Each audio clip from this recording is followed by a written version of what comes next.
needs to go to a concert when you can own that stage with your friends? Enjoy a night of impromptu bowling tournament.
Malakas ka ba? Sali na!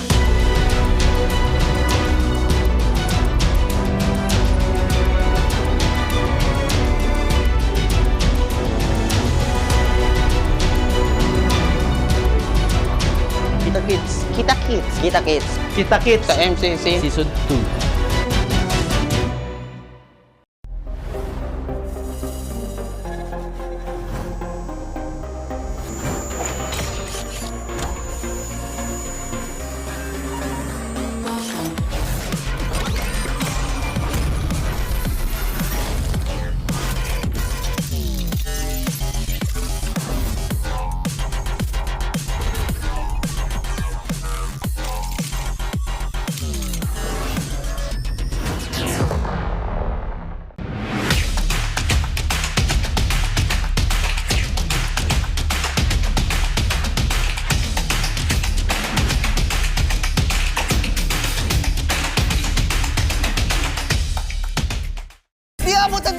Defeat.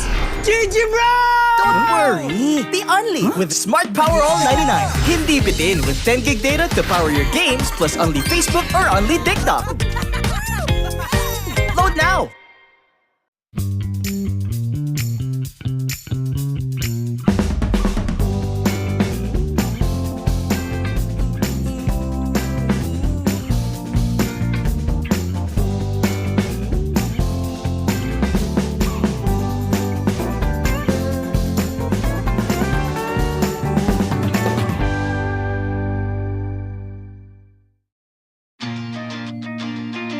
Needs to go to a concert when you can own that stage with your friends. Enjoy a night of impromptu bowling tournament.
Malakas ka ba?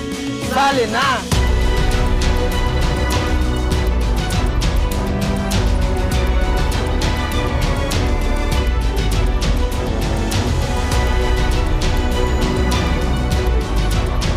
Kita Kids. Kita Kids. Kita Kids. Kita kits Sa MCC. Season 2.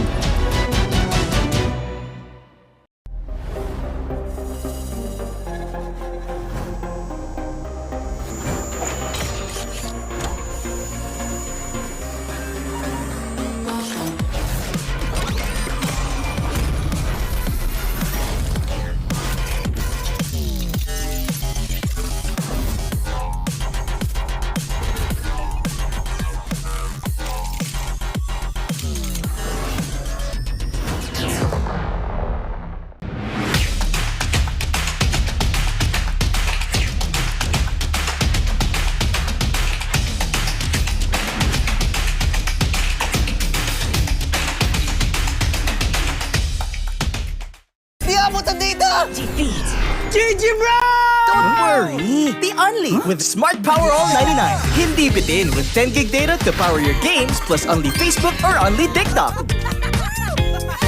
Load now!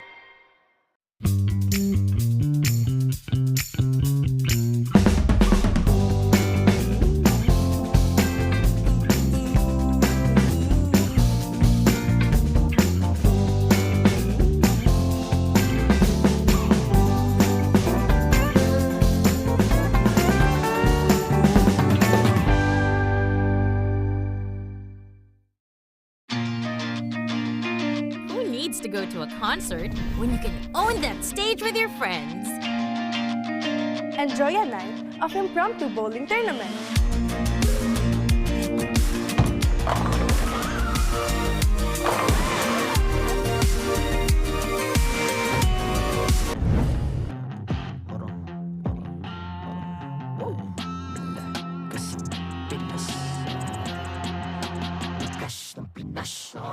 Malakas, Pilipinas, malakas, kahit anong lane, we become the monsters. Malakas, Pilipinas, malakas, face the golden sun and ribbon for the 3 stars. Look at us to the top, no ifs, no buts, winning any game. Para to sa PINAS. Di mo matitinag aming boses sa new level. Nasa kalye man o mobile, you know I become a legend. Open fire, we unite, we winners. Built with pressure, like diamonds are made of. Switching a lane na parang gera, HP racing may reset up. Built tagatang buhat ni Hilda, full load SS parang Laila. Susundan ko ang iyong bakas, kasama patas, tagumpay natin to dahil tayo'y malakas. Para sa Pinas, nasa amin ang lalas, hindi tuwa atras, kinikilala sa taas kasi kami ang malakas. Para sa Pinas, nasa amin ang lalas, hindi tuwa atras, kinikilala sa taas, ganito kami sa Pinas. Wow! Hold on, yeah, malakas ang Pinas. Laging every beat, no surrender, no retreat. Pag nagsama-sama, just imagine what we can achieve.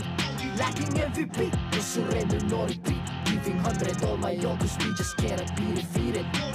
We are unstoppable, immune and invulnerable. Ready ang equipment, lahat frozen, malang crowd control. Pakita ko na jab like pow, east to the southeast. So matawa, proud and loud, cause every enemy we devour. Susundan ko ang iyong bakas, kasama patas, tagumpay natin to dahil tayo'y malakas. Para sa Pinas, nasa amin ang lalas, hindi tuwa atras, kinikilala sa taas kasi kami ang malakas. Para sa Pinas, nasa amin ang lalas, hindi tuwa atras, kinikilala sa taas, ganito kami sa Pinas. Wow!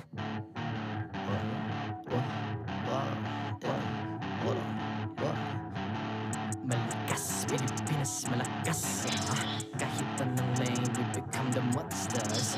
Malakas, Pilipinas, Philippines and I'm repping for the 3 stars.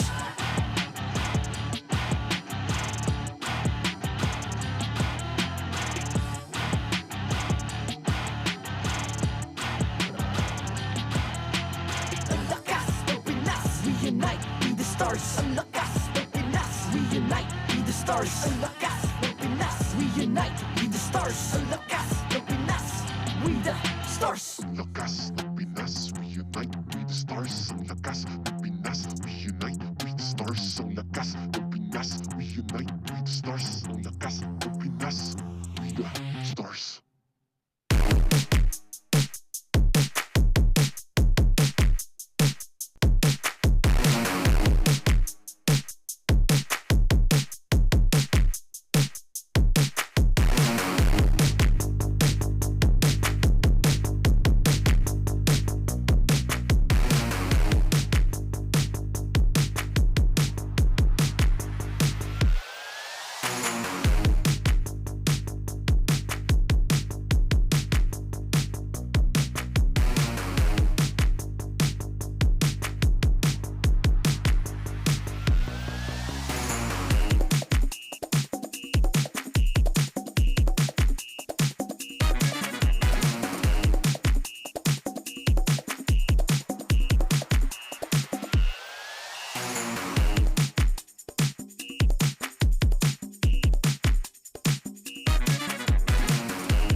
The 15th season of MPL Philippines is brought to you by the following sponsors.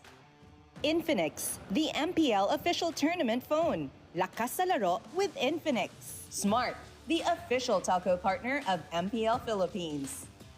BPI, the official bank partner of MPL Philippines. Mas magandang bukas, buksan sa BPI. Our partner in esports, Time Zone. Join the fun at Time Zone.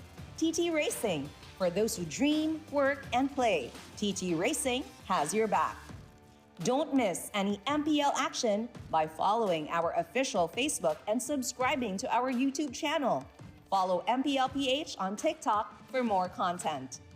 Experience the Lakas ng Pinas of MPL PH Season 15 action live at Green Sun Hotel. Grab your tickets now via official MPL PH website. All the regular season tickets are now available at 200 pesos. MPL Philippines is monitored and supervised by the Games and Amusement Board.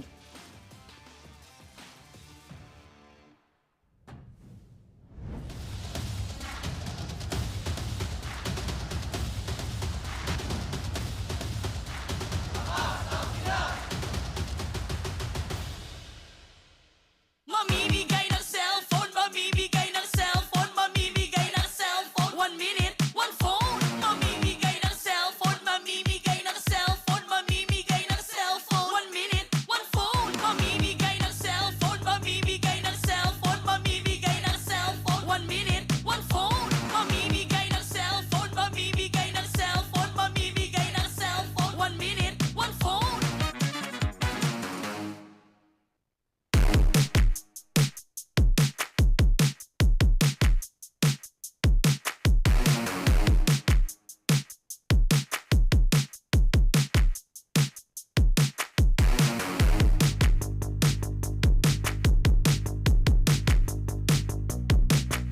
Grabe namang intro yun. Magandang tanghali at maligayang pagbabalik dito lamang sa MPL Arena. My name is Hans Galeria. And I'm Kalusi, and we're back for another triple header.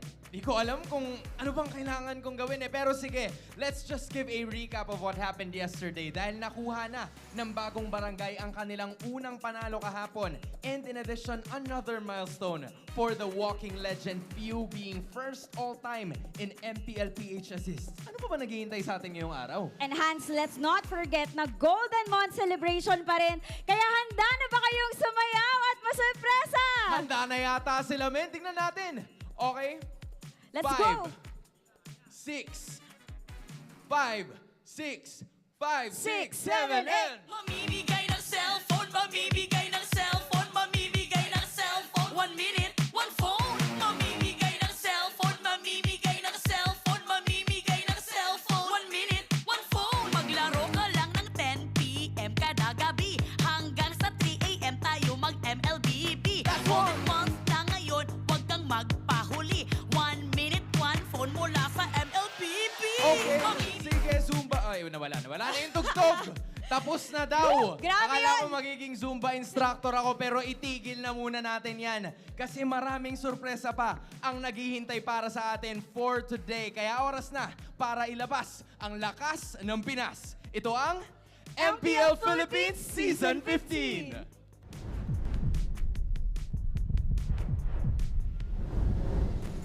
Opening up another jam-packed weekend of MPL Philippines Season 15. Welcome to the strongest league of MLBB esports in the world. At your service, my name is Leo, here with Brigida and Renmar Santa Cruz, starting off this 3-match weekend. It's a lovely Saturday for MLBB. How are we doing? I'm surprised that we started week 3 with full sweeps. I don't know if it had something to do with me not doing a watch party yesterday or just being a mere audience. But last night, yeah, it was surprising. On behalf of everyone, thank you. Oh, Yeah, you're thanks. welcome. But you're here today, so should we get ready for 9 games? I don't know, I'm just very excited.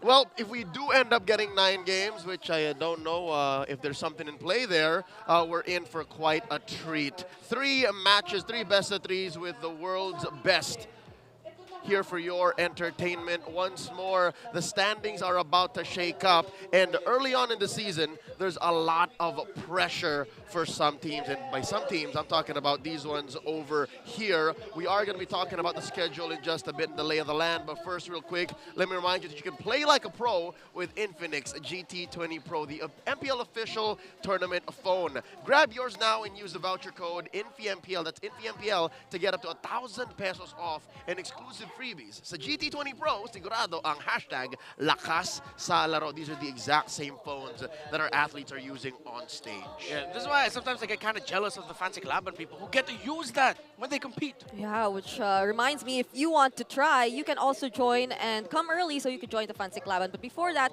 you can also get more data for maximum gaming with Smart's Powerall 149. Make it look easy with 16 gigabytes for all apps, plus your choice of only Facebook, Messenger, and Instagram or only TikTok, depending on what you like, plus only calls and text to all networks. So bound to be OP for just 149 pesos for 7 days. Don't forget to load now. Renmar, give us a TLDR and don't tell us to watch the whole damn series. What exactly happened last night? Remind the good people. Omega finally got their first series win, and Falcons PH defeated TNC Pro Team in a sweep, although it was kind of close in the second game. There were crazy drafts, a few debut pickups. Oh, Riga, yeah. did you see that? Debut Alice, debut Florin. Yes, it really was a throwback. We kind of had a mini time travel, although it was yet to prove itself effective. I see a lot of potential. Did you see Super Yoshi's Badang? Yes, I had to post something about that. Yeah, and that's why you see Omega there on the board. 1 match point. Again, they got that against Twisted Minds, who, as you already saw earlier, will be facing off against AP.Bren. And yeah, only 2 teams remain with no victories yet in Season 15, while Team Onic Philippines and Falcons Philippines are looking good up top. It's the age of the Titans once more in early 2025. And just to double down on how dire it is for Twisted Minds, especially going into this first best of 3 today, they have 5 matches played already and not a single one won. Here is what you're expecting for today. Again, the opener, the former MDL champions facing off against Twisted Minds.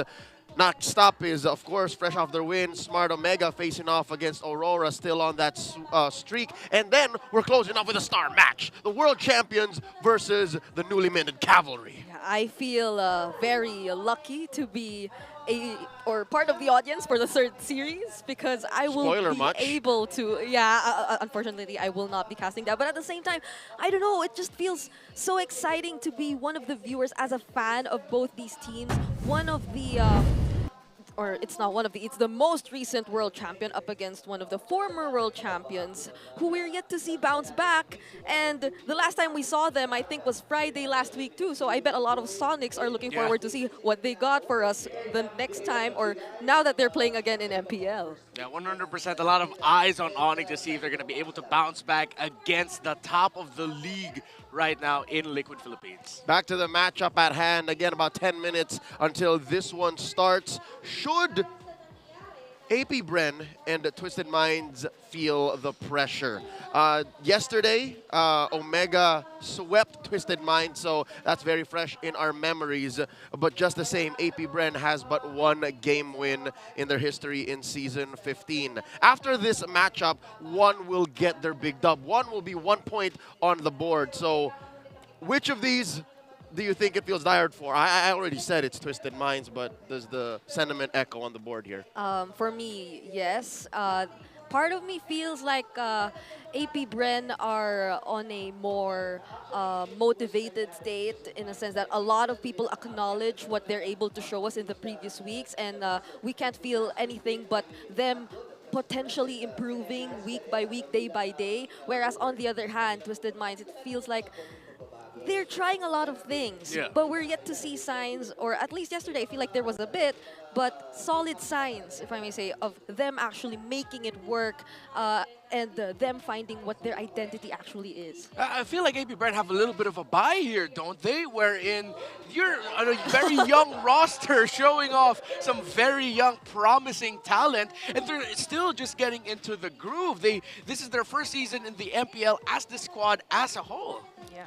We're looking at the stats of the young James Panks, the man with a million moves. In comparison to the other junglers he's faced off against early in Season 15, you'll see here the damage dealt per gold, ladies and gentlemen, that is a multiplier. So every gold that these junglers gain, how much that they convert into damage.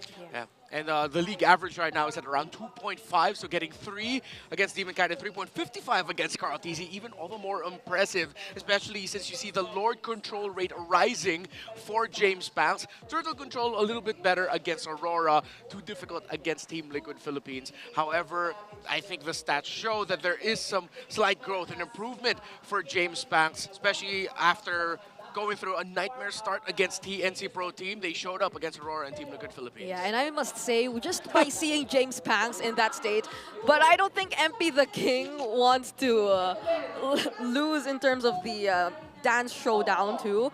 Both junglers are looking very hyped up heading into this match today. I could not imagine a better way to enter this match. Again, looking for that first victory.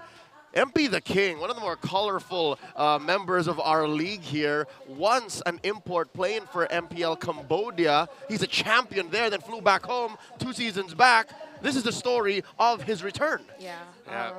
Somehow, similar to how Omega mentioned that for them, their week 1 starts yesterday, MP the King has had a history of also taking his time before they eventually are able to perform and get the groove, quote unquote. But then, I would say it still is a very difficult position to be in rock bottom of the standings, especially after already 5 series. Yeah, and this is going to be your 6th series. You've had one of the more demanding schedules in MPL Philippines so far.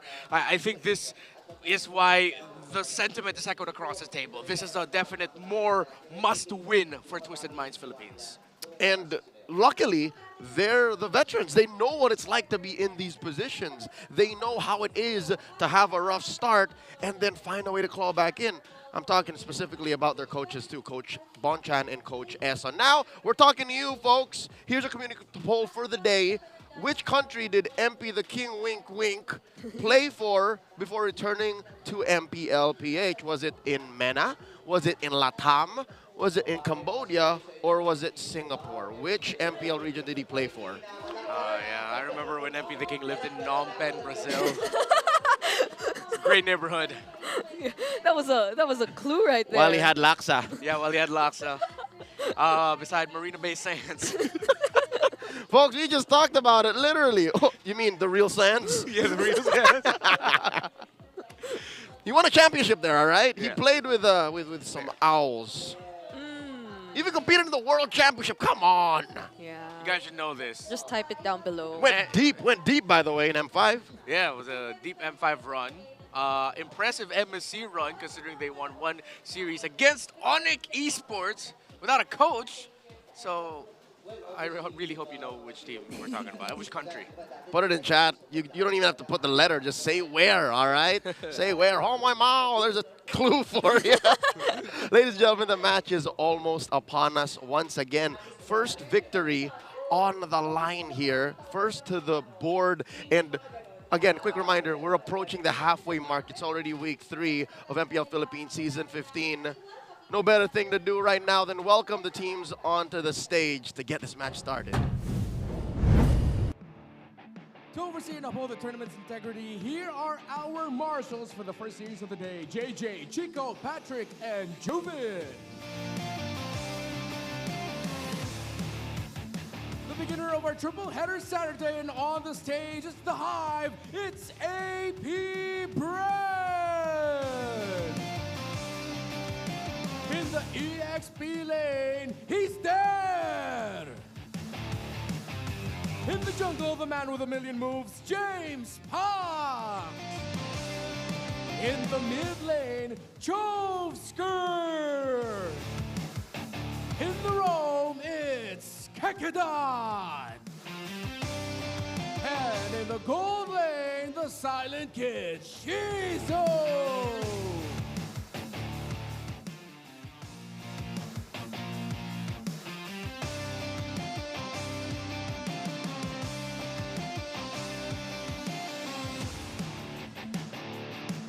Lauren, Angela, Alice, they've surprised us with their twist in the meta. We know there's more under their belt. It's Twisted Minds. In the EXP lane, the ultimate fighter, James. In the jungle, MP the King. In the mid lane, the KDA machine, Jeezy. In the roam, the magician, Escalera. And in the gold lane, Outplayed.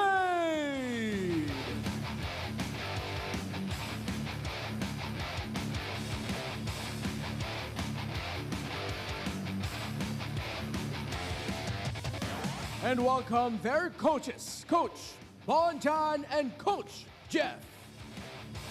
MPL Arena, welcome again to our triple header Saturday. Magingay para sa AP.Bren and Twisted Minds. The Hive comes alive for the former MDL champions. Brigida, talk to us about this legacy franchise, AP.Bren. Yep, you mentioned it, the Hive. I believe they're very much hopeful about these young bloods, AP.Bren, and their new lineup, especially after what they've been able to show us in the previous weeks. If we're focusing on James Panks, I believe just given the aura he's shown us earlier, dancing around, and from last week even saying it's showtime, it's all the more time for him to shine, especially as his teammates.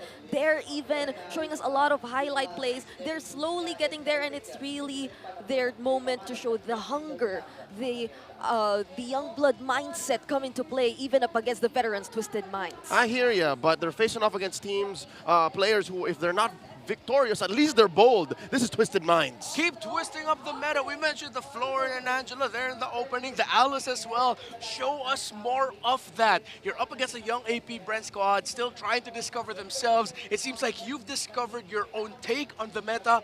Just double down on it. Now isn't the time for you to go back and say, let's just play with what everyone's playing with. Play your style, continue it, and you will eventually be rewarded. By the way, James, I see you. You my Loki King and Twisted Minds PH. Keep it up, man. You were great yesterday. I'm pretty sure he's going to be great today as well. James is capable of holding down the lane, even a quarter, even half of the map. So if Twisted Minds, once again, starts off with ridiculous loco drafts, Twisted Minds are going to be twisting AP.Bren with their own rotations, with their own gameplay. And look at this. I haven't seen a spider graph this close. Yeah, it feels like almost in all aspects, they're just really close to each other. But then again, this is given the fact that they're both yet to gain a win. Yeah. But it's surprising to see this. I mean, even after some of the most significant, like I'd say, or remarkable wins. AP.Bren up against Aurora and Twisted Minds. They're just really close. Hell, even average game time, you see that? Like 3 seconds off of each other? It's like right there, neck and neck. And what I like though is that even in the stats, it shows that Twisted Minds are really trying a lot of things to discover themselves. The 10 hero difference, 29 unique heroes played against 19 for AP.Bren. Take some cojones to start doing that, especially in the early weeks of MPL Philippines. Again, the most difficult league, physically and literally, to get a championship in. Twisted Minds are already pulling out all the stops. Ladies and gentlemen, let's get the show on the road and see what these players are up to before the match begins. This right here is the ping test. Mamimigay ng cellphone. Hoy! Ang hina mo. Mamimigay ng cellphone, mamimigay ng cellphone, mamimigay. Bibigyan akong cellphone ito. Sumayaw kami kanina, baka bibigyan kami. Ano yan, mamimigay sila ng cellphone? Pahingi ng cellphone. Lagi mo isipin yung mga paharap natin, pre. Mind over matter lang, pre. Kabukol yata yan, pre. Isa po, Jojo. Ay, sa kanya. G. Kala mo mag-ampi tayo, pre. Opya. Long and short of it, Shizu wants a phone, and Outplayed is just... What was Outplayed saying? Was that It was James. It was James. Oh, that was James? It was James. Could have sworn. Yeah. Let's talk about the keys to victory. Keep moving, AP.Bren. Don't be so static. You gotta be making sure that you are proactive with your rotations and getting to the key spots so that James Spanks has enough space. Maybe don't overlook the fact that you also have to protect your jungle. Sometimes the best offense is actually a very good defense. That's how it goes, right? Disrupt James Spanks' groove. Twisted Minds, it goes against with what you mentioned for AP.Bren, because knowing Escalera, he's going to be looking to disrupt the roam and jungle of AP.Bren. That's always Escalera's playstyle, but it's a double-edged sword. Sometimes he really just goes in a little bit too deep. So Grace under pressure. Chill out. James Spanks and AP.Bren were vocal about their first week jitters at the beginning, and they're starting to really acclimate to the MPL. Well, for Twisted Minds, no pressure. You just really need to win this. Yeah. Opening up the match, we have AP.Bren choosing the blue side, of which they have a 25% win rate in. But overall, league-wise, I'd reckon we're still at maybe 58, 59% blue side win. Yeah. Yeah. It's kind of interesting to me to see how will the entire... I know we're focusing on both like the junglers, the gold laners too, but like James and Dare, I've been thinking about it since earlier. If we're seeing Dare in like the type of XP laner to do clutch game-saving plays even, and then James on the other hand is a very consistent XP laner.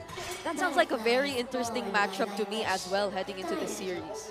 We saw him on a Badang last week, almost damn well turned the game around, but now the draft is upon us. This is where we'll see if they arm those players with those kind of heroes. AP.Bren once again on the play, banning out the Matilda, the Selena, and the Joy, while Twisted Minds taking out the Fanny and the Jushin. Yesterday we saw a lot of Joy and Suyo not getting picked up because they would get frequently banned. It seems like one of the rising trends for week 3 is the bans first phase onto Joy and to Suyo, which means the jungle changes up. You see Hayabusa getting picked up more often. Link got picked up yesterday by Team Falcons. But with the low E ban committed by Twisted Minds, it looks like either a choice between a Suyo, Harith, and Granger for the power picks. AP.Bren will go for the Suyo, Harith and Granger will be, well, just one of them will be open for Twisted Minds. Which all the more makes the Suyo 100% the correct pickup here for Coach Jeff and the gang. Twisted Minds, what do y'all reckon? Harith or Granger? Which is stronger now? For Outplayed, I feel like it's a Harith, unless they really want to go on a little bit more individual kind of approach. Like leave him be. Yeah, leave him be. Their Moskov is still there too, but now that both the Granger and the Harith is open, right? You would want to at least get one of them. Yeah. Considering that they picked up the Phobius, we might actually be seeing the Harith, picked up. So it's the pairing. So AP.Bren, let's see if they're going to bite on the Jawhead and or Hilda, but the CC is also quite open. I love the Harith pickup. Again, we've seen Twisted Minds. They are known to ube themselves, so they want to be together. Ain't about leaving Outplayed alone. Great range by AP.Bren, the Granger and the Farsa. Damage profile, damage types, through the roof. All right, so instead of locking in for the EXP laner, they decide to commit and show their hand already for the mid and gold and go for a reach. So they want to go into the second phase with favorable matchups in the roam and the EXP lane, which, considering that we talked about, they're often coming up in the biggest clutch moments. And what I would like to copyright right now, trademark as his Badang Bang moment.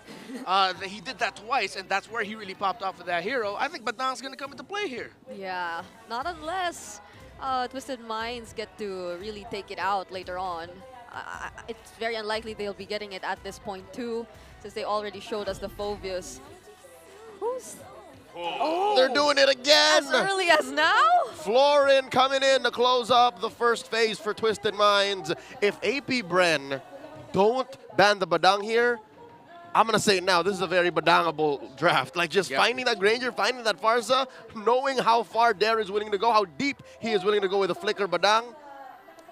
They should see it coming from a mile away. Yeah, and rightfully so, Twisted Minds will take away the Jawhead. I think they even have to consider banning away Hilda, funnily enough, because the Hilda will absolutely mess up the formations of Twisted Minds. AP.Bren decides to take away the Alpha, a very old combo with the Florin, actually. So it's like AP.Bren are funneling Twisted Minds into picking a Hayabusa instead, which, if that's the case, then Hilda Badang will just be so easy to pick up for AP.Bren. Yeah, but if this is the kind of route that Twisted Mind wants to go for, then that reminds me of a lot of junglers. Not just the Alpha, there's the Alice yesterday, the Barretts too, or even the Lucas who recently have been showing up. I still feel bad about the Lucas. I don't like it. I hate that you brought it up, Regina. There's a bad taste in my mouth. No, very rarely do we see the Beast King Kong play bad. And he did play bad with that Lucas. See, I can't even say it out loud. Yeah. All right, back to the match here. AP.Bren, if they do ban out the Alice, which is more of a weapon for Twisted Minds, I'd reckon they're just choosing their bed and laying in it. You know, like, we take out the Badang or we take out the heroes that James Banks can play. Yeah. But the thing is, they're giving up the Alice to Twisted Minds, and they do decide to go on that, which might be quite strange, because will they lean towards a Florin and Angela? Because Alice will not work without an Angela. So AP.Bren takes away the Cho instead. It is too much to think of an Alice and a Florin together. Yeah. And an Angela too. Overkill. Yeah, and they turned off the Hajizi mid lane Cho, because Escalera will be playing this Florin. So I think fighter mid still for Hajizi, but with the Cho gone, what? What if we go far back as like 2022 mid-Phobius? Mid-Phobius, mid-Lapu-Lapu. Mid-Phobius. If you go a year after that, mid-Turisla. Oh, God. Oh. That it's a Hilda. Still doesn't say much. Still doesn't say much. We don't know. Didn't Blacklist play Hilda mid last season? Why do I feel like they did? Was it last season or was it in an SPS? Or it could have been an SPS, yeah. I think this is a Hilda mid. And AP.Bren will just go, CC Badang, either of those two. CC Badang. Oh, yeah, right. The Badang's still open. They go Lucas instead. All right. There's the Lucas in the EXP, I'd reckon. And, of course, the Hylos in Rome. Very big, explosive team fighting from AP.Bren. What does Twisted Minds close the draft up with? This should spell out what their lineup looks like. No jungler. Yeah, if this goes Hayabusa, very sad. If this goes Hanzo, still susceptible to getting invaded. Still very sad. Still very sad. They can't go fighter here. It's going to be so slow, and they're just going to be playing for comeback. But there's a Nolan. But then, I guess that might be their next best bet if they want to go assassin, because at least the damage will be there. Still doesn't feel good though. Yeah. Aldous. Just bring it back. Just in the deepest depths of the DNA of Twisted Minds. Yeah. Oh, what? Really? They're gonna go Florin Alice? All right. They're gonna make Brigada sing. I hope I'm able to sing with an equally majestic voice. As Big J. Was that Big J yesterday? Yeah, oh, Joe. The Joe pink but desk. he wasn't the casting desk yesterday. There was someone else who sang in the casting. That was desk. Renmar. No, I don't sing. You don't? I twerk. I dance, not twerk, dance. Now people are going to look at your social media to find that. Ladies and gentlemen, the draft has been concluded. Alice has been locked in for Twisted Minds, and looking at it again, AP.Bren cookie cutter, but it works. It's efficient, it's clean, great team fighting, great coverage. Twisted Minds, though, they seem to have overthought it and halfway through repaired it with an Alice. It's also somewhat team fighting, though, thereafter. Yeah. Funnily enough, the stats are leaning towards Twisted Minds in terms of lineup rating. It's the Harith, remember? Yeah. Harris does skew a lot of the stats with how powerful he is. But let's see again if this is going to work. This is what Twisted Minds have doubled down onto since yesterday. Fighter mid for Haji, put Escalera Confirmed! into healing. My goodness. Just freaking build a magic defense. Yeah. That's why this lineup is so dangerous. That's why we're laughing about it, Legends, because very rarely do pro teams make this kind of a gambit work. Yeah, there are two things that counter Twisted Minds. Athena's shield, Radiant armor. Once those are on the board, that's almost GG. The lack of crazy physical damage might come back to hurt them. Unless James pops up with, what, a unique Phobius build that's more damage dependent, I'm sure he's going to end up becoming the tank. So does that mean Hajizi will be building a bit more damage? He's also going to be frontlining, so what's going to happen? Casual Fury Hammer. Casual Fury Hammer? Oh, Twisted Minds. I mean, this is what I asked for Twisted. Double down on your identity. Yeah. But until it works, I will be skeptical. I'm not a hater, just a skeptic. So when the monkey paw curls, you're like, uh-oh, what is this? I got what I asked for. Am I ready for it? Folks, are you ready for it? Because the game's about to begin. All right, into the land of dawn we go in just a few moments. We're just getting things ironed out for both of our teams. Again, athletes of a world standard. Literally, there are world champions playing amongst the ranks of AP.Bren and Twisted Minds. And I'm just wondering what's going on in Coach Bonchan and Coach Essen's mind as they greenlit this draft. Here we go, game one. First victory, series victory that is, in Season 15 for one of these teams. Yep. It does feel like Twisted Minds really wants to make this work, though. We've seen it almost working in their favor yesterday, but it seems like AP.Bren were able to really draft in a way that can answer back against this lineup of Twisted Minds. Let's see how aggressive Haji can be. So far, the answer is yes. Well, yeah, I guess. Because he's getting the information. In terms of the rotational speed, of course, expect an Alice to be slower. But at some point, it's going to come to a bursting point for Twisted Minds, wherein once that Clock of Destiny gets locked in for MP the King, as long as it's like not at a very late timer, then that's when Twisted Minds are going to go, similar to what they did yesterday. In terms of the emblems, nothing too crazy. Yeah.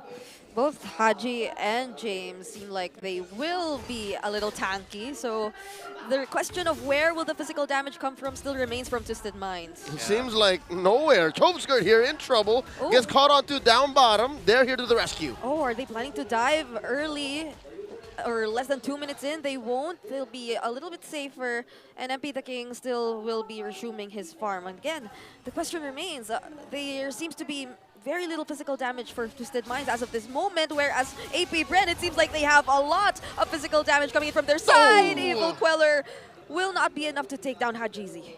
Good thing Hajizi had the shield there, and of course with the help from Escalera to be able to stop with the Sprout.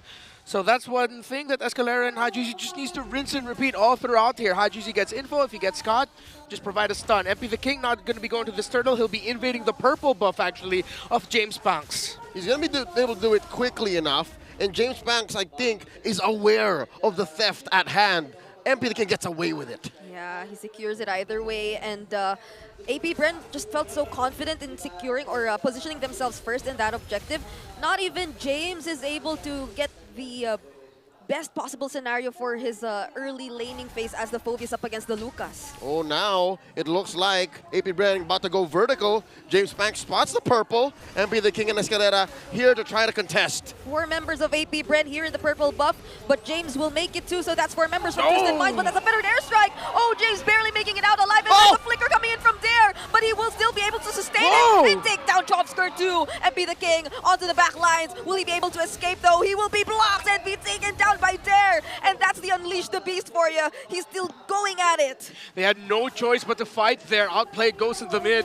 but it'll only be going there for double laning farm. Twisted Minds are going to get caught out, and that's what they have to watch out for. When AP.Bren are going for an invade close to where Dare is, they will win fights up until MP the King has items. I assume MP the King threw out the blood flow, got mini stunned, and then could not press the teleport right before the flow expired. So perfect timing here for AP.Bren. Yeah, I mean, the Lucas is just really able to displace you every now and then, right? And his skills are just really so spammable, so it serves as probably one of the best possible interruptions that Twisted Minds could do and or AP.Bren could do and offer up against MP the King, but outplayed. Oh, that was close. Huge movements by AP.Bren, standing their ground, pushing away Twisted Minds from underneath their tier 1, turtle up in 10. All right, Twisted Minds have good position up top to just supplement outplayed. More of a heavy mid rotation for AP.Bren. You see Dare in the mid. Looks like they're going to be going for a heavy commit on the turtle. Ladies and gentlemen, do bear with us. We are ironing out a few things for this professional match. Once again, 4 minutes about elapsed into game number 1 with a significant lead for AP.Bren, 2-1 currently. I'd say, would I be wrong to say that there's not a single lane Twisted Minds is winning right now? I can't recall either. It doesn't feel like AP.Bren needs to exert much effort into making their lineup work, whereas Twisted Minds, they have to do so much just to ensure that they'll have even the slightest bit of advantage whenever they're going to engage up against AP.Bren. And it's mostly AP.Bren just picking the timings of whether they want to fight against Twisted Minds or not, because either way, it doesn't feel like Twisted Minds will be ready. And speaking of ready, MP the King is 2 levels down from James Banks. Yeah. This is arguably the best and fastest, most efficient farmer in the jungle right now in the Suyo, up against an off-meta pick, the Alice. So Twisted Minds, they have so much to catch up for if they want to get to that, what, mid-game-ish, late-game power spike for that Alice. Yeah. That's why you saw that after that take onto MP the King during that invade, the Flower of Hope from the Florid was actually transferred to MP the King to supplement him with a little bit more stats, and so it's going to be off of the hands of Hajizi. That's the right call, though. At least it gives it like, it's not really like a full item. It's like, Flower Hope is like half an item at this point of the game because it's not like almost fully maxed out yet. Happy almost birthday. For who? For her. Oh, it's almost her Almost birthday. her Oh, birthday. Yeah, it's almost. So, I don't know. It feels like it's taking so long. Even the Clock of Destiny. You guys are so happy. We're happy for them. We're happy. Yes, yeah, We're we're happy for for them. Very happy for them. Bridget, you were saying? Yeah, I was just looking at how far away from the Clock of Destiny was MP the King. And that doesn't even confirm if they'll be okay. Yeah. It's not all on MP. He is eventually going to be the end game, him and outplayed, but there's just so much that they have to consider from AP.Bren. AP.Bren, again, they ended up with a friggin' Farsa, a Granger, and a Suyo. Yeah. Like that all but covers the bases to choke you out of that mid-game power spike. Good thing James was able to get a kill onto Chovsker. That sort of like balanced things out somewhat. Just when we thought James was going to be the first one down, he still had a sliver of health available. He flickered forward. Yeah. He was able to get a jump onto Dare that got him a little bit more shield. And then he flickered forward, saw Chovsker was low, jumped on him, and then he was able to get a kill, which allowed him to get a bit more resources. MP the King, though, is 2 levels behind compared to James Banks. Yeah. Huge. So I think there is that sliver of hope for Twisted Minds and the minds watching here in the arena and online, that if they can confuse Dare, make him move like a little confused chihuahua like he did in that last team fight, maybe they can delay these fights long enough to deny AP.Bren the actual conclusion to these early game aggressive ganks. Yep. If they're able to do that, then maybe we'll see that late game. Yeah, and on top of that, if like they always go after the same targets, similar to I think what we saw when AP.Bren did invade the purple buff. I think MP the King just went straight in for Chovskirt, and it just became a call for like even James, who was trying to run away, to just re-engage again. I think they can just focus everything into a single target, but I don't know how long that'll allow them to survive. Sant says it's go time, and indeed it is. AP.Bren first to the turtle, down to a fourth, a fifth of its health. Whoa, Kekedot, he just zoned out 3 members all by himself. No one was able to go near that turtle, not even Hajizi. Yeah, I like how AP.Bren rotated a 5-man up top, and they're going to continue with this into the gold. That means they've activated the mid-game power spike conditions of the Granger and the Lucas. They've won the first 2 turtles. The Granger will be able to maximize the shield, get out of lane first, get his tower broken first. Everything's going well right now for AP.Bren. Yeah, and you get to deny Outplayed from getting his early farm too. Even when we were just talking about this, MP the King did get his Clock of Destiny already. I don't think this is any go signal for Twisted Minds to fight against AP.Bren just yet. AP.Bren holding on to that XP lane in mid though, Chove Skirt. Whoa, are they just really set on taking down this tier 1 turret? They won't even mind Hajizi, not unless they get that turret down, and they do. Twisted Minds are just trying to put out fires, so they really shouldn't have committed a dive onto there. Don't know what Hajizi was thinking. Not worth it to defend it at that point and give your life. At that point, you give up the turret. It was so much easier to make, but in the moment, Hajizi thought and he believed they could have kept that mid lane tier 1, which is again a main artery. They need that to be able to allow their cores in Outplayed and MP to get farm, but now down bottom! Are these 3 consecutive tier 1 turns that they're planning to take? Oh, there's the Glorious Pathway and the counter from Twisted Minds, but there from behind still takes out James. Kekedot will be the trade, but it seems like he's trapping MP the King and Hajizi. Oh, that's not from the Blade Surge, but he will not be able to take down Hajizi and MP. Who's the confused Chihuahua now? Dare gets a kill all the way in the back and gets out of there. Shockwave Blast right on point. AP.Bren on point. They go for the 4-man dive under the turret and make sure that they had an EXP laner blocking off the exit path for Twisted Minds. That is just fundamentals shown by AP.Bren. I think I saw a little bit of hope, though, for Twisted Minds. If they can keep this a little bit closer for the next 3 to 4 minutes, they should be okay. Another turtle, final one of the game. About half health, got reset. Oh, Kekedot, he's down really low and will be the first to fall in this fight there, already using the Unleashed. Oh, not just yet, and he will be taken down before he's able to do so. James Bao seems like the next target for Twisted Minds, but will we be able to survive this? There's the dash coming in from him, but a flicker from Outplay to make sure he goes down, together with Hajizi, and 2 members from AP.Bren forced to retreat under the turret. Twisted Minds throwing bodies at AP.Bren, smothering the MDL champions. They were backing off before they knew they were losing. I was being nice about it. 3 to 4 minutes, and it happened just when I said it. The glimmer of hope. Twisted Minds saw more. They saw an opening. They saw their time, and we are definitely in this now. I mean, the constant 5-man rotations for AP.Bren, they were working so well earlier, and Twisted Minds, it felt like they just decided to respond with, yeah, we can. We will also go for that 5-man engage, which it was a little bit overwhelming for AP.Bren. They just kept going straight towards the members that they were finding. All right, a little bit of a redemption from AP.Bren's fumble. They do get a push down bottom, trading it out for that tier 1 up top. Outplay doing some work. Now the purple in jeopardy. They're here again. Oh, but MP the King still secures the purple buff either way. So Twisted Minds might be okay with this, but multiple members were stunned. Kekedot, he will be left alone. Not even the Glorious Pathway will allow him to escape, and Chop Skirt from the backlines too will fall. 2 members immediately deleted by Twisted Minds. Gotta love a good ube when I see it. Oh, Florin with the set. I can't believe I'm going to say that, but that was the sprout of Escalera coming in just in time, setting it up for MP the King. And yeah, this is what we were talking about yesterday. Coach Boncha and Coach Eshan digging back to the history and DNA of Twisted Minds. It's old school ube. Yeah, even if they weren't able to get the conversions, the turrets early on, now that they are slightly able to regain control of the map, they can just take it back immediately away from AP.Bren. And suddenly AP.Bren on the defense. They lost their 3,000 gold lead, and slowly but surely the pendulum swinging over to Twisted Minds. Once more, we're figuring things out, making sure that our athletes get the best experience for your entertainment.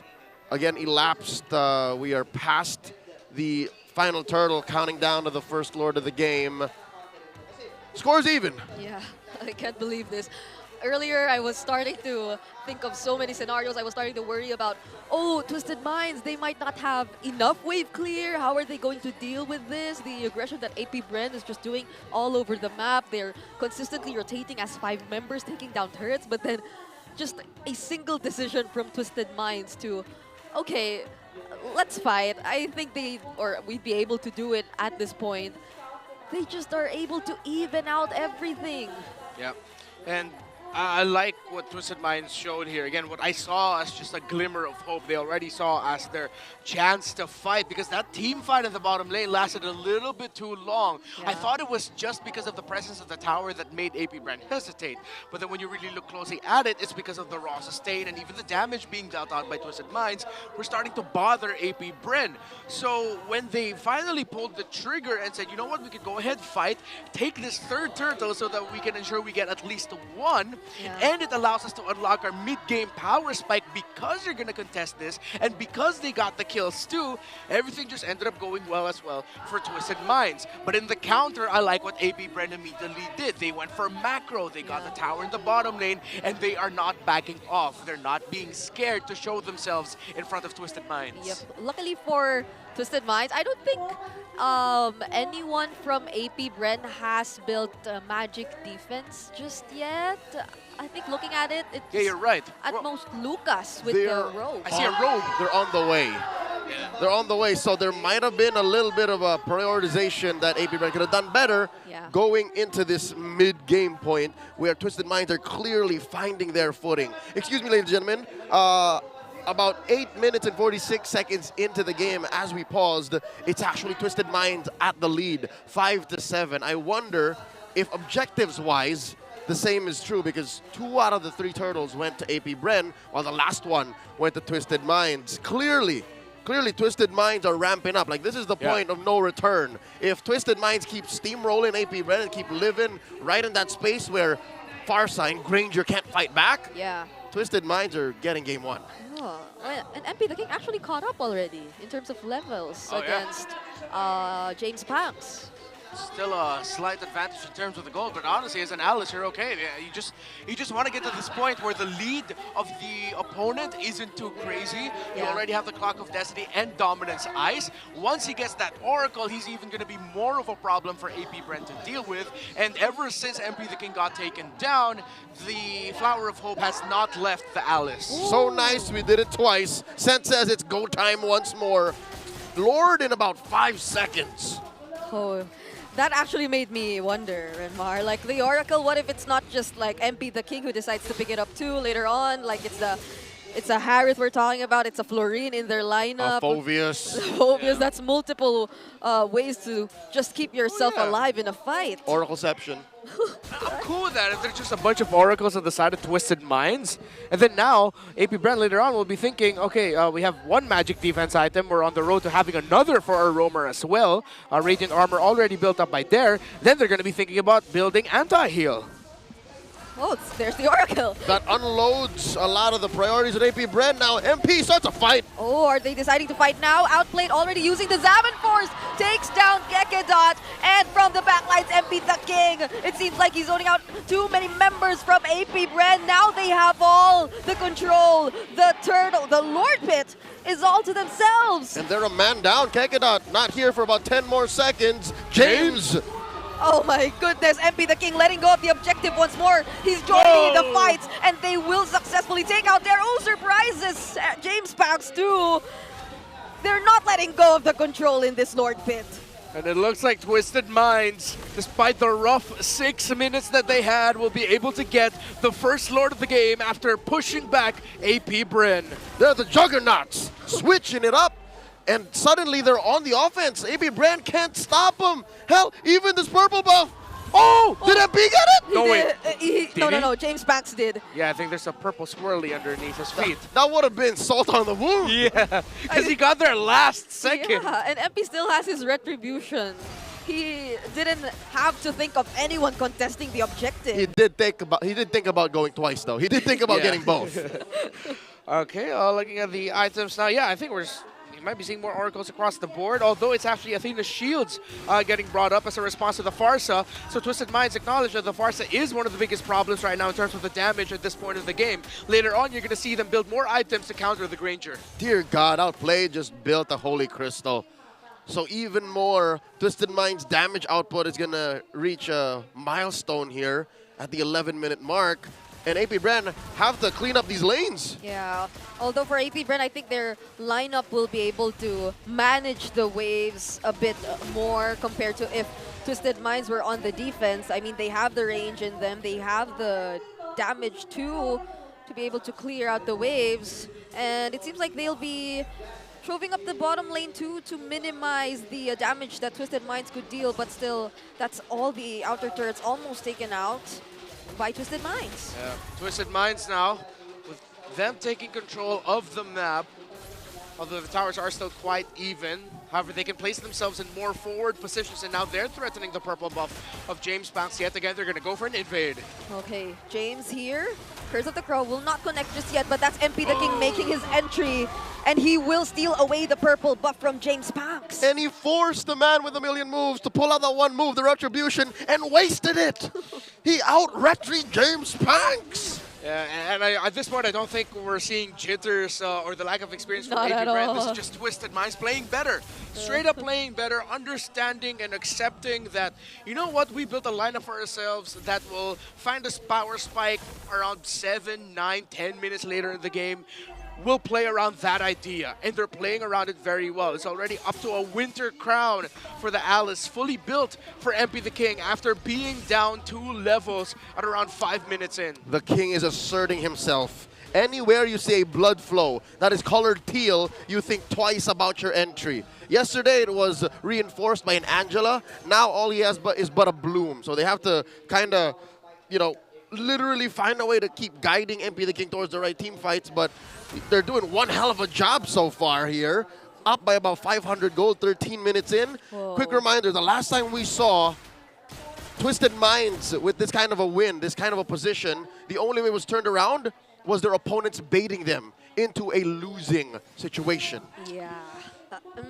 From AP.Bren's lineup, I think they'd want to fight together. It's very unlikely that there will be an isolated member you could go after, similar to what happened yesterday, but let's see. Kekadot! Oh no, they're going for Kekadot once again. How is he immediately getting bursted down like that by Twisted Minds? But Shizu already dealing out the damage as well.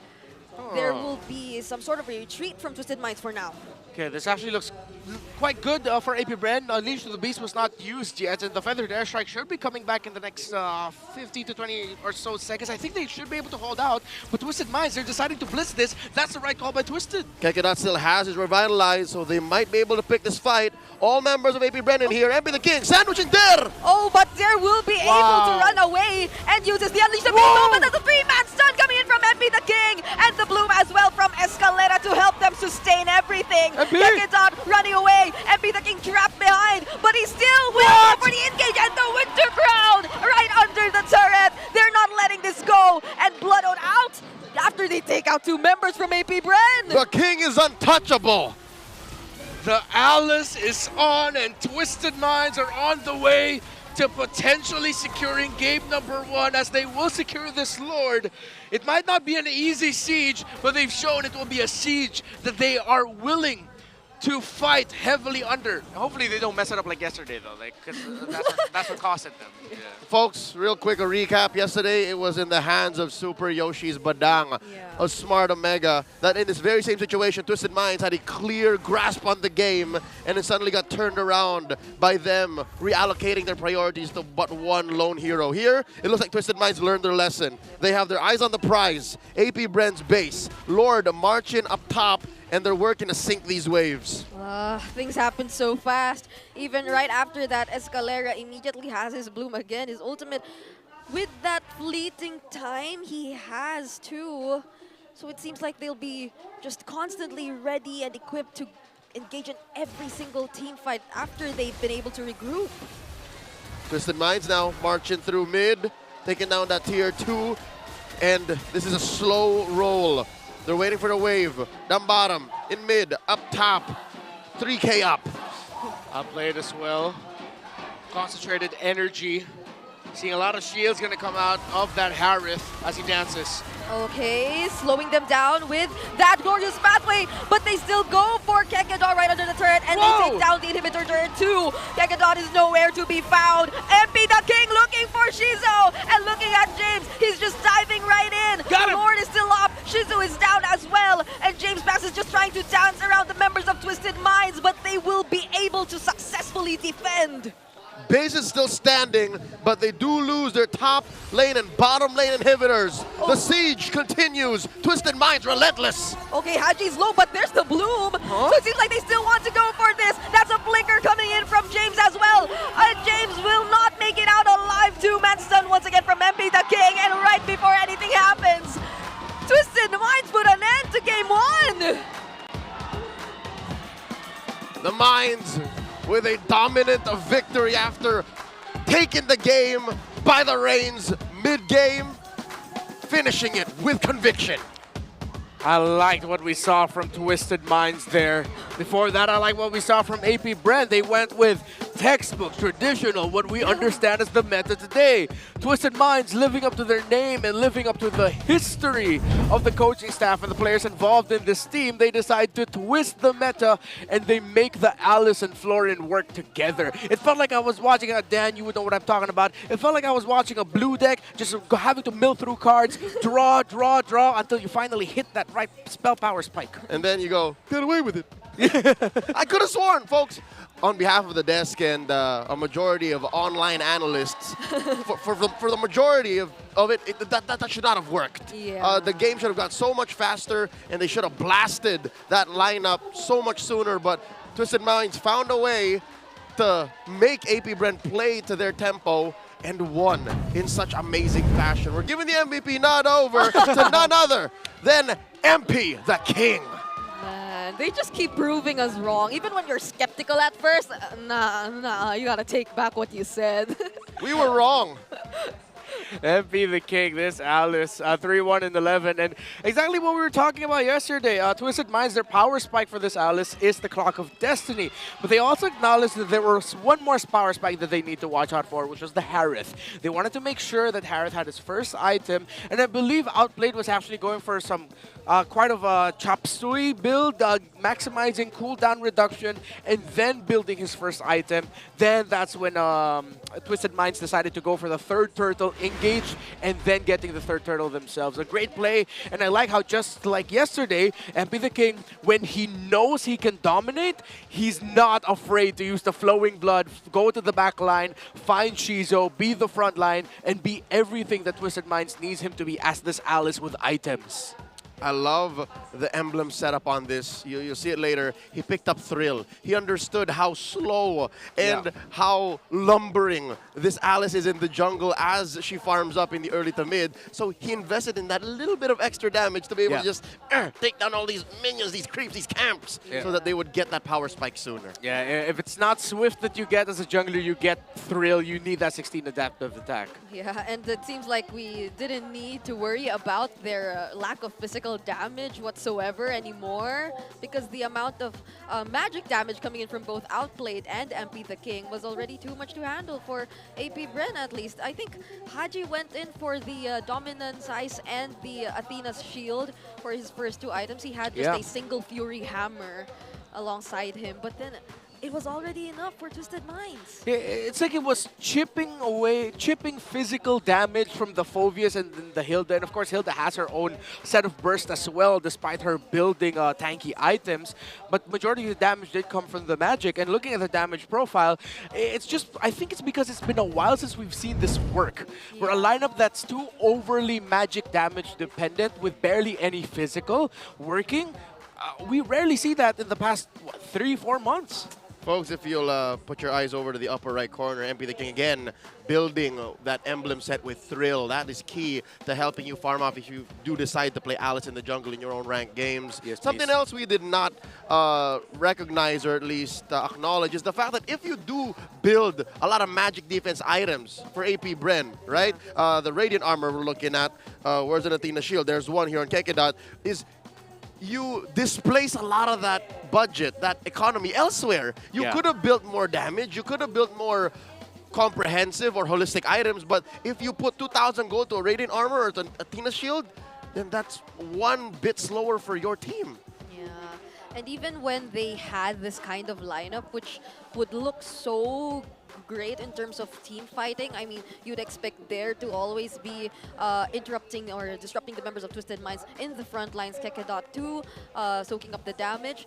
It was almost like every single time Kekedot was just trying to run away from the damage once Twisted Minds were ready. And there, I don't think he was able to find the perfect position to actually use the Unleash the Beast, except that one time where they were able to use the Shockwave Blast and take out the, I think that was James running away. But other than that, whenever it was Twisted Minds starting the fight, these two tanky frontliners were the ones running away.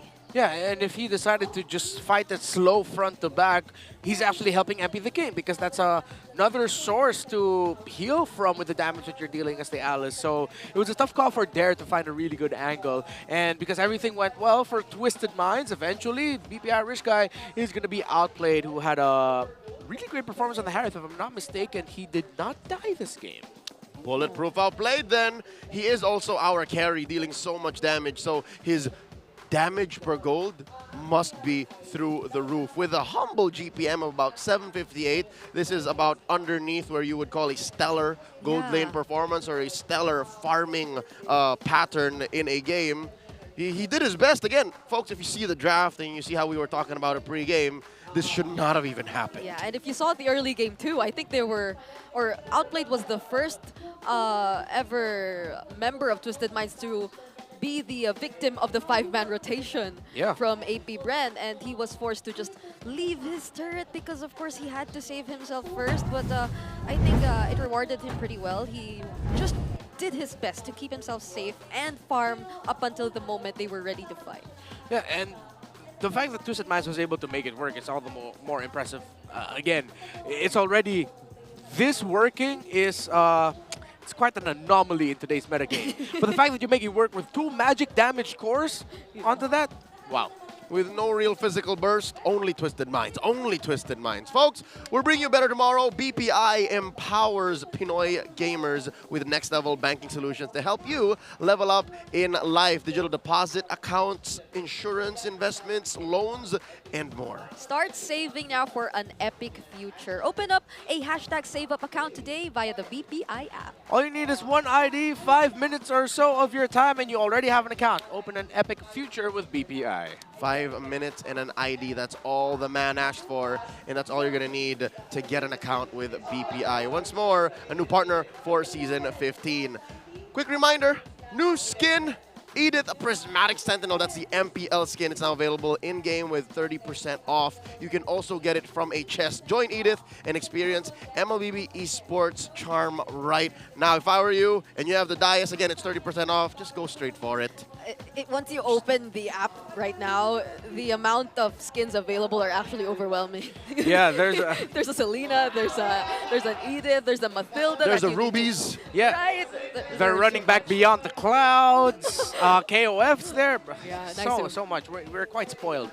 Oh yeah, congrats Naisu for getting the Cho skin. He did? Finally, yeah. he got it. After 6 million diamonds. Ladies and gentlemen, we're about to go in on all assets. Let's dig a little deeper into this match before we get back here.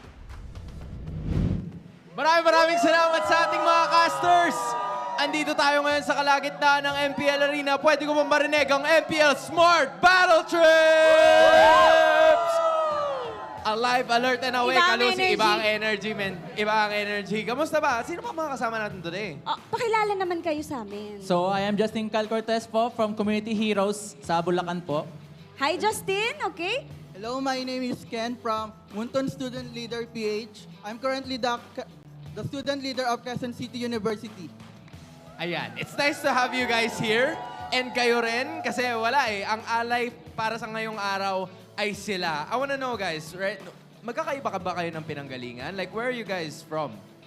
I'm from Quezon City po. And you? Sa Del Monte, Bulacan po. Oh, Ang layo. Anong oras pa kayo nakarating dito? Mga ano po, 11:30 po, mga ganun po. 11:30. So I guess in terms of that, parang meron na silang mga natutunan. Like, what do you guys usually do pag pumupunta kayo sa battle trips?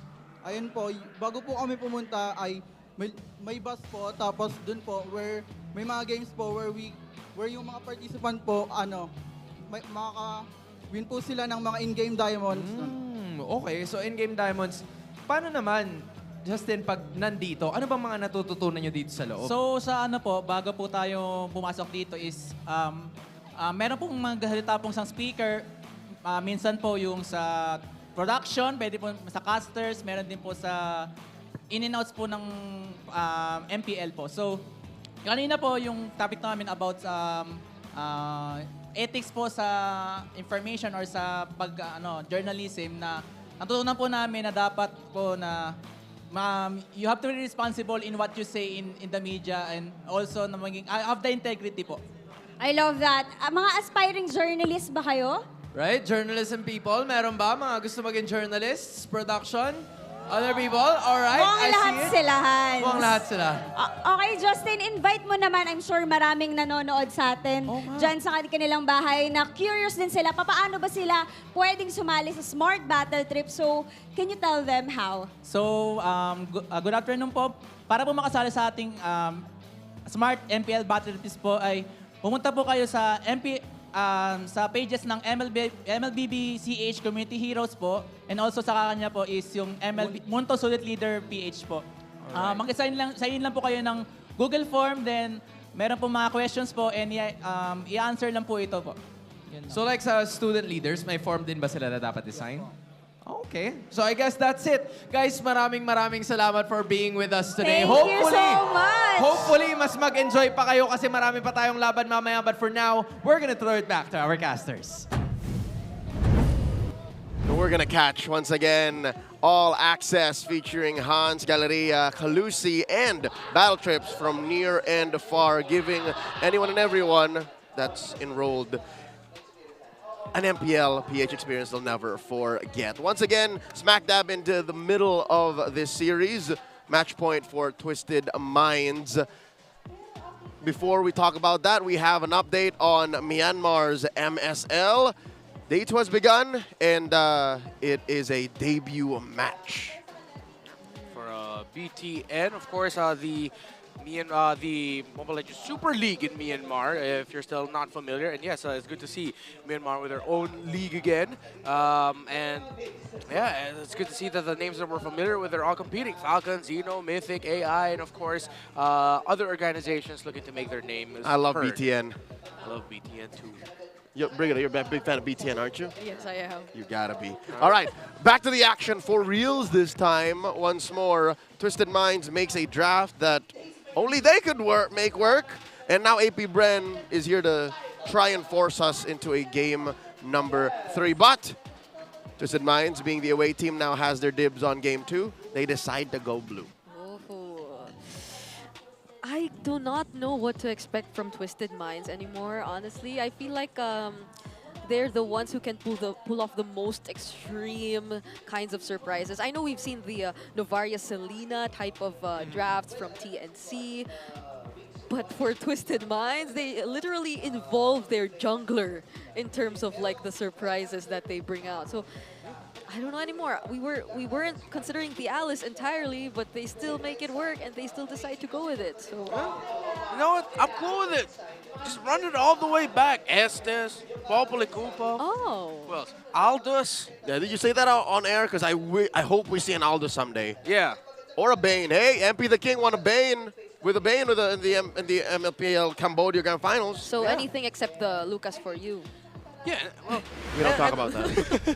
And last season, I mean, it wasn't that far away where they were the ones really making Matilda and Bane work together. I like that. I'm with that. Let's see if any of those mentioned heroes rear their beautiful heads here in game number 2. Twisted Minds on the play this time. Fanny and Lo Yi gets banned out while AP.Bren take out the Matilda, and the Zhu Xin. Coach Jeff ain't let that slip.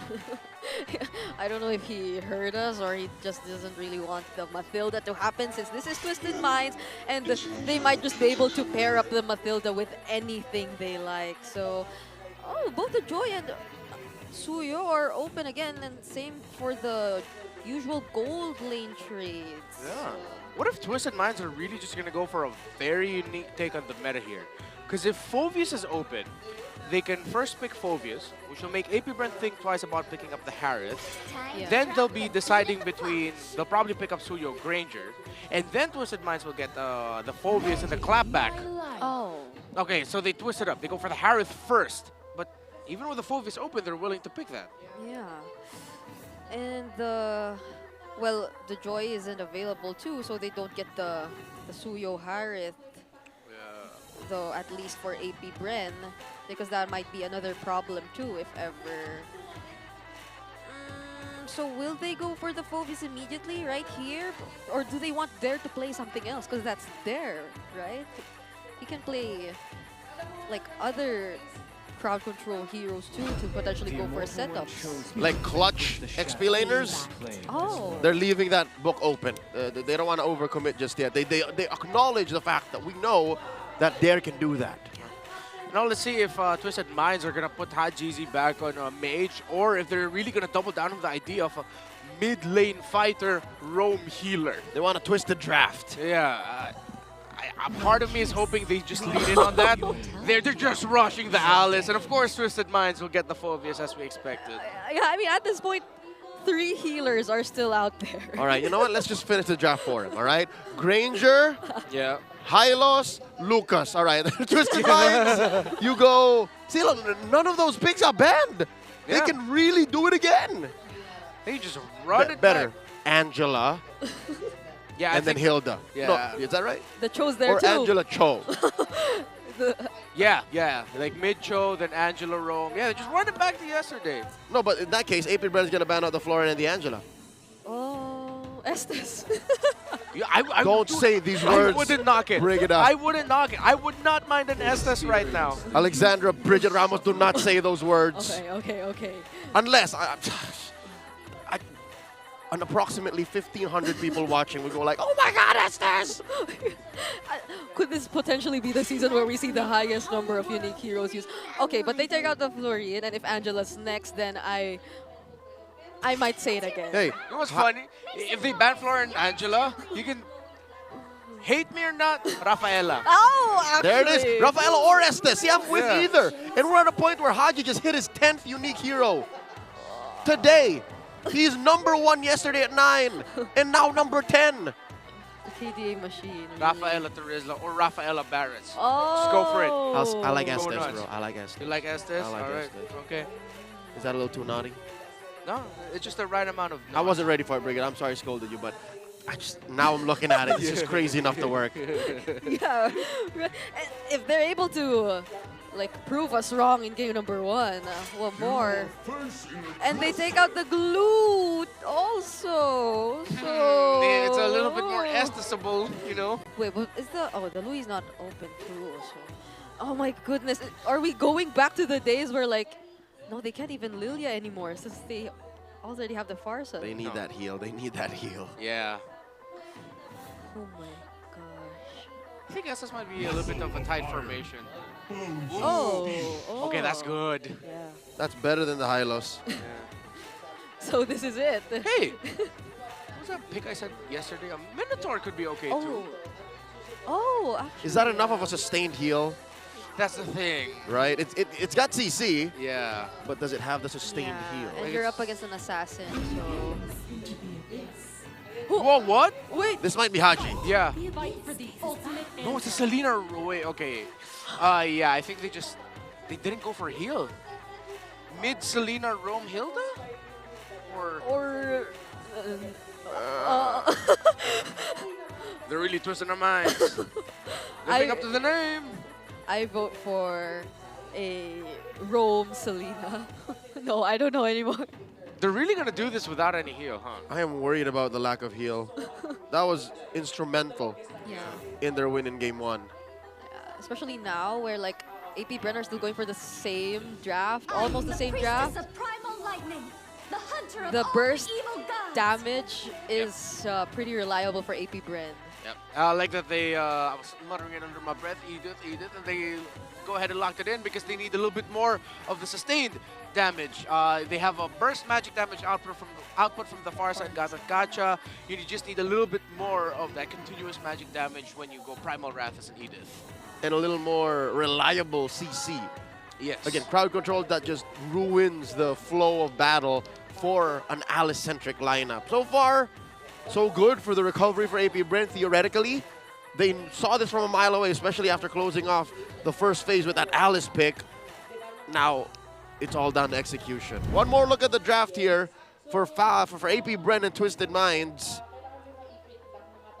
Stats say AP.Bren has the better draft, like numbers-wise. Yeah, they have more answers now to potentially what Twisted Minds could do later on. And this is there on the Edith too. Yeah. So like, I wouldn't be surprised if he's able to find those very crucial targets in the midst of a very messy team fight.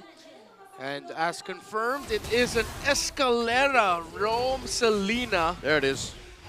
Let's see how that's going to work out. The pairing of the Selena and the Hilda together, though, that's a lot of burst damage if AP.Bren aren't careful and they continue getting caught out. I don't know if we'll be seeing the same trends too in terms of like these fast rotations, but it's likely to happen though, considering the almost exact similar lineup from AP.Bren. And this is something Hajizi did earlier anyways. The attempt to interrupt, get in the information, but you can't stop the fast jungle clearing and rotation from AP.Bren either way. Oh, Hajizi here, spotted by 2. Oh! Gets stunned by the Curse of Grau and just right on cue, the Evil Queller. It seems like it's a replay of some sorts on what we saw in game number 1. Yeah, that's not the start that they want to have. Okay, already up to the gem, and they getting dived on. And then early as less than 2 minutes, it's a 4-man rotation again from AP.Bren. This time outplayed, won't survive that surprise attack. They blew that boy up. Yeah, the Beast is angry. I think what we're seeing now is what AP.Bren should have been really gunning more for in that game number 1, or at least now they're getting more opportunities to do it. Look how much gold Shizo was able to get from the shielding up top. This Granger is going to snowball like crazy. Dear God, I don't know if this is unprecedented, but 1,000 already, even before this 2-minute mark.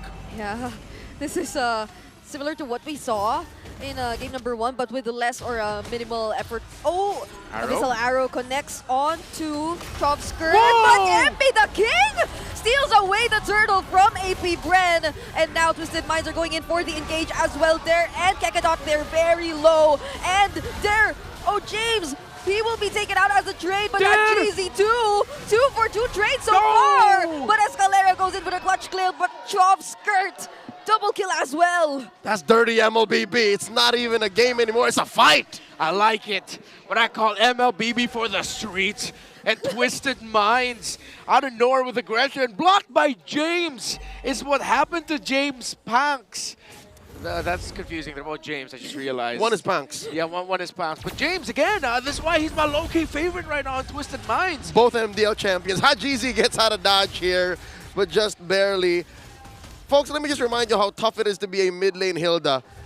Bushes aren't as accessible when you're in mid like this. Yeah, you'd probably have to rely a bit more onto Escalera, the way he's able to position those traps, get the vision for you. So probably they can have some sort of a workaround in terms of that. But this is another threat for Outplayed. Will he be able to clear the waves? He will. And the Zaman Force is already used too.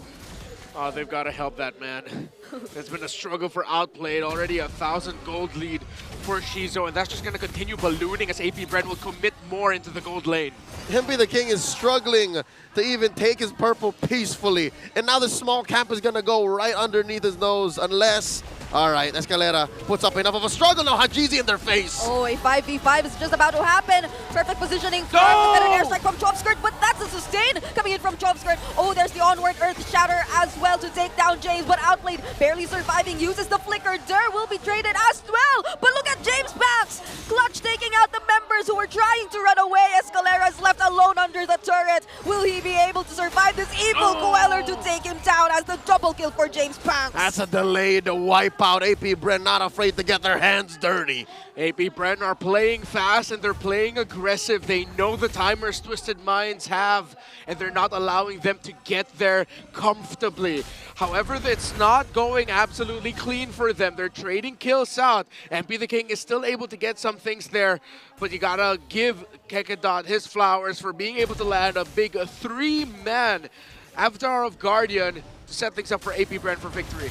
Yep, and that was right after the feathered airstrike too, so there was so much AoE, but Kekedot going in for MP the King, but on the other side of the map, he will be forced to use the AoG to run it back. GZ's looking for the backline members, and he will be taking down James. Escalera, though, also going for Kekedot.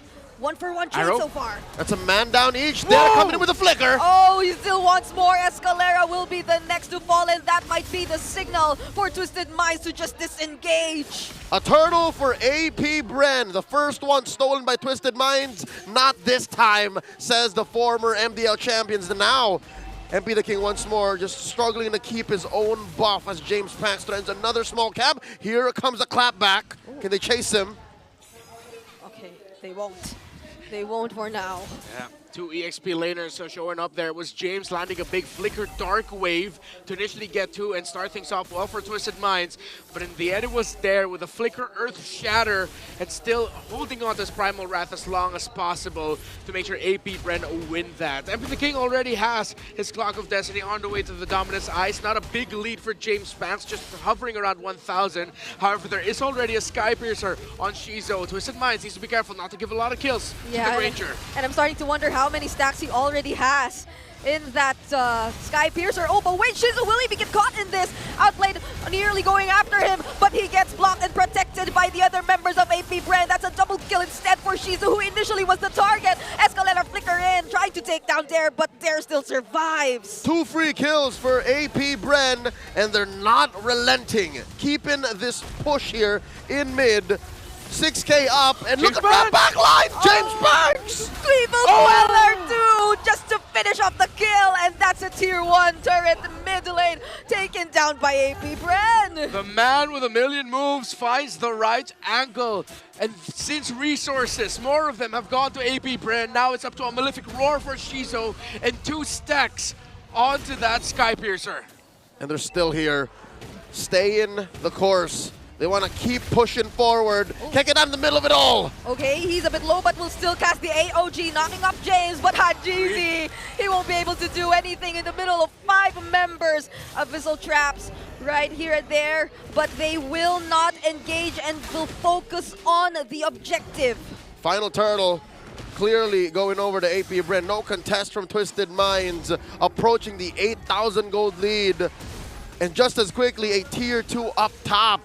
Twisted Minds, how do they get out of this? Again, the lack of heal is changing the ebb and flow of their lineup. Yeah, you really get to see, especially in this one, just how important healing is for a lineup focused around an Alice. Still on the way up to a dominance ice, already has the leg plates, only still going to the Feather of Heaven, is outplayed, so it's going to take some time for this Harith. Since the lead of AP.Bren have ballooned so high, you actually see Chovskirt committing the Divine Glaive early on as his second major item. That's them showing we're not going to allow you guys to balloon. We know you guys rely on shields. We will build that Divine Glaive. Yeah, and at this point, he's probably like almost, no, he's 607. So that also explains why he's so up ahead. And in game 1, he was rocking a flicker, if I'm not mistaken. So now he's respecting Twisted Minds and using that battle spell, threatening Twisted Minds to come get him so he can clap back in kind. Mid lane tier 2 in jeopardy, big wave marching up. Another fight could be waiting just to explode out of nowhere. If it's up to AP.Bren, they will do that. Feather Strike coming in from Chovskirt, zoning out Twisted. Yeah, and Kekedot just blocks the Abyssal Arrow too from Escalera. Even when he always wants to go after Chovskirt, again, we mentioned the Purify doesn't make it easy for him too. Ooh. And wow. 500 stacks at under 9 minutes. Yep. 30 on the Sky Piercer as well. Yeah, this Granger, again, we saw just how much gold he was able to get in the shielding. He had the 1,000 gold lead in around 3.5, 4 minutes in already.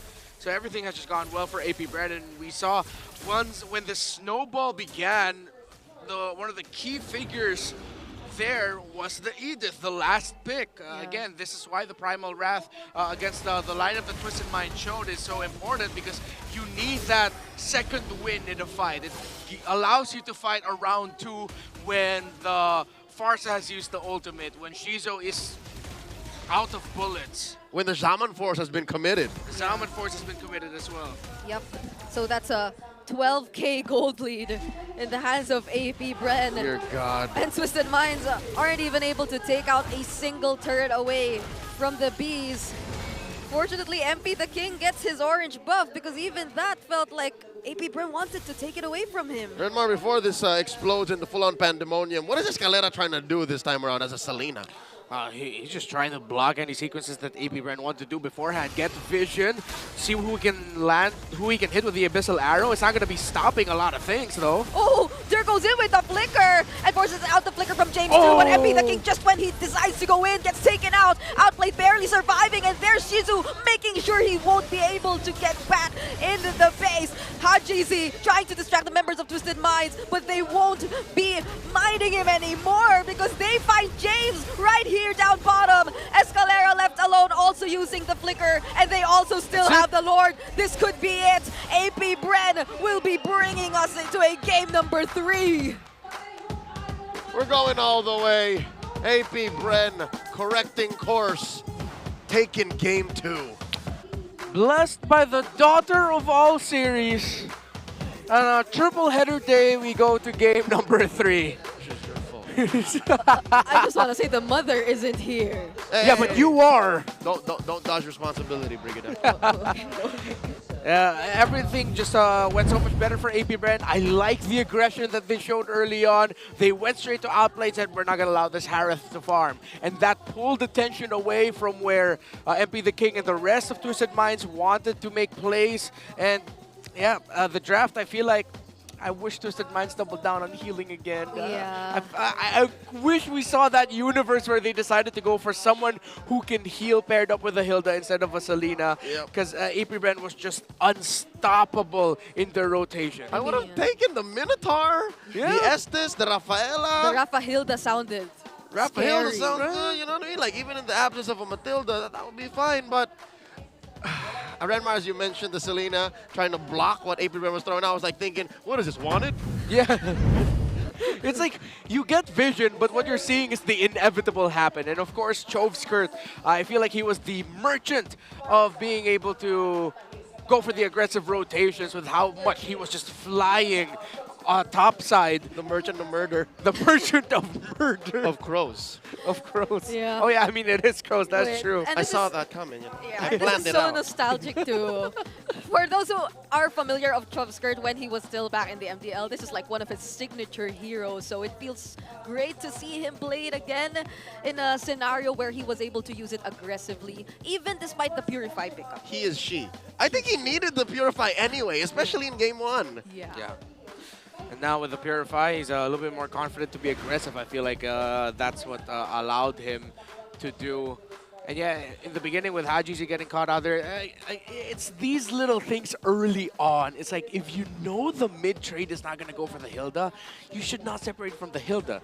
As much as possible, you plant your traps around there and play around the center of the map, so that you can at least cover for each other. And that's something that I've been seeing a lot more for the teams that were struggling initially. Omega, AP.Bren, of course, and Twisted Minds. They really just need to watch out for the communication between the roam and mid and making sure the first 2 waves are good and locked in. Yeah. I mean, I think Twisted Minds compared to game number 1, it felt like they wanted to fight a little bit earlier, which didn't favor them entirely because it wasn't exactly their power spike just yet.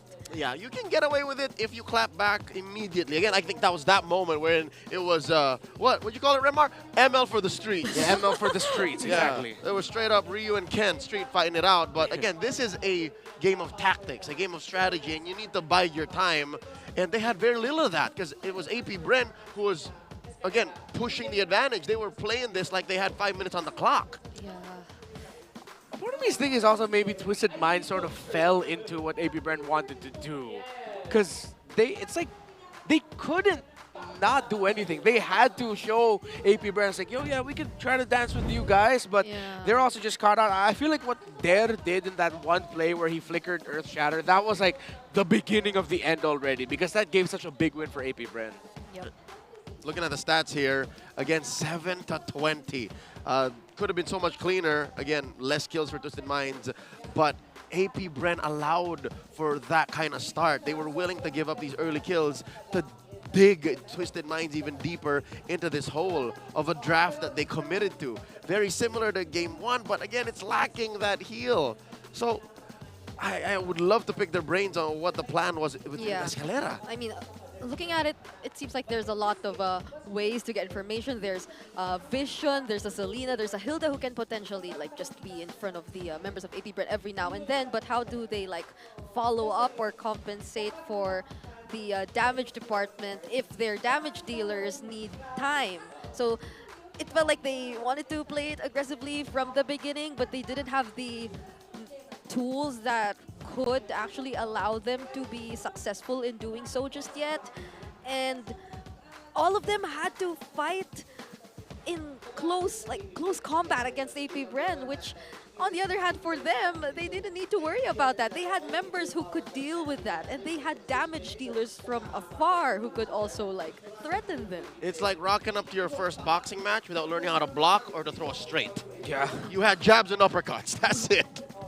And I think that's not going to work for most people. It'll get you something, but it's not going to get you what you need. Unless you knock them out in one blow. Yeah. Yes, but not this lineup. This is an Alice Harris lineup. Yeah. At best, it's a body snatcher. You're hitting, from the solar plexus and I wonder if we're going to see a different approach for Twisted Minds. And by different, I mean just, doubling down on the healing. Here's the thing. They had it on them, right? The last two in blue. One of them could have been the Estes, the Rafaela, the Minotaur. Yeah. They chose the Selena.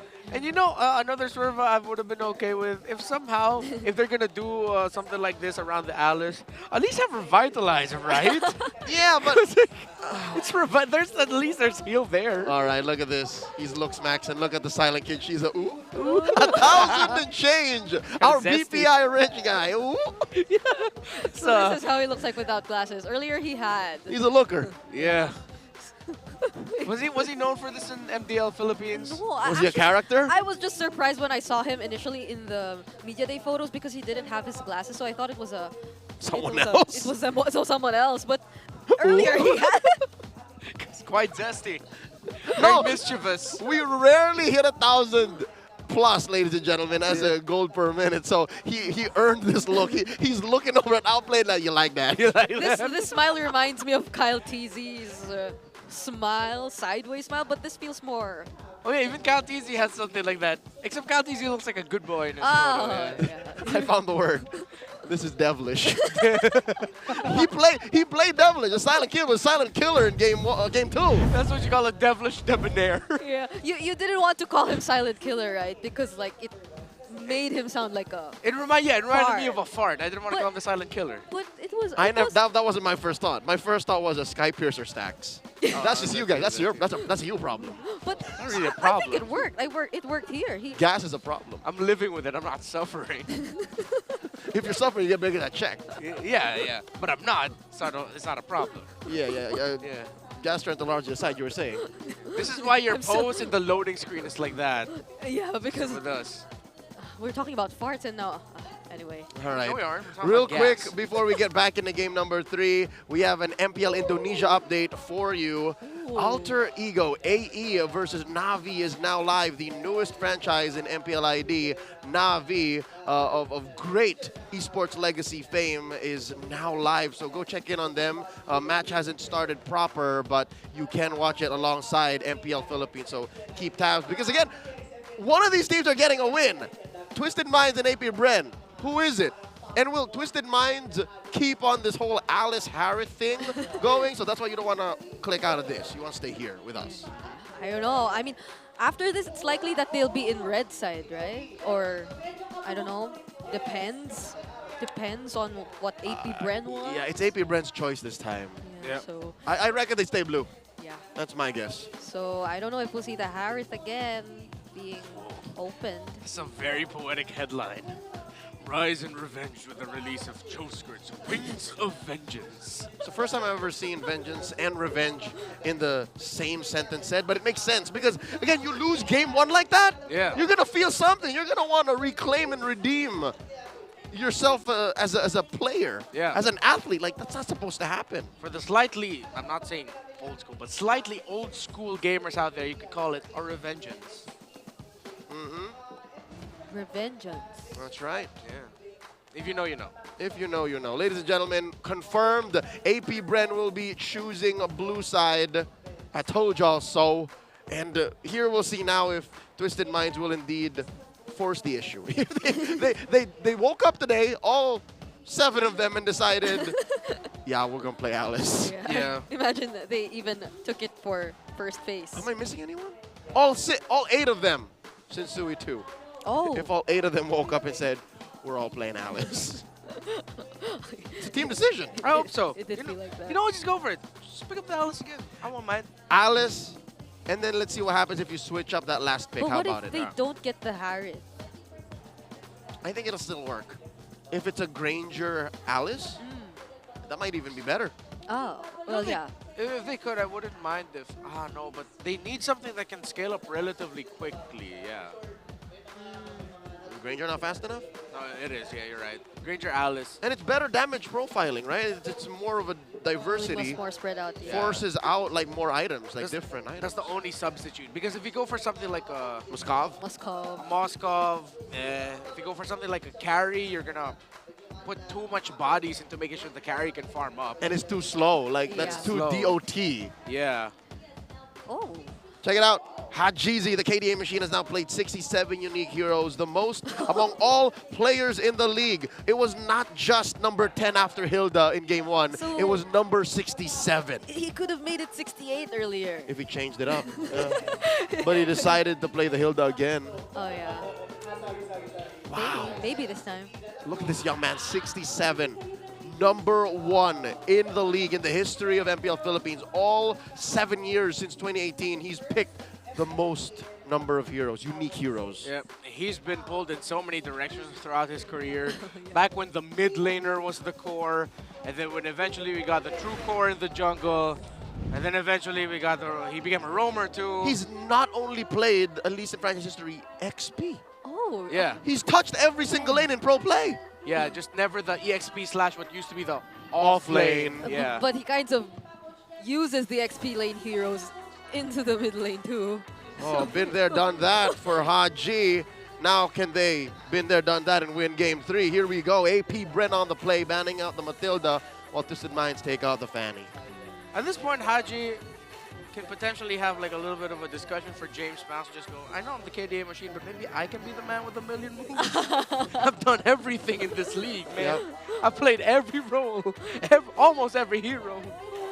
He's played more than half the heroes in MLBB now. We're at 124, right? 67. 67. That's more than half. Yeah, yeah. Wasn't exactly half. It's more than half. Oh, right. Damn, I'm it's a hoping lot. It's a lot of heroes. Yeah, hopefully he uses How many heroes have you played? Yes. Yes. What now, though? Joyce banned again. Oh, We got into the point where AP.Bren are respect banning the Florin. What if it gets so bad that Coach Jeff and the gang ban out Florin, Angela, and then Rafa Orestes? yeah. And at this point, even the Louis is still open, which I feel like if AP.Bren gets their hands on it, playing Ube might be harder for Twisted Yeah, Minds. exactly. Is the Chochov good with the Louis? You like him in the Louis? Gaze the stars and No, now we won't be seeing it anyway. Not but happening. yeah. And they had to ban it, and so that means No need to answer. should either be a Harith or a Suyo that ends up with AP.Bren. Go Harith and Suyo here. Twisted Minds will think about Fovius. Trading the power picks +1 off power pick. And then maybe Angela 3rd pick. I think Luyo. There you go. Me to vanquish the shadows Okay, so they plague this world. still can get the Harith. The Phobius is still there too. Cho Phobius. Oh. Or I Harith. know, but they have to get Harith. They have to get Yeah. Harith. Because Harith is good regardless of the Alice. Yeah. Cho Harith or Phobius Harith, I'm okay with. I'm really just banking on the idea that Twisted Minds are gonna... Oh no, but they won't be able to get the Alice. If they go ahead and rush the Angela, that's gonna be tough. I think Twisted Minds will have to recalibrate. We might not be able to see them play the Alice here. Unless they do that, yeah, the Angela Yeah, Alice. Or what if we all know what's happening? So they go Alice here, Alice X, or Alice Harith, or Alice. Yo, Granger's open too, by the way. Oh they go my Angela gosh! right away. Oh. They locked in the Angela right away. So this is better. This is what we're talking about, right? The Granger and the Alice. Yeah. And the Angela. They can still go Alice anyway. But then like, oh, AP.Bren. I didn't think they'd actually go for it, you know? Yeah, but we're not Twisted Minds exactly, are we? Yeah. It's them. So the Trohilda too is still there. The Harris not in Twisted Minds, so would they still Phobius here or? Honestly, if I'm AP.Bren, they've usually been saving XP laner picks for last, but I think they will consider picking up a CC early. Because you have to watch out for a CC Angela combo that used to be one of the signatures before. And Twisted Minds can play around that. So AP.Bren will think about, you know what, burst, snowball, let's pick up the Harith, pick up Jawhead. I'm not going to knock AP.Bren for this approach. This is the right approach. Because they showed they're up against a mid-game power spike team. So Alice will get locked in here. It's very CC-able or Lucasable for Twisted Minds later on. Brigida is wincing and quietly gasping Yeah, at the Alice pick. We knew it was coming, but when we see it, you know, like these first 3 picks, who would have known that in March of 2025, this would be what a professional team would be bringing to a game, to a match-winning game. This will be their go-to draft so far in the past 3 games we've been seeing them play. And this really reminds me of the Angela Baksha CC days, only now it's quite different because they're really pushing the Alice. Yeah, Renmore's onto something. Like, they should ban out the CC because they know they can't pick it first. Yeah. So what if it's a Cho CC ban? Then what does Twisted Minds go for? But since they picked up the Harith though, the Phobius still there too. It's kind of similar to what we saw from game number 1, only except now it's not a Harith, it's a Granger in the gold lane. So Wait, they're going with Vexana. Are they quietly considering glue here? Glue for James? Or glue? Again, we saw it before. It's not crazy. Glue, but that was way back in the glue mid. I don't think so. That's gonna be quite slow. It's like it's not what it used to be. Oh no! In the mid lane. Coach Jeff and Coach Pakbet have to talk through all the possibilities now. The world is James's oyster. Glue, Phovia, CC. These are all high priority picks. yeah. Oh, they banned out the Phobius. So the Hilda still there too. The CC, as we've mentioned. I would prefer the CC over the Hilda. Let's hear from the crowd. There Okay. we go. Make some noise for yours truly. All right. So what they did go Dare for do? the old combo. He goes Hilda. Ah. Because I wouldn't want him to play into the Lucas here. Oh. I know, but they need another front. It just can't be the Jawhead. Don't tell me he goes Hylos. Hylos Hey. with the Revitalize. What if, Badang, flashbacks. what if he doesn't build? What if they just go ball to the wall, pedal to the metal? Full aggro? Yeah. Yeah. That's how they won game 2. I wouldn't mind a Badang, actually. Yeah. Well. Badang or Hilda? Badang, Hilda. At this point, you know, nobody cares. Oh, okay. Hunter of all the evil gods. Is that the Aurora. Oh. Yeah. You thought it was a Kagura? No. Oh. So they have better answers now to like whenever they go for the back lines every now and then. It's a gotcha mid? XP Gatot. No, what? No, there's a it's CC. Oh, it's so- a mid Angela. Okay. Oh. Okay, so we're going to be relying on Haji's game IQ more than his mechanics. Yeah. And it's, okay, it goes... You still play around the Angela, but it's a little bit more around what we're used to seeing. It's not the crazy approaches that Twisted Minds have been going for. Despite AP.Bren having the crazy combo of Suyo, Harith, Jawhead together, I don't know. Maybe I'm just like quietly rooting for myself to see Twisted Minds win in this. But there's something about their lineup just tells me they might punish AP.Bren. I don't know if it's starting with the slight adjustments in the gold lane, which we've previously talked about. That kind of makes the damage distribution a bit or slightly better compared to game number 1. But like,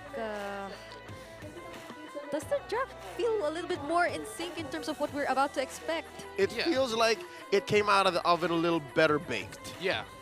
The Gatot, then the Alice. Like, there's a sequence you'd be expecting a bit more. Granger, the hold down the early to mid. You got the CC. Yeah, the timing of the dives, front to back. You can even just to go for a dive.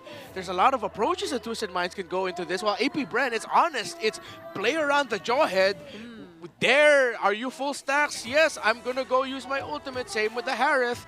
Very ultimate dependent is AP.Bren, while Twisted Minds, yes, they have some strong ultimates, but even without like a curtain call on the CC, it's going to be okay. You'll have the Yo-Yo Blitz as long as you'll have the Angela there with you. And the Vengeance. And the Vengeance. One thing that AP.Bren, or two things AP.Bren that are great for their lineup is the crowd control and the push potential rating. It's 2 points above Twisted Minds, which is what Twisted Minds needs to watch out for here. There is a lot of crowd control on the side of AP.Bren that can prove detrimental to Twisted. If you're Twisted Minds, you would probably have a better idea of what to expect from AP.Bren, or at least for the time being where you're not entirely expecting there to be part of the fights just yet. It's really just the ejector plays and the follow-ups from Chovskirt, but let's see if they'll make it work. That's an early invade coming in from Escalera. It all comes down to this. Game number 3, the rubber match in the series to consider, to decide who gets the victory first in Season 15, AP.Bren or Twisted Minds. Y'all see how deep Escalera was? Yeah, he was just making sure that he was able to disrupt. But wait, it's an early rotation towards the XP lane. James down to half HP. Okay, first rotation to disrupt what is going to be the linchpin, actually, of the lineup for Twisted Minds. The CC will actually have to do a lot for their lineup, considering it's going to be the main pairing with the Angela. Up until a certain point, it's going to be the main pairing for the Alice. Hopefully, Twisted Minds are thinking about that and not just thinking, okay, Angela Ultimate is exclusive for the Alice. They have to consider just how strong Angela is with CC. Yeah. Just to double down on that, everyone is a legal target for Hearthguard. Even outplayed in such clutch moments, you just need a little bit of extra health so that he can spell vamp and, you know, kill his way out of a sticky situation. This Angela pick in the first phase, I'd say, even before the results come in, was a worthy pick. Yeah. And let's see what the itemization of Hajizi will be. If he's going to be rushing the Flask, or in some cases, some mid lane Angelas actually decide to rush the Fleeting Time instead. Yeah. First turtle spawning, lower quarter of the map. 5 seconds from now, it looks like first to the scene will be AP.Bren. Escalera here to see exactly what's going down. Oh, wow, quick blitz take. And then, of course, a replay. MP the King going straight for the purple buff. No level 4s needed. That was typical Jawhead leashing in the early game, except that it was the major objective that they went after. MP got away with it, by the way. Able to steal it. And now I think the next thing that Twisted Minds has to look out for is a potential purple buff invade similar to what happened in game number 1. Tit for tat. Yeah. Was that game number 1, game number 2? That sequence? 1. 1, okay. So yeah, just watch out for the purple buff invade once the purple buff of Twisted Minds is up. I mean, it's all Alice, so I might be wrong. It might have been 1 and 2. Yeah. That mirror from the turtle take, the purple take, and then the contest on MP's purple. But regardless, we do have about 2 minutes on the clock here to try and iron out the situation for our players. I believe this is James Pank's Paramour. Oh! That's a buff right there for the man with a million moves. This is the woman with a million moves. I didn't know that. I mean, I would assume. yeah, because back then, like when I was in MDL, like it felt like James Banks was one of the youngest. I mean, right? Or, but I don't it's know. young love. Yeah, Yeah, and you and MDL was a long while ago, Brigida. actually. It's been almost 2 years since you won your back-to-back best talent of the Yep. season. Proud dad over there. Why was that mentioned Very again? proud. He was there, like almost every day too. Yeah, nowhere better to go. That's why I was always just in the MDL studio in season 1. I mean, it was cold there. He was privy to the win. Yeah. He saw every day, every hour you put into that award. Oh! There's Back to back. What is this? There's a baby cakes fan in here. Even Oh, when baby friend! I like the dog. Baby friend alert! Let's just keep it there Any for cats in the the building? entirety of the troubleshooting. Any cats in the building? I love dogs too, but so cute. y'all know me. I'm a Uh-huh. cat dad. Yeah. All right, what you got? What you got, guys? All right, that's He's got a picture. that's his lady. That's his lovely lady, and that's Follow his somebody's page. somebody's Facebook page. Pylon, hey, that's collegiate esports there. Are these from the battle trip? I believe so. Ay. Oh wow! Hey! No putting your friends on blast. Just to translate, their friend couldn't come because they fell asleep. Yeah. I mean, it's Oh. relatively early. Hey! Is that a character from the award-winning anime Naruto? Who's that? Who's that though? It looked like the elder brother of No, he looked like Sasuke. but Sasuke he- Itachi. No, it's Itachi. Oh, Itachi yeah. Uchiha. Yeah. Because he's an Akatsuki. Correct. Yes. You saw the hair, right? Yeah. Yeah. It's just his Filipino complexion seeing that so- betrayed him. Yeah. We've been seeing so many Naruto cosplayers. Got a big following here in the Philippines. I wonder why. Again, there's a big following here in the Philippines. Yeah. I just told you, Brigida. I wonder who we're seeing next week though. Obito came. Today it's Itachi. Last week it was Jiraiya. Oh, Jiraiya. Yeah, Jiraiya correct. was here. Jiraiya was here too. Waiting for Sonade, man. Of course you are. Is it just me who wants to see Rock Lee and Guy? Oh. I also want to see Rock Lee guy. I want to see like a father and son play Rock Lee and Guy. I want to see Rockhart be Rock Lee. That And would be who's gonna perfect. be Guy? What was the name of the guy? Nice suit. What was the name of the guy? Wait. With the spirals on his cheeks? Choji. Choji, yeah. Why did you immediately look at me? No, because I remembered you mentioned something about Choji last I'm week. So you've been roasting me ever since No. I shaved my head. What Wait, is up? Choji isn't bald? Choji's not bald. Yeah, he's not. Choji is a shape-shifting shinobi. Yeah, he's not bald. He's a ninja that can change. What is this? Why? Do your friends agree to this? Everyone just putting This is a Yeah, live broadcast, That's the ladies same and gentlemen. dude, just a different picture. Thousands of people, millions around the world see this. And we're back to Itachi. You know what? I'm questioning if this is actually Itachi. The hair doesn't look like Itachi now. Yeah, no. Now that I saw it the second time around, I don't think it's Itachi. Take it back. I'm not a big enough Naruto fan. It's a long-haired guy. I stopped watching after, what was that, the second arc or I something. feel like that's one of the The Akatsuki second one? interns. They had interns. Yeah, the Akatsuki subs. Yeah.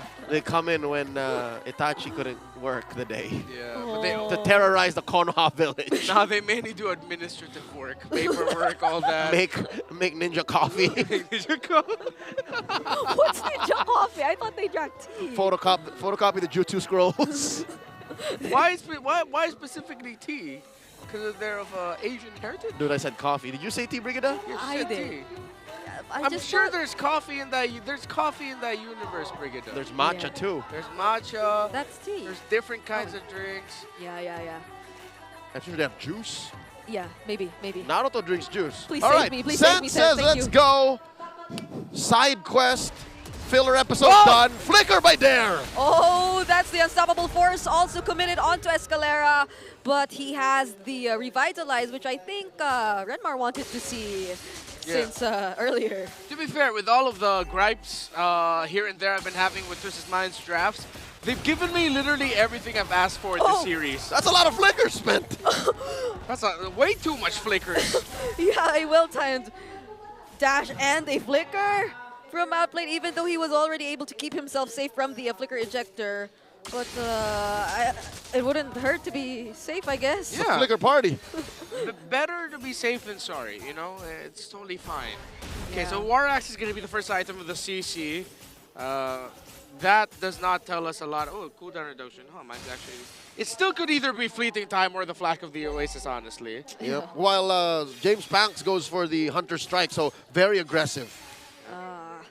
That's Flicker already burned by Kekedot earlier, though. So let's see how they're planning to take this turtle away from Twisted Minds, since they will be able to position themselves first. Oh, without the Flicker, immediately looks for a target, and that's going to be Escalera, but MP the King going in, already forcing out the passive out from Chop Skirt, and they will be taking down 3 members from AP.Bren, only leaving James Pax alone. Twisted Minds bulldoze through AP.Bren. Second turtle going over to TM. Thank you, Twisted Minds. You acknowledged. That's what I was raving on about earlier. The CC and the Angela together. This isn't the right time just yet for the CC and Alice. Allow the CC and the Alice and Angela. Allow the CC and Angela to carry you over to that point. Hajizi item update did first build the Flask of the Oasis. Now that there's a Clock of Destiny on the Alice, now Hajizi will actually have choices. He won't always need to go for James, but either of those two, it's like there's no wrong ulti for this Angela if it's the CC or the Alice. I honestly feel like Kekedot has to be extra careful with the ejector plays that he goes for, since I would have thought initially that it would have worked well because there is a Frigid Glacier, but so far, not even that's able to stop MP the King.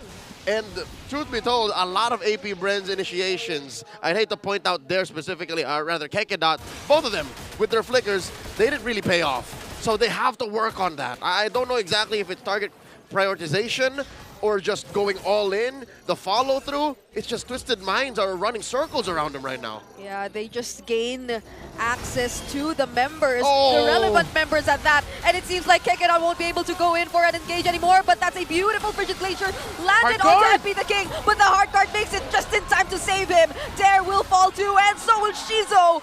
3 members down once again! That's a clutch blood ode!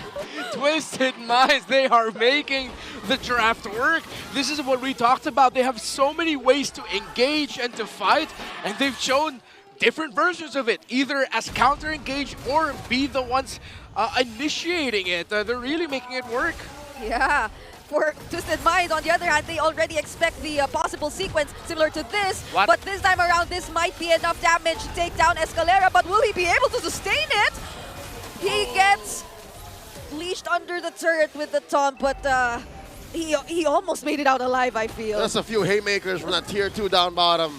That was inevitable that Twisted Minds lose their roamer. But this is still the final turtle of the game going over to them, approaching the 1.5k gold lead at under 7 minutes. Yeah. James Pan's just really looking for possible ways to even out the lead. Yeah. It's a hard spot for him. Yeah. Slight advantage here for MP the King in terms of the levels. In terms of the gold, it is quite even still. Yeah, not that. No, excuse me. Not going to double down on that. Gold leaders, though, MP the King with 5,300. Much bigger lead compared to James Banks. All right. Slowly but surely, Twisted Minds crossing over, threatening everything away from AP.Bren. He does have a Dominance Ice now.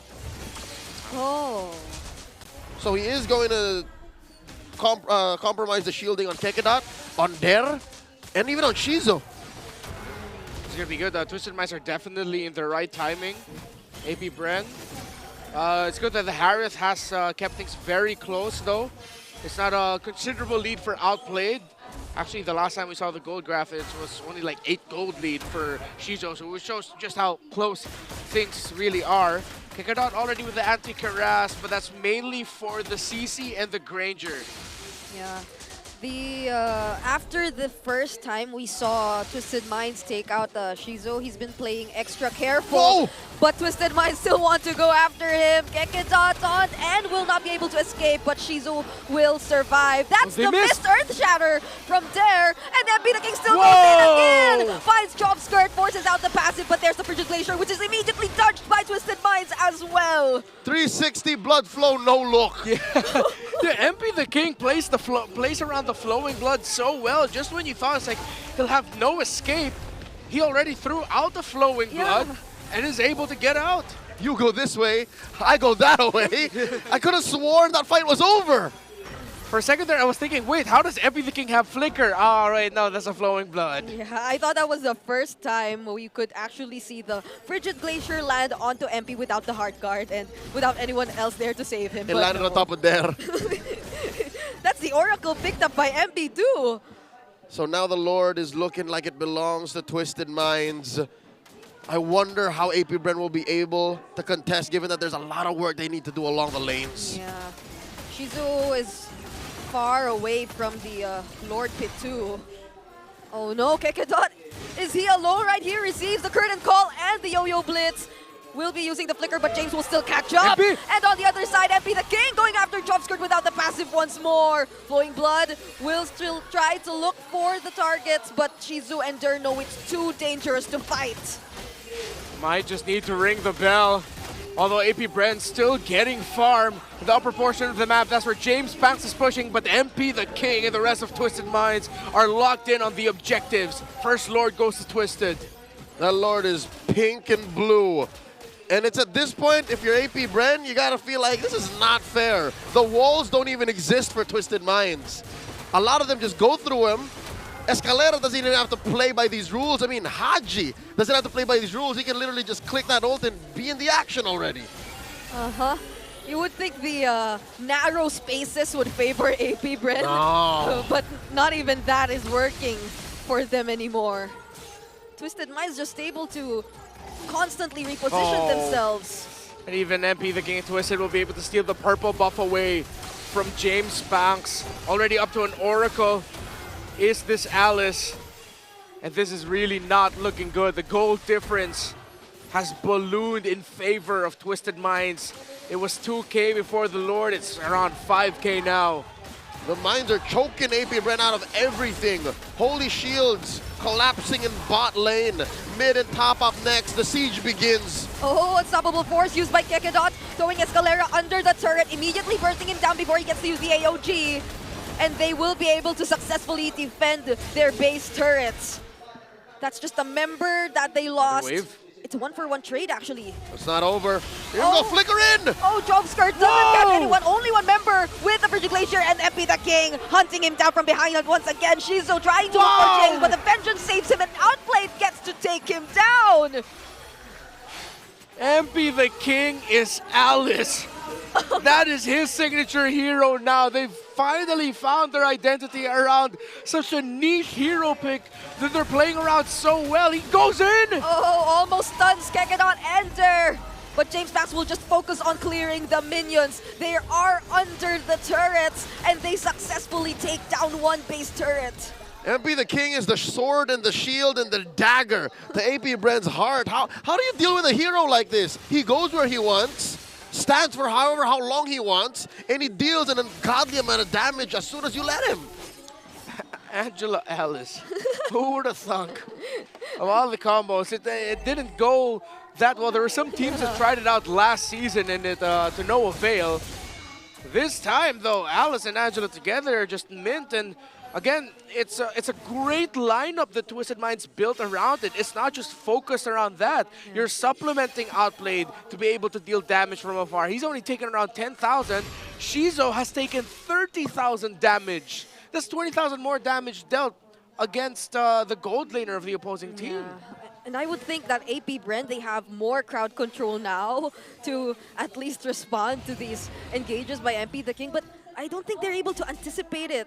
The timings are just so well thought of by Twisted Minds. It's just they can't close the gap. As soon as they do find that range to try and get the CC where they can use it, Twisted Minds had already blasted them to Kingdom Come at already, what, a third of their health? Look at this, Dare is trying! Oh, Kekedot flickering in! Throws away Dare instead. Very unfortunate because Shizu will be the first casualty and Dare is next. Kekedot being slowed down and will be taken out to Drop Skirt. He's left with no one else to help him get away. And it's a double kill for MP the King, only leaving the map. man with a million moves to defend. That is it. Twisted Minds are on the way to their first win. And once again, it seems like they've successfully twisted the minds of every single person watching this. Twisted Minds secures the win against AP.Bren. The Minds go wild. Once again, their first victory in Season 15. Angela and Alice, old favorites of a team with a very strong healing-based DNA. See, as long as healing is on the board, it goes well. The moment you take it out, that's when everything falters. But MP the King, how he plays this Alice is world class. I was looking everywhere, even off map. Who knows where this Alice will end up? Show sportsmanship between these two teams struggling in Season 15. But now Twisted Minds can hold their heads up high, knowing they have 1 point on the leaderboard. I will no longer be skeptical of the first phase Alice if it's Twisted Minds. And the Angela. And the Angela. Yeah, I'm chill with it now. I'm not gonna knock it. It won. Yeah, it won.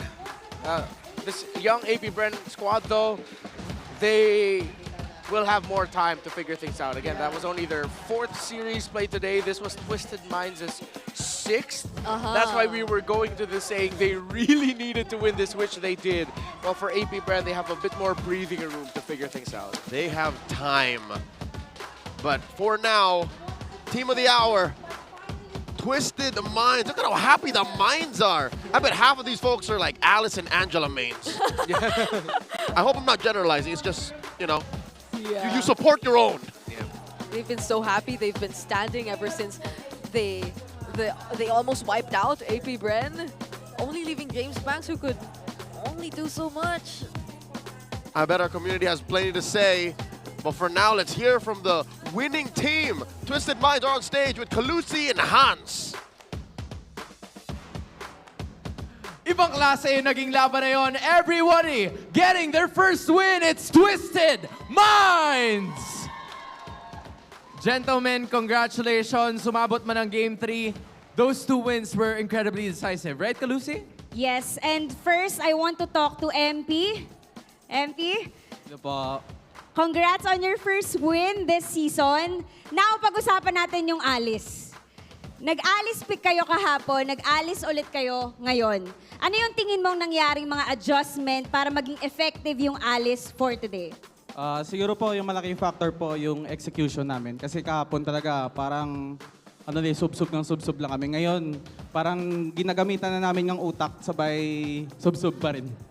Ayun, mas pinolosh nila yung strategy from yesterday. Para malinaw, sub-sob ha? Sub-sob ng sub-sob. Pero Na may ngayon, utak. Na may utak na. Yun. You love it, right? But I think hindi pa natin nahahanapan ng duos itong team na to. Exactly. MP, curious kami, sino yung duo sa team nyo? Si Jamal tapos si Sensui po. Ano? Si Jamal daw, tsaka si Sensui. Anong tawag sa duo na yon? Di ko po alam eh. So, sige. Ikaw ang magbigay, James. May naisip ka ba? Asot pusa. Asot pusa. Hindi ko Okay. rin alam kung bakit. Pero sige, tanungin na lang ulit natin sila next time. Baka may maisip sila. Siguro Okay? dahil malalakas Oo. lumaban Oh, ang siguro, aso at pusa. siguro sa ngayon, asot pusa muna tayo. Pero isipan pa natin next time. Okay? Now, I wanna give the floor to Coach Bon. Coach Bon-chan, again, congratulations. Back during the time na we were talking to you off stage, nasabi mo sa amin na mag-expect kami ng bago. And this is exactly what you showcased to us. Will we be expecting more of these sa darating na mga linggo? Expect more na igagabas namin, especially sa mga utility heroes. It's either we lose or we go big and change the game, how we play the game. That is Han, and you love to see it, Coach. Kasi back then, right, Ube strategy, you've been familiar with that and you were the ones, or at least one of the people who really executed that to perfection. Is this the same kind of thing na gusto mo? Kasi may Cho mid, may Hilda mid, which is, you know, parang hindi na bago sa inyo. It's the first time na ipinakita nila ang Hilda mid sa MPL PH. pero hindi sa ibang stages, right? But during the off-season, ano po ba yung ginawa ng team ninyo to be able to pull this off? During the off-season, talagang hinahanapan ko ng way para ma-incorporate yung mga utility heroes. Kasi dito sa meta, na pura assassin meta, talagang sobrang ang hirap ipasok. So ang nahanap kong way talaga is ma-balance by means of going for phosphor as tank. Phosphor as tank. Hopefully, we see more of that. Once again, your winners, Twisted Minds! Gentlemen, you may now take your walk of victory.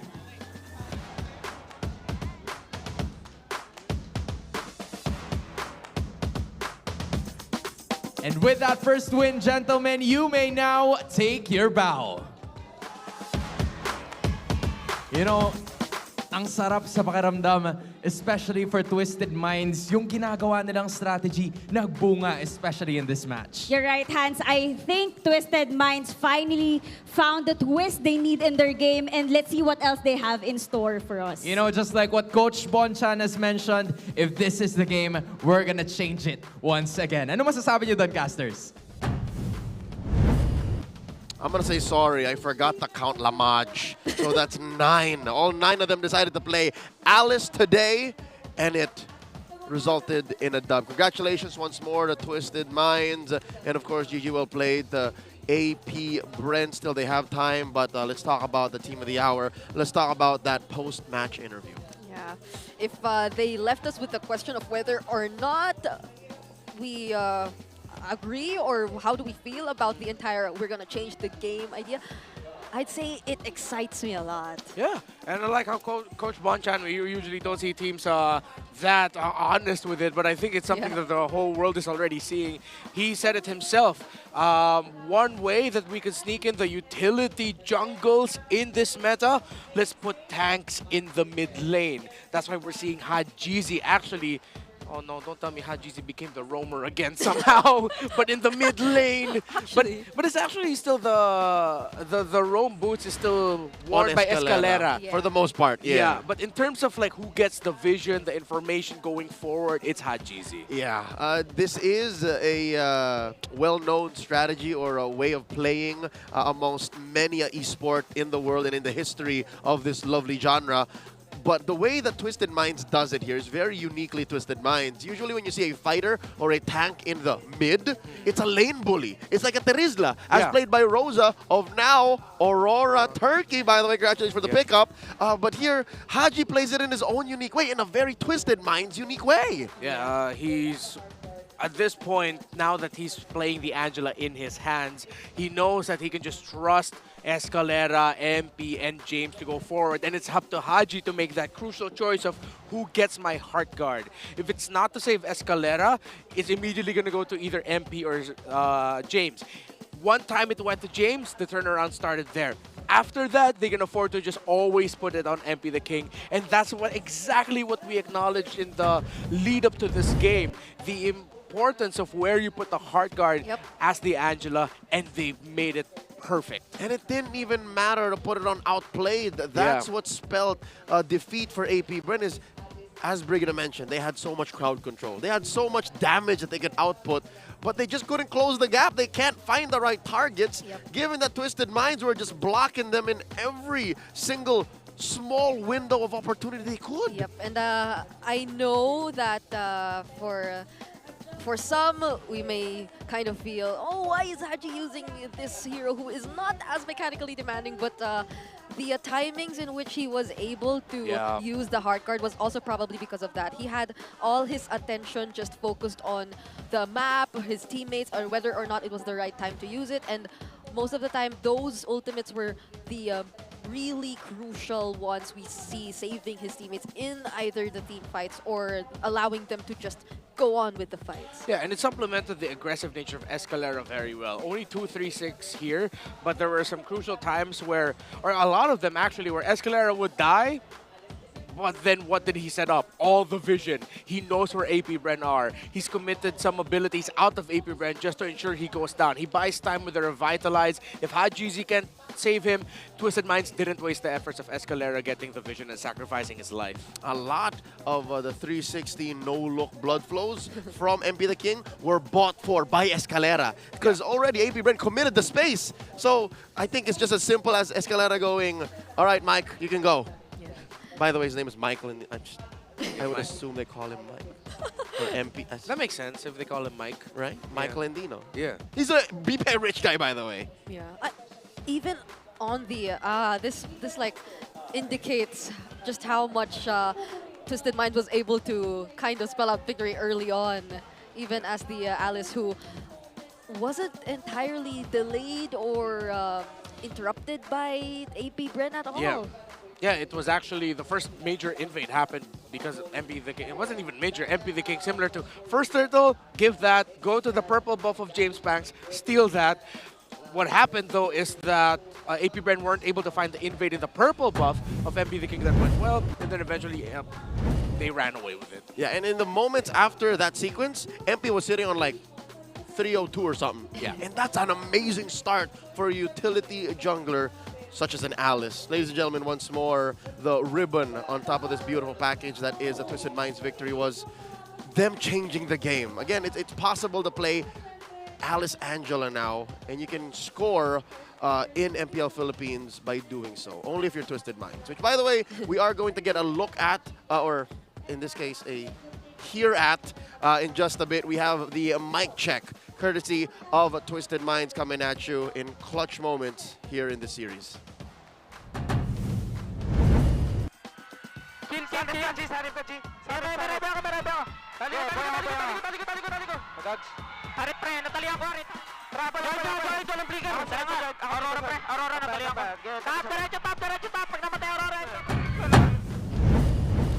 Y'all pick that up? Yeah. Haji and Escalera. Very vocal players.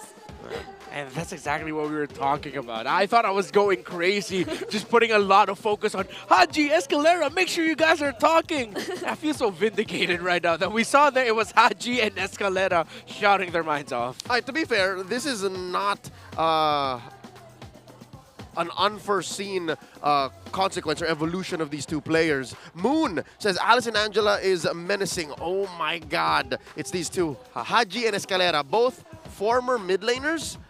I'll tell you now, it's not necessarily the mechanics. They're heroes, the way that they play. They're mentally, mechanically demanding. Like, you have to know what to do, where to do it, for it to matter. Yeah. It's not as brainless to play an Angela. I can tell you that. Yeah, they've both gone through mid-roam shuffles throughout their career. It's interesting. And they're both award-winning athletes. Season 9 Rookie of the Season, Escalera. Yeah. Multi-time MVP of the season, Haji. Yeah. And there was a time where Escalera was sort of like an assassin in the mid lane because he loved the Kadita so much too. Ooh.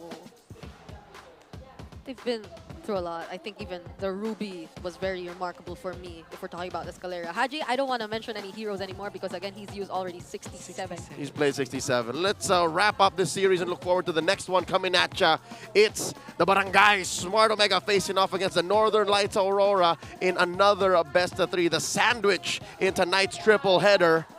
It'll be Renmar and Brigida still serving it up to you alongside Rockhart. So with that said, stay with us. You're watching MPL Philippines Season 15. We'll catch y'all on the other side.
Defeat!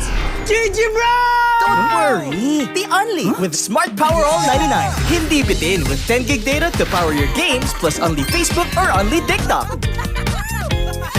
Load now!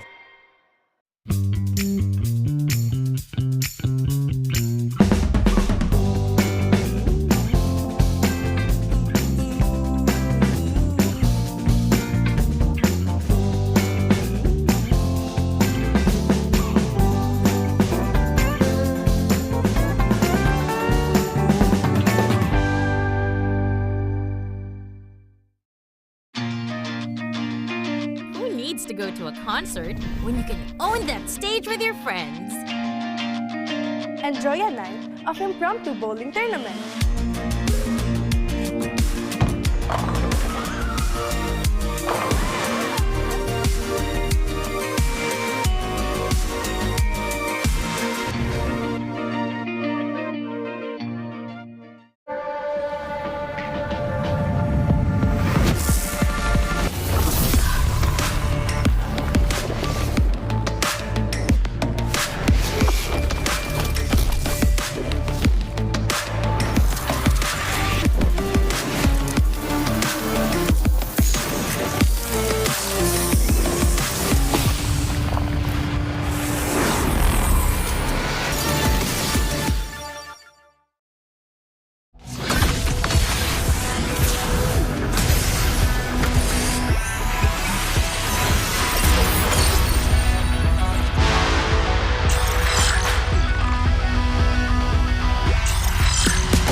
Malakas ka ba?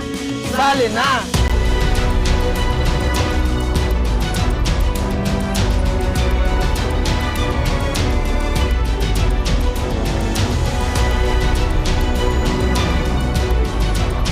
Kita Kids. Kita Kids. Kita Kids. Kita Kids. Sa MCC Season 2.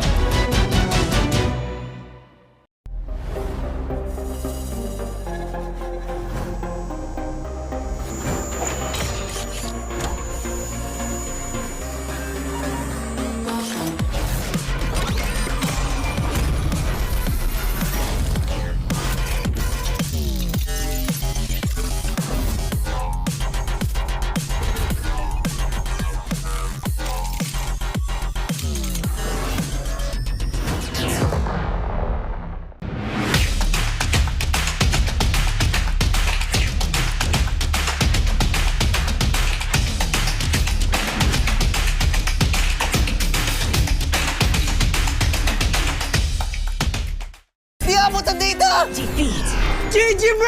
Don't worry! The Only with Smart Power All 99. Hindi bitin with 10 gig data to power your games plus only Facebook or only TikTok. Load now!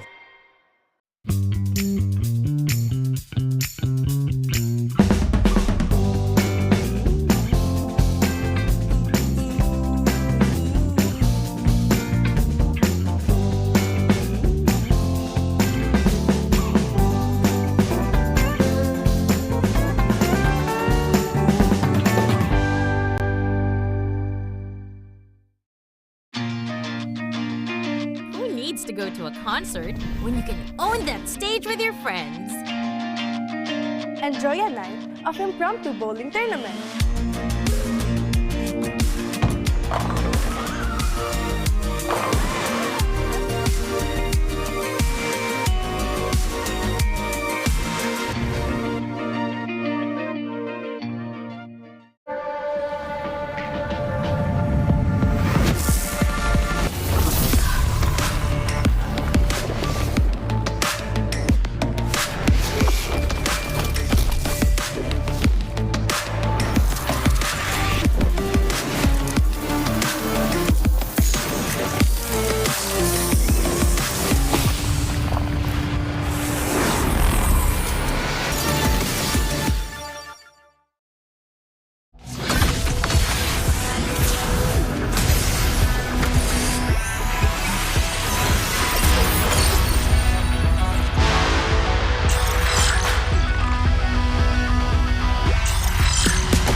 Malakas ka ba? Sali na!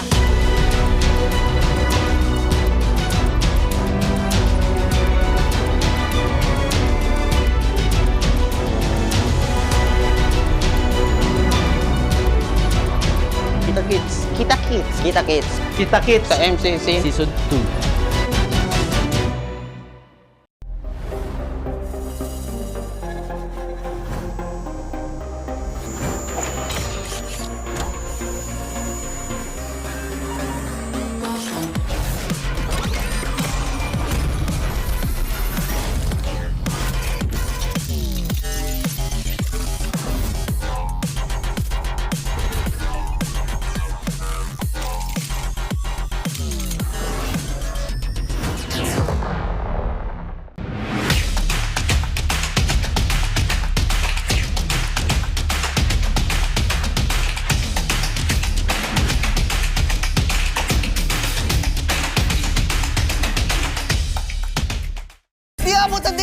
Defeat TWIS! Don't worry! Be only with Smart Power All 99. Hindi bitin with 10 gig data to power your games plus only Facebook or only TikTok.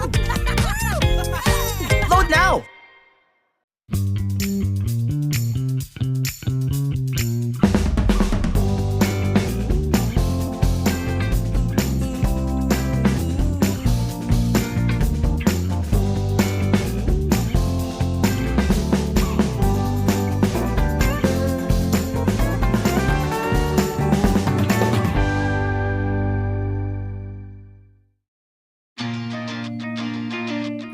To go to a concert when you can own that stage with your friends. Enjoy a night of impromptu bowling tournament.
Malakas, Pilipinas, malakas kahit anong lane, we become the monsters. Malakas, Pilipinas, malakas face the golden sun and ripping for the 3 stars. Look at us to the top, no ifs, no buts, winning any game para to sa PANAS. Di mo matitinag aming boses sa new level. Nasa kalye man o mobile, you know I become a legend. Open fire, we unite, we winners.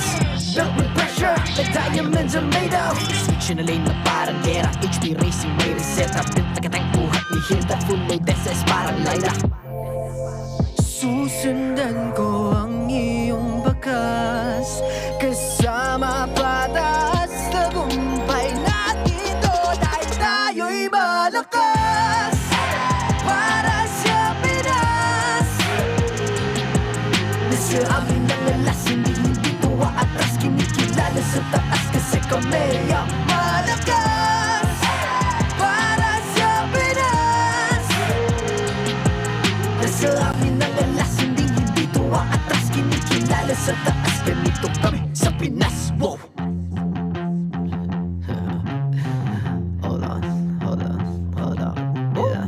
Wala kasang Pinas. Laging MVP, no surrender, no retreat. Pag nagsama-sama, just imagine what we can achieve. Laging MVP, no surrender, no retreat. Giving 100 all my all, cause we just cannot be defeated. We are unstoppable, immune and invulnerable. Ready ang equipment, lahat frozen, malang crowd control. Pakita ko na jab like beast to the southeast. So what I want, proud and loud, cause every enemy we devour. Susundan ko ang iyong bakas, kasama patas, tagumpay natin to dahil tayo'y malakas. Para sa Pinas, nasa amin ang alas, hindi to atras, kinikilala sa taas kasi kami ang malakas. Para sa Pinas, nasa amin ang alas, hindi to atras, kinikilala sa taas, ganito kami sa Pinas. Wow!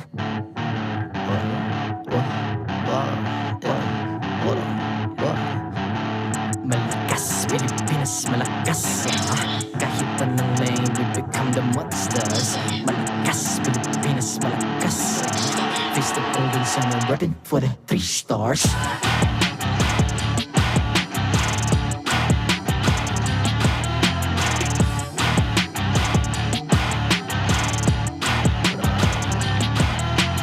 Ang lakas ng Pinas, we unite, be the stars. Ang lakas ng Pinas, we unite, be the stars. Ang lakas ng Pinas, we unite, be the stars. Ang lakas ng Pinas, we the stars. Ang lakas ng Pinas, we unite, we the stars. Ang lakas ng Pinas, we unite, we the stars. Ang lakas ng Pinas, we unite, we the stars. Ang lakas ng Pinas, we the stars.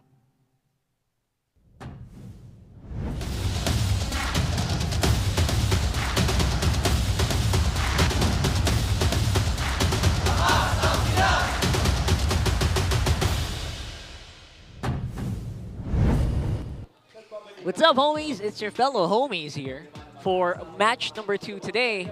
I'm Rockhart, this is Brigida, and this is Renmar. This is MPL Philippines Season 15, and we are in for a treat. It is Omega versus Aurora for this one.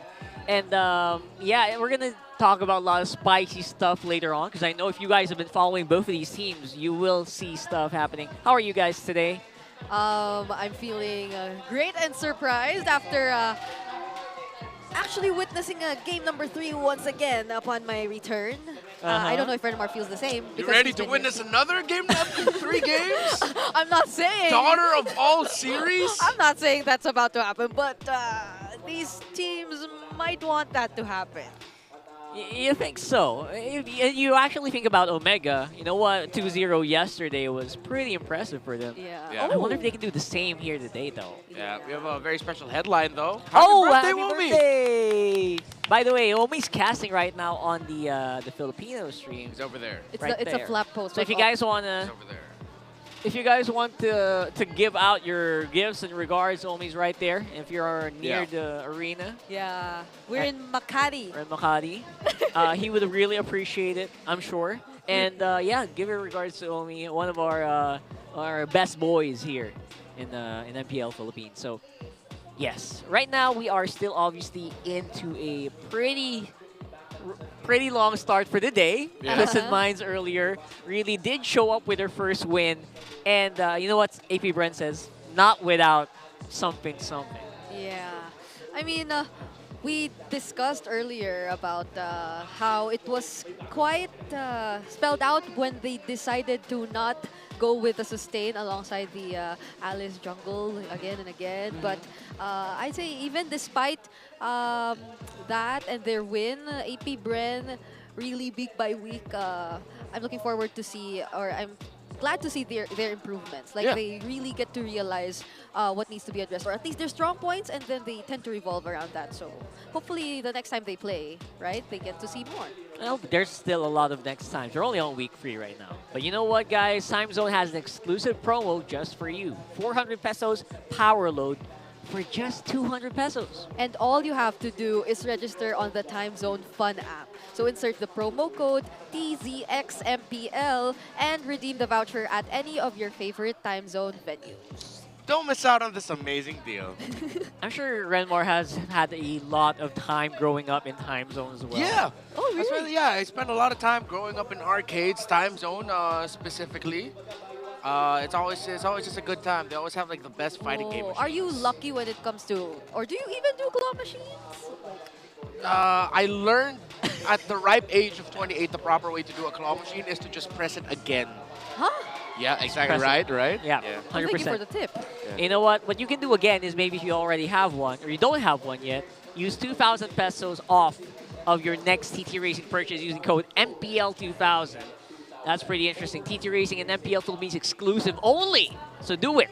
Go over to ttracing.ph. Plus, do not miss out on exciting TT Racing gaming chair giveaways during MPL Philippines. So who knows, you might be the next to get a chair of your own. So stay tuned for more info. Just remember, for those who dream, work, and play, TT Racing has your back and behind. That's right. It's very comfortable.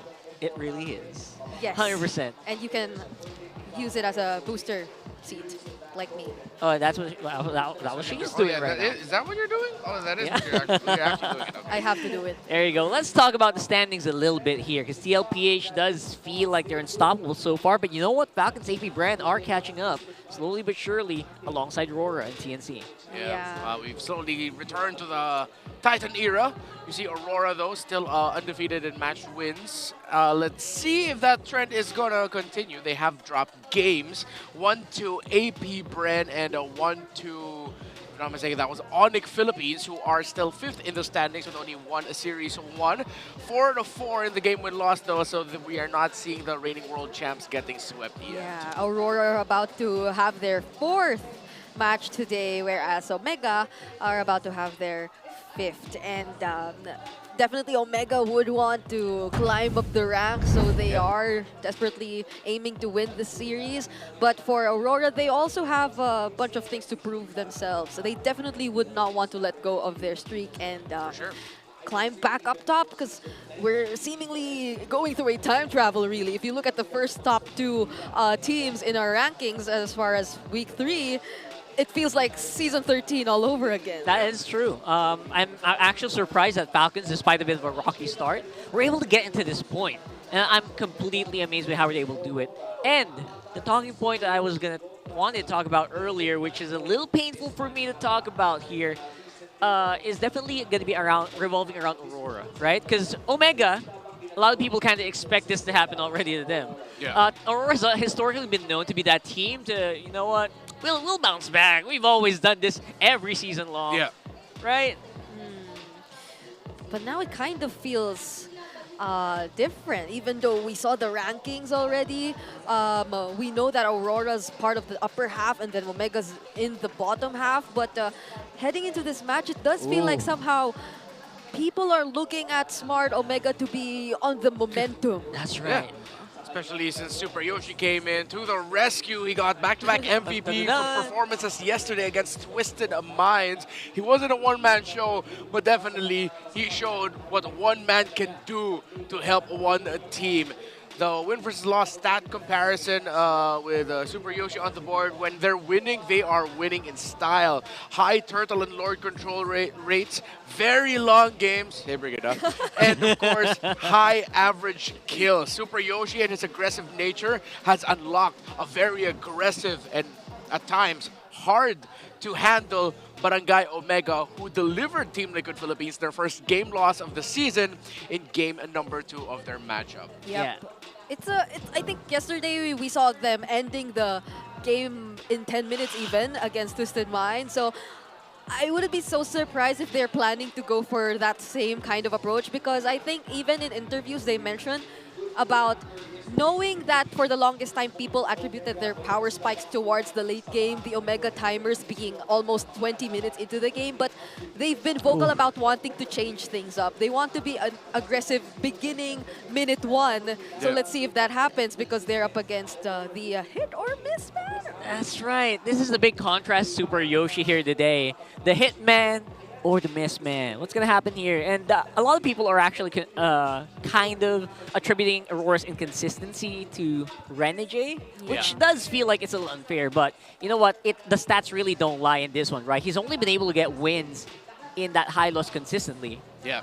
Actually, looking at the stats so far this season, despite the loss to AP.Bren, I wouldn't say we're getting a very inconsistent Aurora this time around, but a lot of the talks about Aurora's inconsistency really does revolve around Renegade because of their previous results last season in the M6 World Championship and even in SPS. So that's something that I think Aurora will look to consistently try to get out of, that branding wherein if they're inconsistent, it's because of Renegade. Yeah. But then if you look at it, you can't fault him so much, because some of the heroes that he ends up with, those setter type or roamers that really get up close and personal, they're the ones who are quite frequently punished, especially the Cho.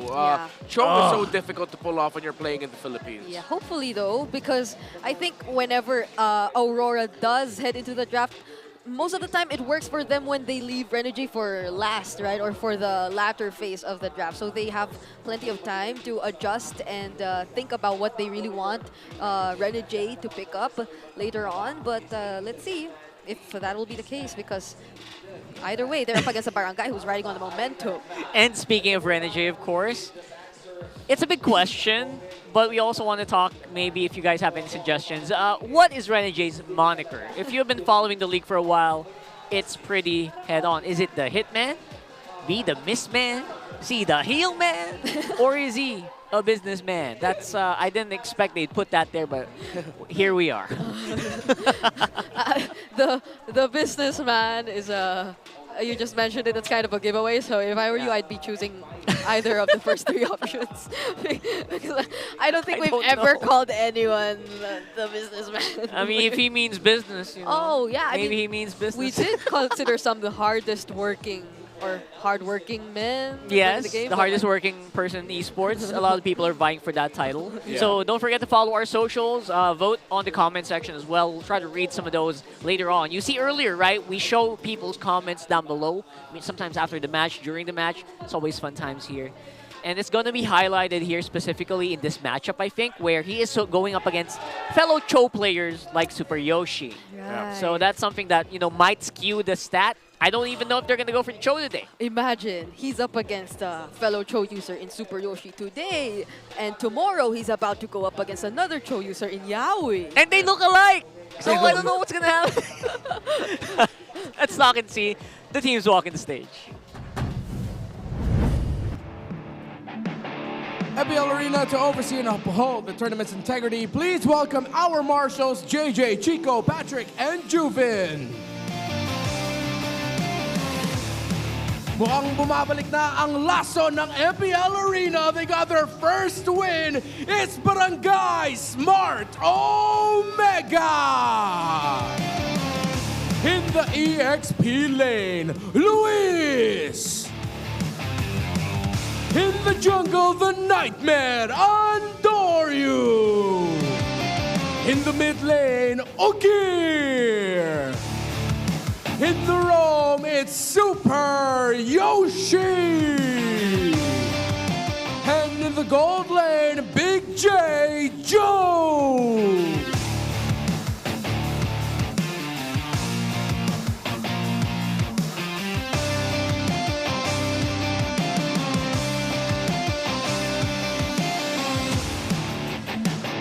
But will the lights put a stop to their momentum? Back to claim their spot on the top of our standings, it's Aurora! In the XP lane, Mr. Consistent, Edward!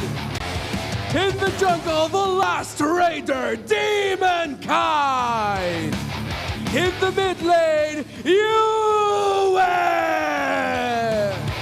In the roam, it's the Hitman, Renegade! And in the gold lane, the next standard, Domankind!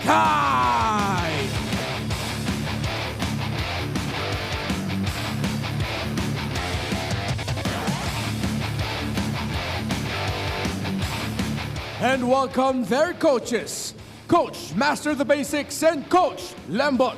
MPL Arena, make some noise for Omega and Aurora!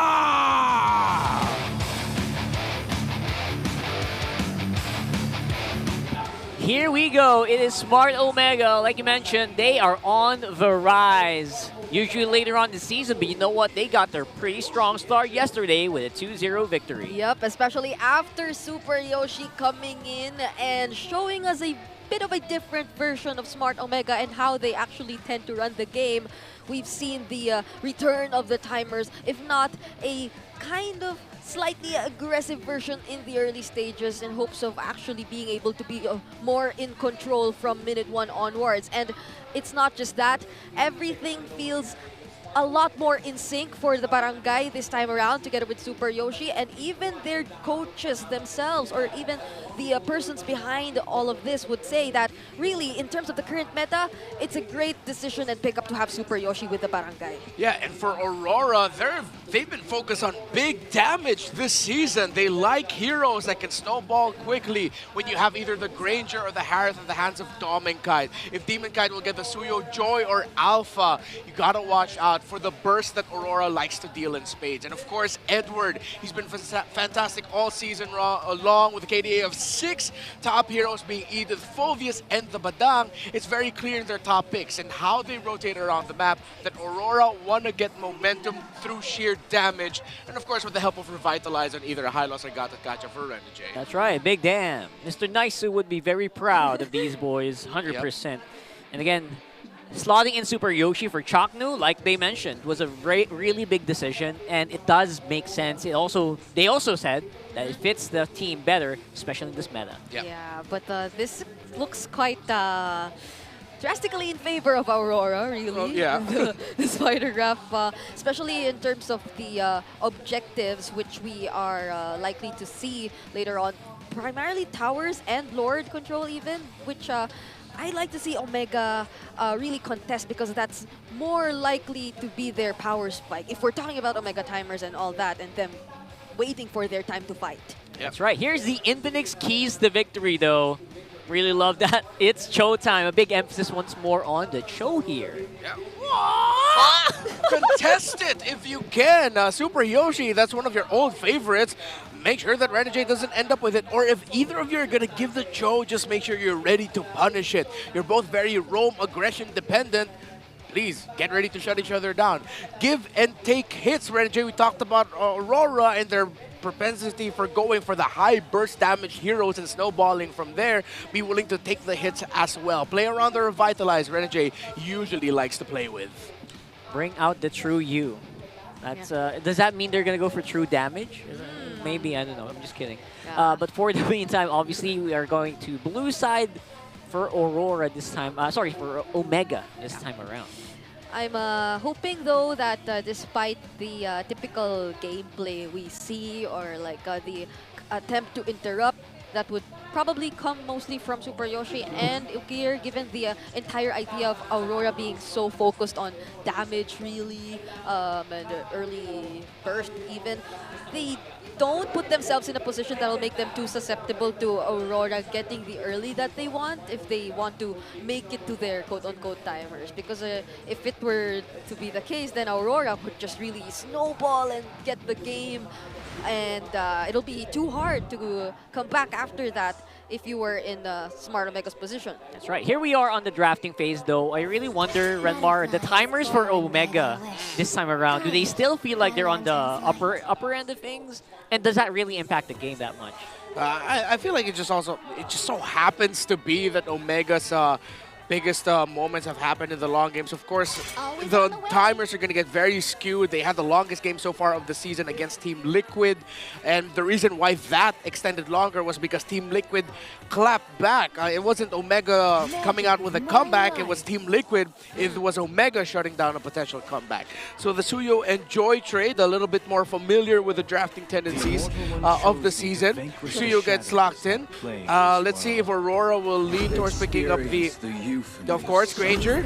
And they're not going to be going for the Joy, though. They go for the Loyi right away, taking it away from Ukir. That's the pick that Omega had when they shut down Team Onic Philippines in game number 2. And they still can get their hands on the Joy either way, depending on like how the sequence goes, since Omega already have the Suyo in their hands. So now, aside from these two heroes, though, will they be leaning towards picking up the Cho, which we've been talking about immediately in this portion of the draft?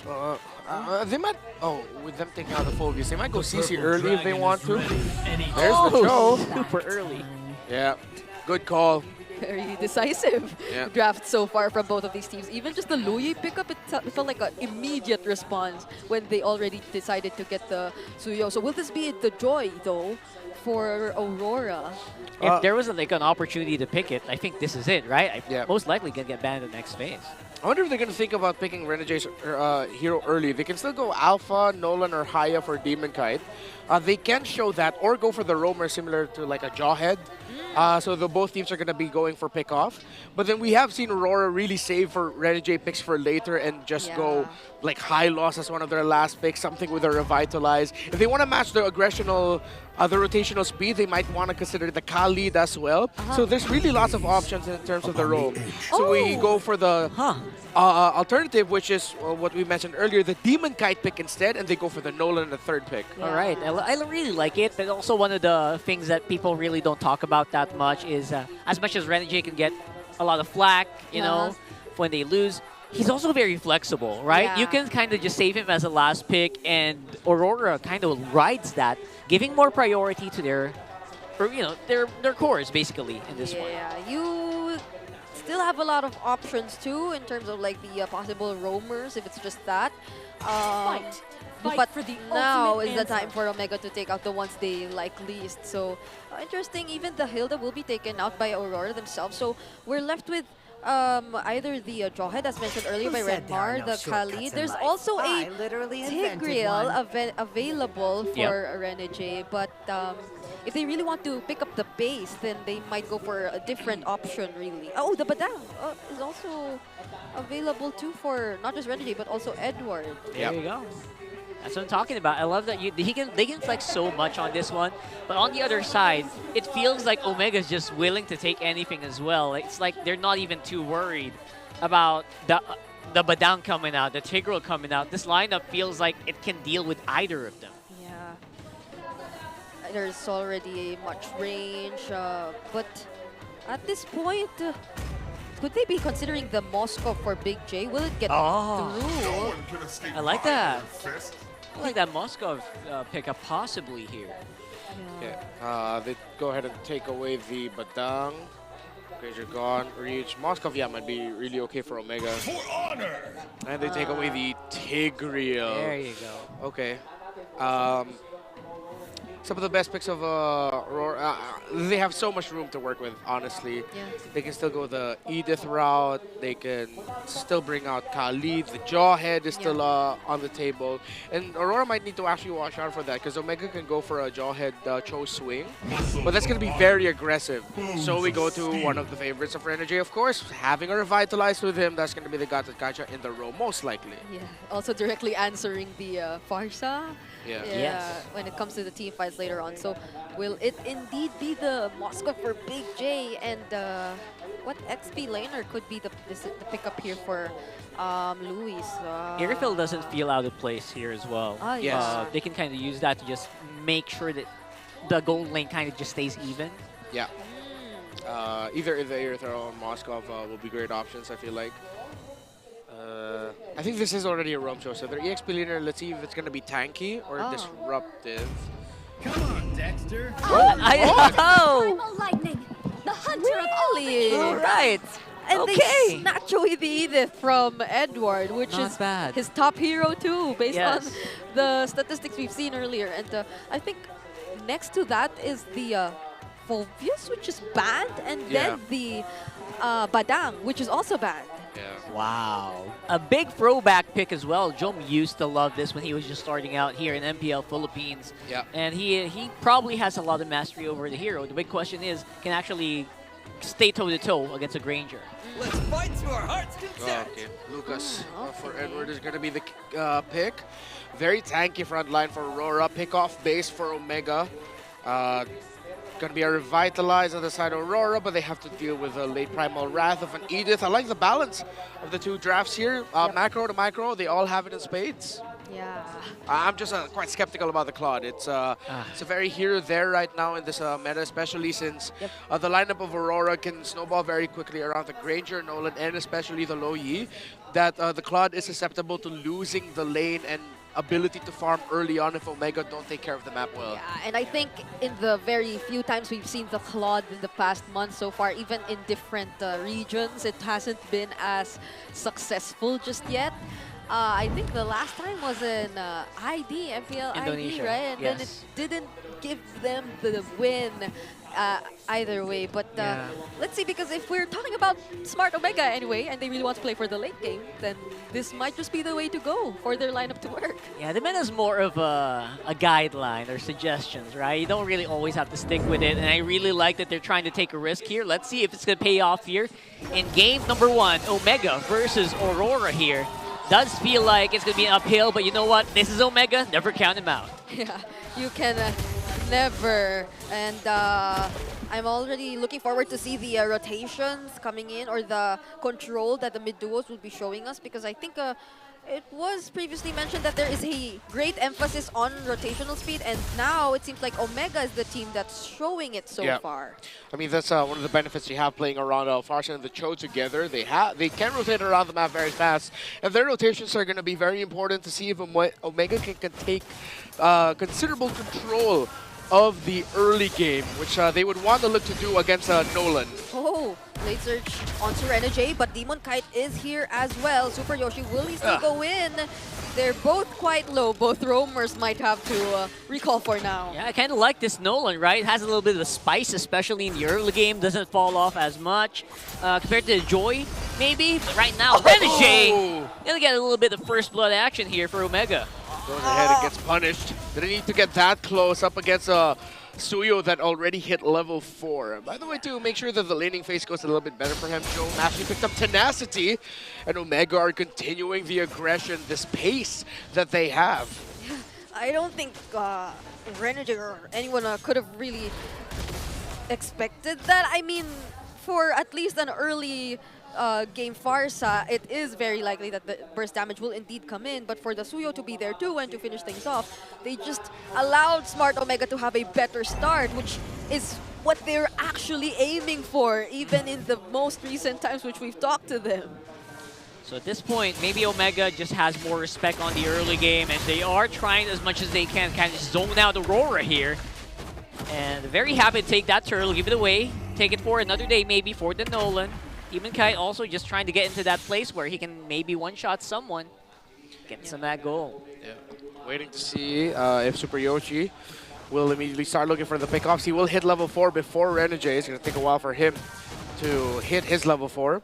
In terms of the EXP lane, quite level between the Lucas and the Edith. Both have equal presence on the map and the laning phase. In the gold lane, no clear victor as well.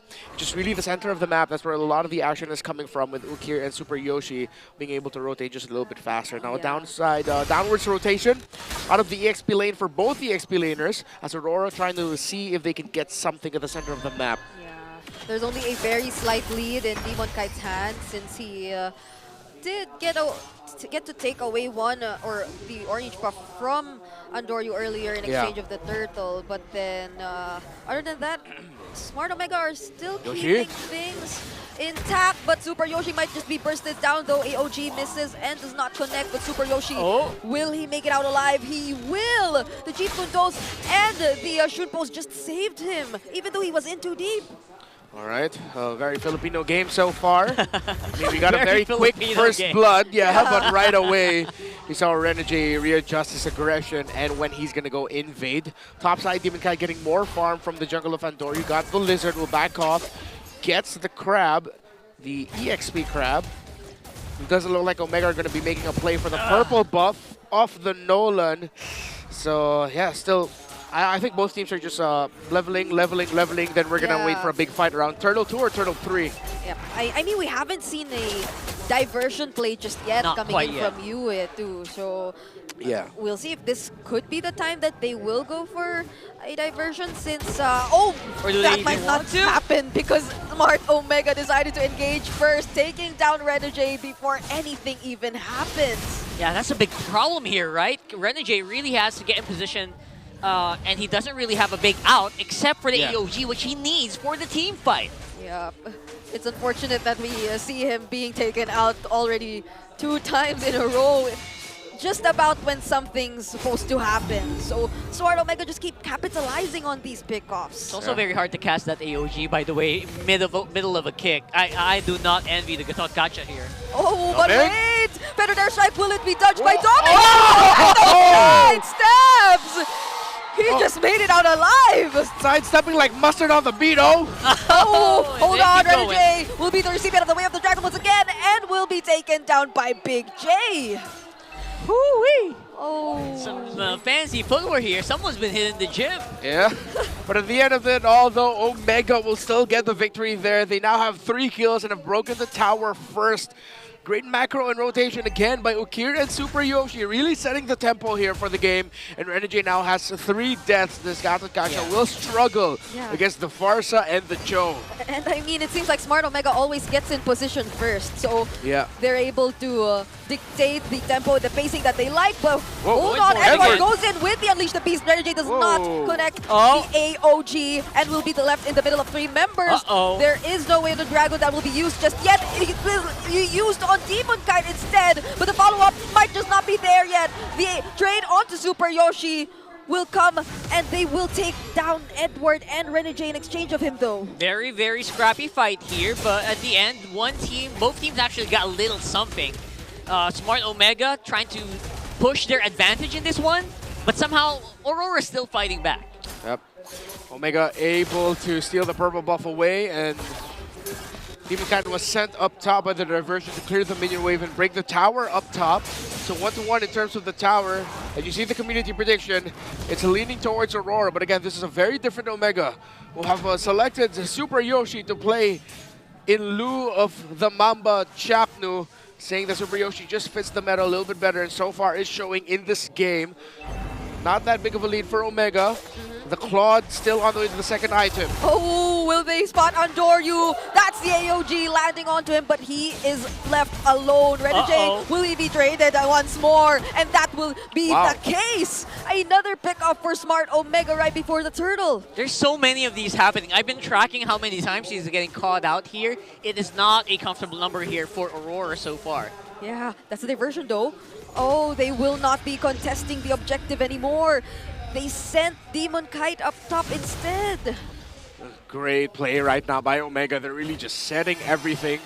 And feels personal, like them hunting down Renegade. Luis had the conceal, he was in the backline of Aurora, but he still decided to just walk past everyone and still just decided to commit crowd control, making sure that they would get the Gata Gacha off Renegade instead, taking the roamer out. I think that's also one thing that Omega acknowledged. Without the Gata Gacha, that's way too much pressure for the Lucas to be the front line, and that Aurora will just decide to back off if Renegade gets taken down. Yeah. Hence why Omega have been non-stop looking for Renegade. So far, Super Yoshi and Luis have been very reliable in these engagements, not really dying as much as I thought they would. Especially against very spicy, very damage-oriented, the big damn team, right? Yeah. Which is Aurora. And in the few times Edward actually felt confident enough to go in, I feel like they didn't have enough damage to supplement the aggression just yet. It just resulted into a death and another way for Smart Omega to just keep increasing this advantage that is already currently in their hands. So Aurora has to be extra careful with these decisions or with the timings that they want to go for. If they think that it's really already the time for them to fight, then they all need to have the same understanding. They have to, I'd say, a one-track mind kind of mindset if ever they want to go for that. But Spicy. Hold on. Spicy with the conceal as well. Oh, that's a taunt onto Luis, and the Primal Wrath will not be casted anymore, but the Feathered Airstrike will be there to respond, and that's a kick from Super Yoshi. And right there to intercept and use the Blade Surge onto Demon Kite, successfully taking out the jungler of Aurora. It's not a good trade, but Aurora is still fighting. Yeah, want to keep going here. Andoryu, I think, will decide to go back off. I guess they got enough for the meantime. Oh, what a play by Omega.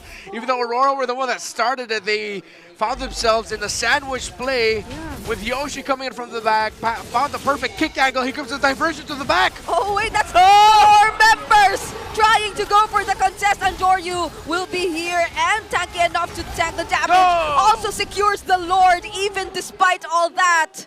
And they will just run away, but they might be caught here by Smart Omega. Super Yoshi still lands the way of the Dragon onto Renegade, but there might be the counterplay from Aurora. They take down Super Yoshi and the blast down to take down Ukir. Wow. That was a very messy disengage here by Aurora after a failed attempt at that Lord as well, which they didn't even have a retribution with them at that moment. 2K gold lead now for Omega. Lord marching in. Edward able to help rebalance things there for Aurora, taking down 2 on his way out. But Super Yoshi and Ukir will be back in time for this push, and now Aurora is still definitely playing from behind. Only just a 2K gold lead for Omega. Already up to a Golden Staff as the Claude, and up to a Malefic Roar paired up with a Sky Piercer and a Hunter Strike is Domikite on the Granger. Yeah, surprisingly, I think Joe has been having a really good time on the Claude. Very chill. I mean, he feels like he's just waiting for a good go signal, and then that's the time he's going to cast that Blazing Duet. Hasn't really messed up as much as he thought he would. Even survived the very early game against a Granger. Yeah, again, with Yoshi and Ukir paving the way, Jome just had the easiest time of his life farming up and being able to do what he needs to do, which is just get money, deal damage. Yeah, and the money just keeps flowing here for Omega, but at the same time, you know what? It's not that far of a lead. Feels like this can still be a fight that can be had by Aurora. They just can't find the position. Yeah, and I mean, look at even scenarios like this where Jome is just so focused and has his eyes set on taking what's necessary and the objectives, the turrets.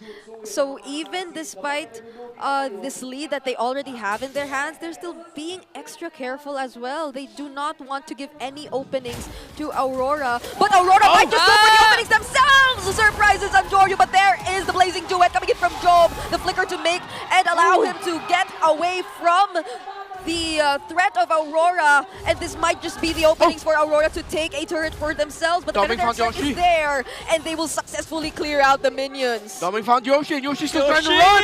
Oh, Super Yoshi! He's left alone, and the flicker will be expended, but will he still survive this? Once again, Super Yoshi, will you survive this? There's the Death Sonatas, a flicker, but Super Yoshi survives once more! He does it again!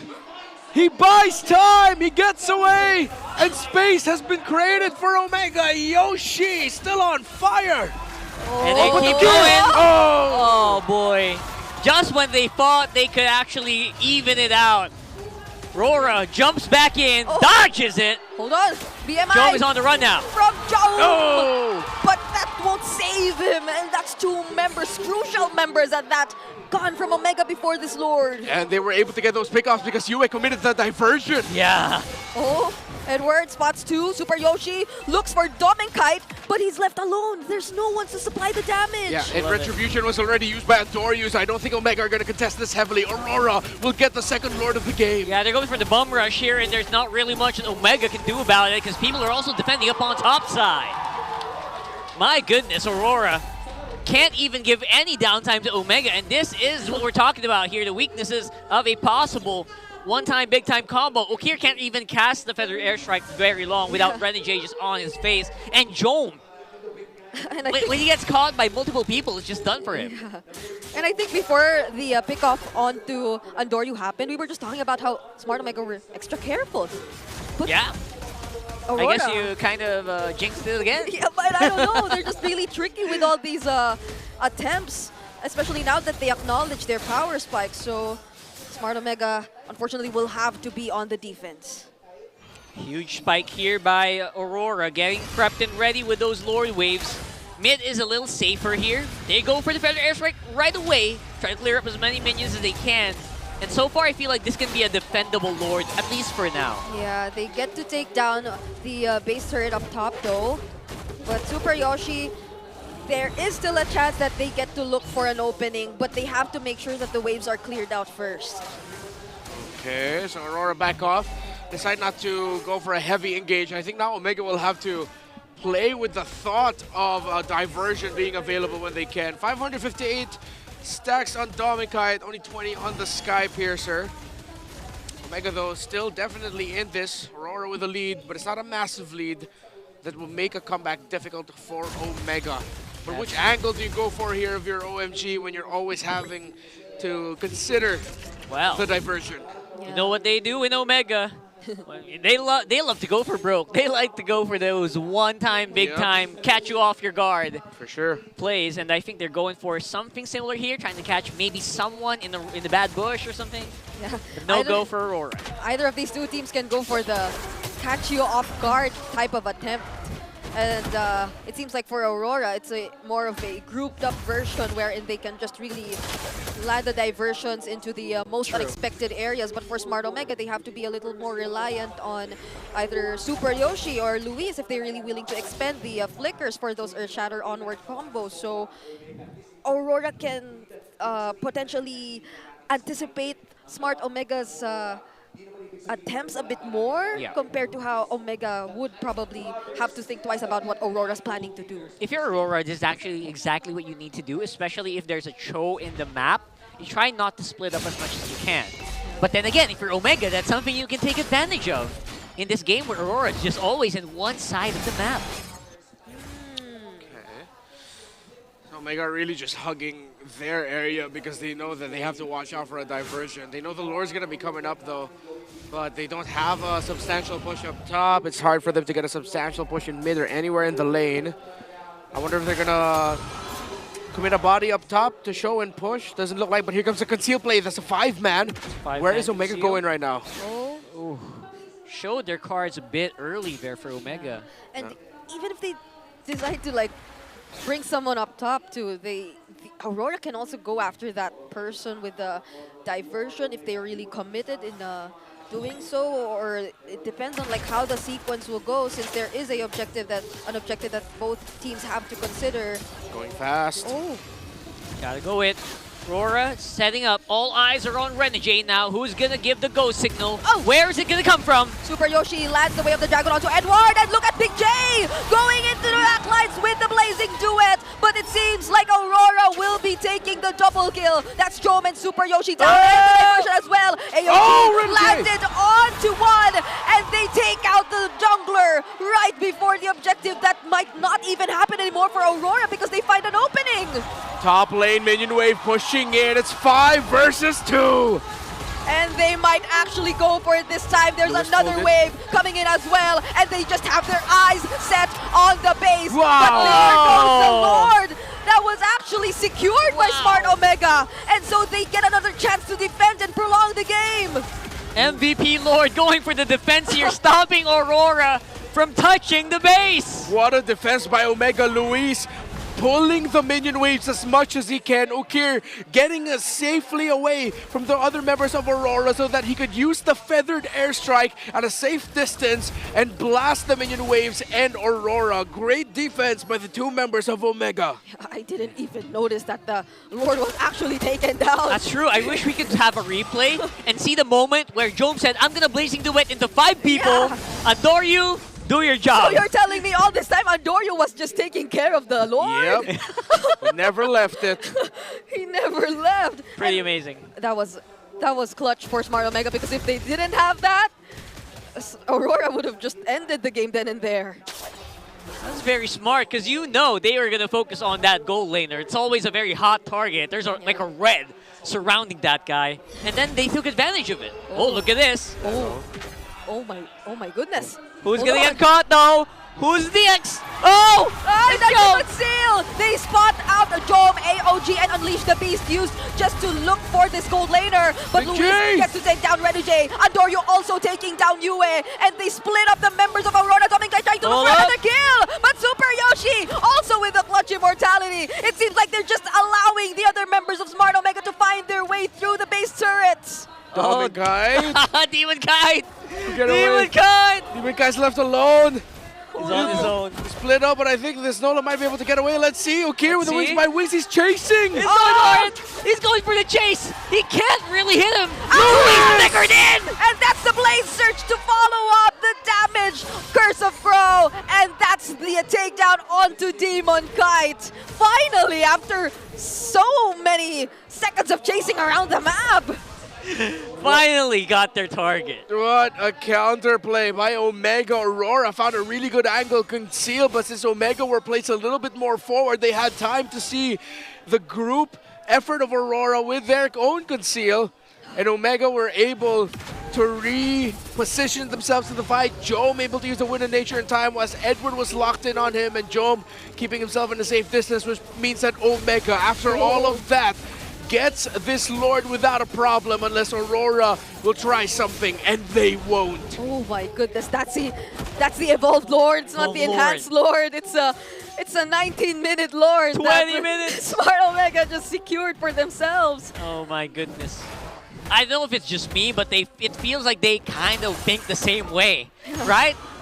They're too forward. The catches, the diversions doesn't connect. The kicks don't really work the same way as well. It was a very hard game for Super Yoshi, but they make it work now. They have the Lord. They're pushing up on mid. They want to end this game right here, right now. Yeah, and this is Jome's power spike we're talking about. The late game potential and threat of a Claude, which we haven't seen in ages. Super Yoshi, who will be the target this time? Is it going to be Renujay again? Get it. Oh, they don't use the Way of the Dragon just yet, but they kind of burst down Renujay. Demon Kite from behind, though, gets to look for Ukir, but Jome will use the Blazing Duet to respond as well. And Super Yoshi gets taken down in the process. Great play by Aurora. Great defense. Demon Kite coming in from the wings. Super Yoshi really wanted to force that kick onto Renujay, but he couldn't find the right angle. Renujay not giving it to him, and Aurora in response. 21 minutes, Brigida! 21 minutes in this game number 1. I had to drink water. You really should. Why? You really should. Why is this? If not 3 games, we get that bottle of water is games. bigger than your arm. Yeah, well, you know what? It's 2,000 ml. We are in one of the most competitive regions in the whole world, right? People are reading each other left, right, and center. It just so happens that Omega just loves to play this way as well. They love to really get you on your toes. Make sure that you are ready. If you're not, that's when they attack. But it just so happens Aurora, it feels like they're ready each and every time Omega tries to attack. Yeah, if it weren't for that one instance where they got to split up Aurora and actually force them to just chase after one another, then this game couldn't potentially have lasted this long. But it's also those small decisions coming in from Smart Omega, even though they're kind of read out in terms of the supposed execution of their lineup by Aurora that actually allows them to still hold on in this game, which is currently 22 minutes already. That's right. Never forget the ability to diversion from Aurora. Could be over very soon with one small misposition by Omega. So that's something that always has to be at the back of the minds of Omega players as well. Same thing goes for Aurora. If they give an angle to Super Yoshi to get a really good pick off, might not go well for them. You gonna try something again? Super Yoshi, he's the one-man scouting army right now, while the rest of Omega are hiding in the wings, or hiding in their base, excuse me. They're going manual this time. No diversions to the back. Going straight for those. Oh, controlling more jungle. Yeah. Lewis gets it. Oh, could this be the play though? Counterplay again. Oh, Super Yoshi, will they go for Edward? Whoa! Oh, they actually decide to burst him down! Wow! That's the XP laner gone for Aurora. And he was already running. That was just a great play by Omega Conceal, and Super Yoshi finding the perfect angle with a flicker and the kick. And now because of that, Omega knows there's just no way they can fight back. They secure another one. That's going to be Lord number 5 for this game. Oh, that was Lord number 5 already? 1, 2, 3. Oh, yeah. Pretty amazing. Yeah, 4 plus 1. Oh my goodness. It's actually 5. Yeah. I just realized that today. I realized it just now too. I will admit. All right. You're so good at that. So the late game, it feels like Jome still has some room to maneuver, right? It feels like he's not quite unstoppable yet, but he feels like he's the more maneuverable gold laner compared to these two. Yeah. So that might be a big problem later, especially with Lord walking up on mid.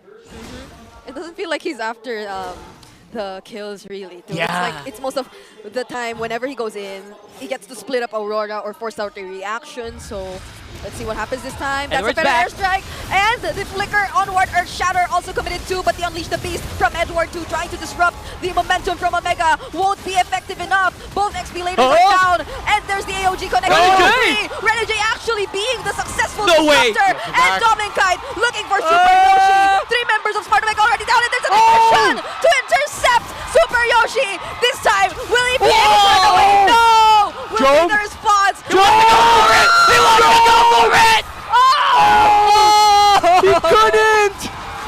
He couldn't finish it off! And with no members of Omega left on the map, minion waves marching through the mid. 30 seconds till Luis gets back. This might be a heartbreaking loss for the barangay. After 24 minutes. 25. Oh, now we make it 25. Aurora, this time around, will take and snatch away game number 1 from the barangay. After parrying a very big last-minute attack here from Omega, it is Aurora instead who comes out with a game victory. I cannot explain the look on Renmar's face right now. It's undescribable, and I could not put into words the emotions I'm feeling for this series either. So, that's way too aggro for that siege. Man. Aurora were always so ready to defend, especially the angles Demon Kite was coming off from. He showed up from the side, like the rest of. Okay, I'll paint a picture. Okay. Omega and Aurora were focused here, going here. Yeah. And Aurora were here. Here comes Demon Kite. Bam. And his entry messed up Ukir. He had to reposition. Edward found an angle. They went ahead and dived onto where Jome was. Omega got split instantly. They still decided to commit the diversion from Yue to send Renegade and I believe it was Demon Kite behind enemy lines again. That was nuts. Yeah. That was nuts. It felt like the perfect storm of things going bad for Omega. Everything going wrong here. And Aurora just capitalized. I feel like even the Blazing Duet, done by Jome during that sequence, wasn't supposed to be there. Yeah. But he was just forced to do it that way. So look at this guy just waiting for that timing to throw out the bullets. Even when we were saying so much about Big J, this guy was just so silent and just doing the job. Bulletproof Domenkai, 12-0-2. And yeah, he made himself unavailable for Omega to find, even with a Purify on him, good frontline supplementing him, and of course US supplementing him as well. Dominkai just had a great game, and it wasn't just because it was set up for him, because he made a great game for himself and for his team. Yeah, it was pretty amazing how even he would go 12-0 in a game that has a Cho, by the way. Right? So that's pretty impressive in itself. And Jome, you know what? He had a pretty stellar game in this one, not gonna lie. It feels like it was just a really bad chain of events, a sequence that I think Omega didn't expect, despite not even using the diversion. RORA didn't even go for diversion, a big diversion play there. You said it. They were doing it manually up until the moment where Omega was able to get a pick off onto Edward. But not even that allowed them to seal the deal. Yeah. And not even the multiple pickoffs that were successful, I'd say. I remember they actually used the diversion to pincer the escaping members of Omega, which is very impressive that they could do that, not even use diversion, and then still come out with a game-winning team fight. We're going to see here as well, Renjie does get caught out a lot in this game. I mean, even despite the win. And again, it's just the nature, I guess, of Gatot Gacha, but here it is. This last exchange as well kind of just shows how good RORA is. This is the second to last, by the way, in those defensive positions. Yeah, what I didn't expect is for Omega to still try and force the issue. Right. At that point, they should have just decided to back up a little bit more, maybe even all the way back, because there's a diversion you got to deal with. And there's already like a Lord, there's minion waves, you don't have to worry that much about it. And they decided to risk it all. Gotta credit Jome for trying, but at that point he didn't have the resources to item juggle to get himself a second life, or maybe get more anti-magic damage, shields or anything to survive longer so that he could free hit. And yeah, see, because with what we discussed in the draft, that it could be so even, both of them having so many answers for the other, it just became a battle of execution, which unfortunately for Omega, they slipped up right there at the end and Aurora capitalized. That is the literal equivalent of tripping after running a very tight marathon of 25 minutes. Yeah, and you're at the very finish line. Yeah, the finish line, and then you see the other dude who was already going like, you know what, bro, you got this. Congratulations. Oh, you tripped? Congratulations to me. And Joe was like, no, with a super slow motion. Exactly. There was 25 minutes of Omega nearly having it multiple times, so I could not imagine the emotions that are going in their minds. Right? Yeah. Why are you looking at Brigida, you've casted the 2 longest games I just realized, this right. season. I love that you point that out, because that's true. The 30-minute game. And now the 25-minute You were game. there? Oh my goodness, all right. Yeah. I thought this was my only curse. Setting records here today. Nope. I like it. I thought like it was just a long game curse, but now it's evolving. It's really you and Chantel. So anyone who buys tickets, by the way, which, by the way, tickets tomorrow are still available. If you do have any tickets, if you know what series Brigid is going, that's where you go and buy it. That's there are tickets available still for AP.Bren and Onic, if I'm not mistaken. So you wouldn't want to miss that. It's gonna be fun. Ooh. Actually, I have to correct that. You've casted 1, 2, 3, the 4 longest games of the What? season. What? Really? Yeah. Why do you have a record of it? Because I'm tracking Brigida and Chantel's stats. Renmar is looking at his laptop. He has records of it right now. I am pretty amazed. Yeah. Amazing as well as the BPI rich guy. It's Dominkite here.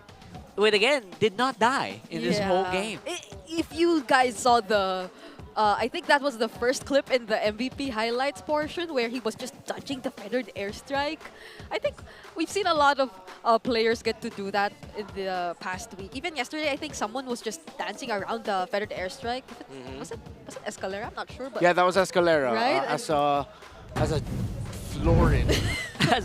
or an Angela. No, it was an Angela. It was an Angela. He was just going. Ooh, and then this time it was Dominkite. Yeah. I would assume he could have died at that moment, but he didn't, and he lived deathless for the next 20 minutes. Yeah, that's true. That could have been his first and maybe even only death. Yes, and he still survived. And he lived, yeah. Doming is doing really, really good.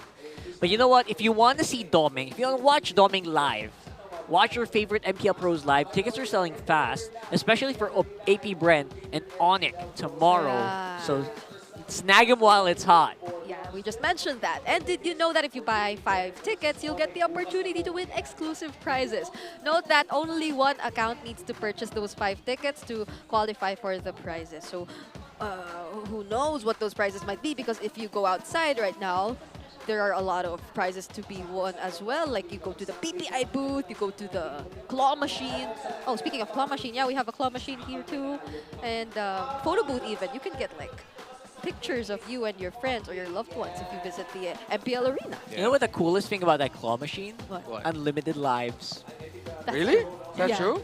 It's true. What can you get? So Plush toys. If you teach them the secret technique.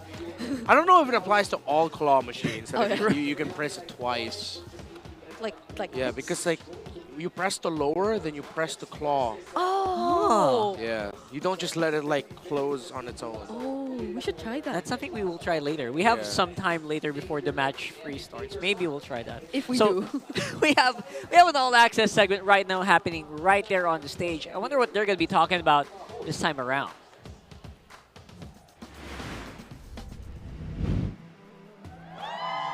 Grabe, buhay na buhay. Isa pa nga, kamusta ba? Ang Aurora! So of course, Omega is on the other side. Gusto rin nilang makabawi. Pero mamaya papakita din natin sila very soon. Still, Hans Calusi, and of course, kasama natin, walang iba, nagbabalik. Nagmistulang suki na ng MPL Season 15. Please give it up for Fuego, everybody! Hello po. Kumusta ka Hi. naman? Parang ngayon lang din ba kayo nagkita? First time din magkita? Oh, natin, first no? time. Lagi ko siya nakikita dito, though. Okay. Oo nga. Napapadaan kasi ako lagi.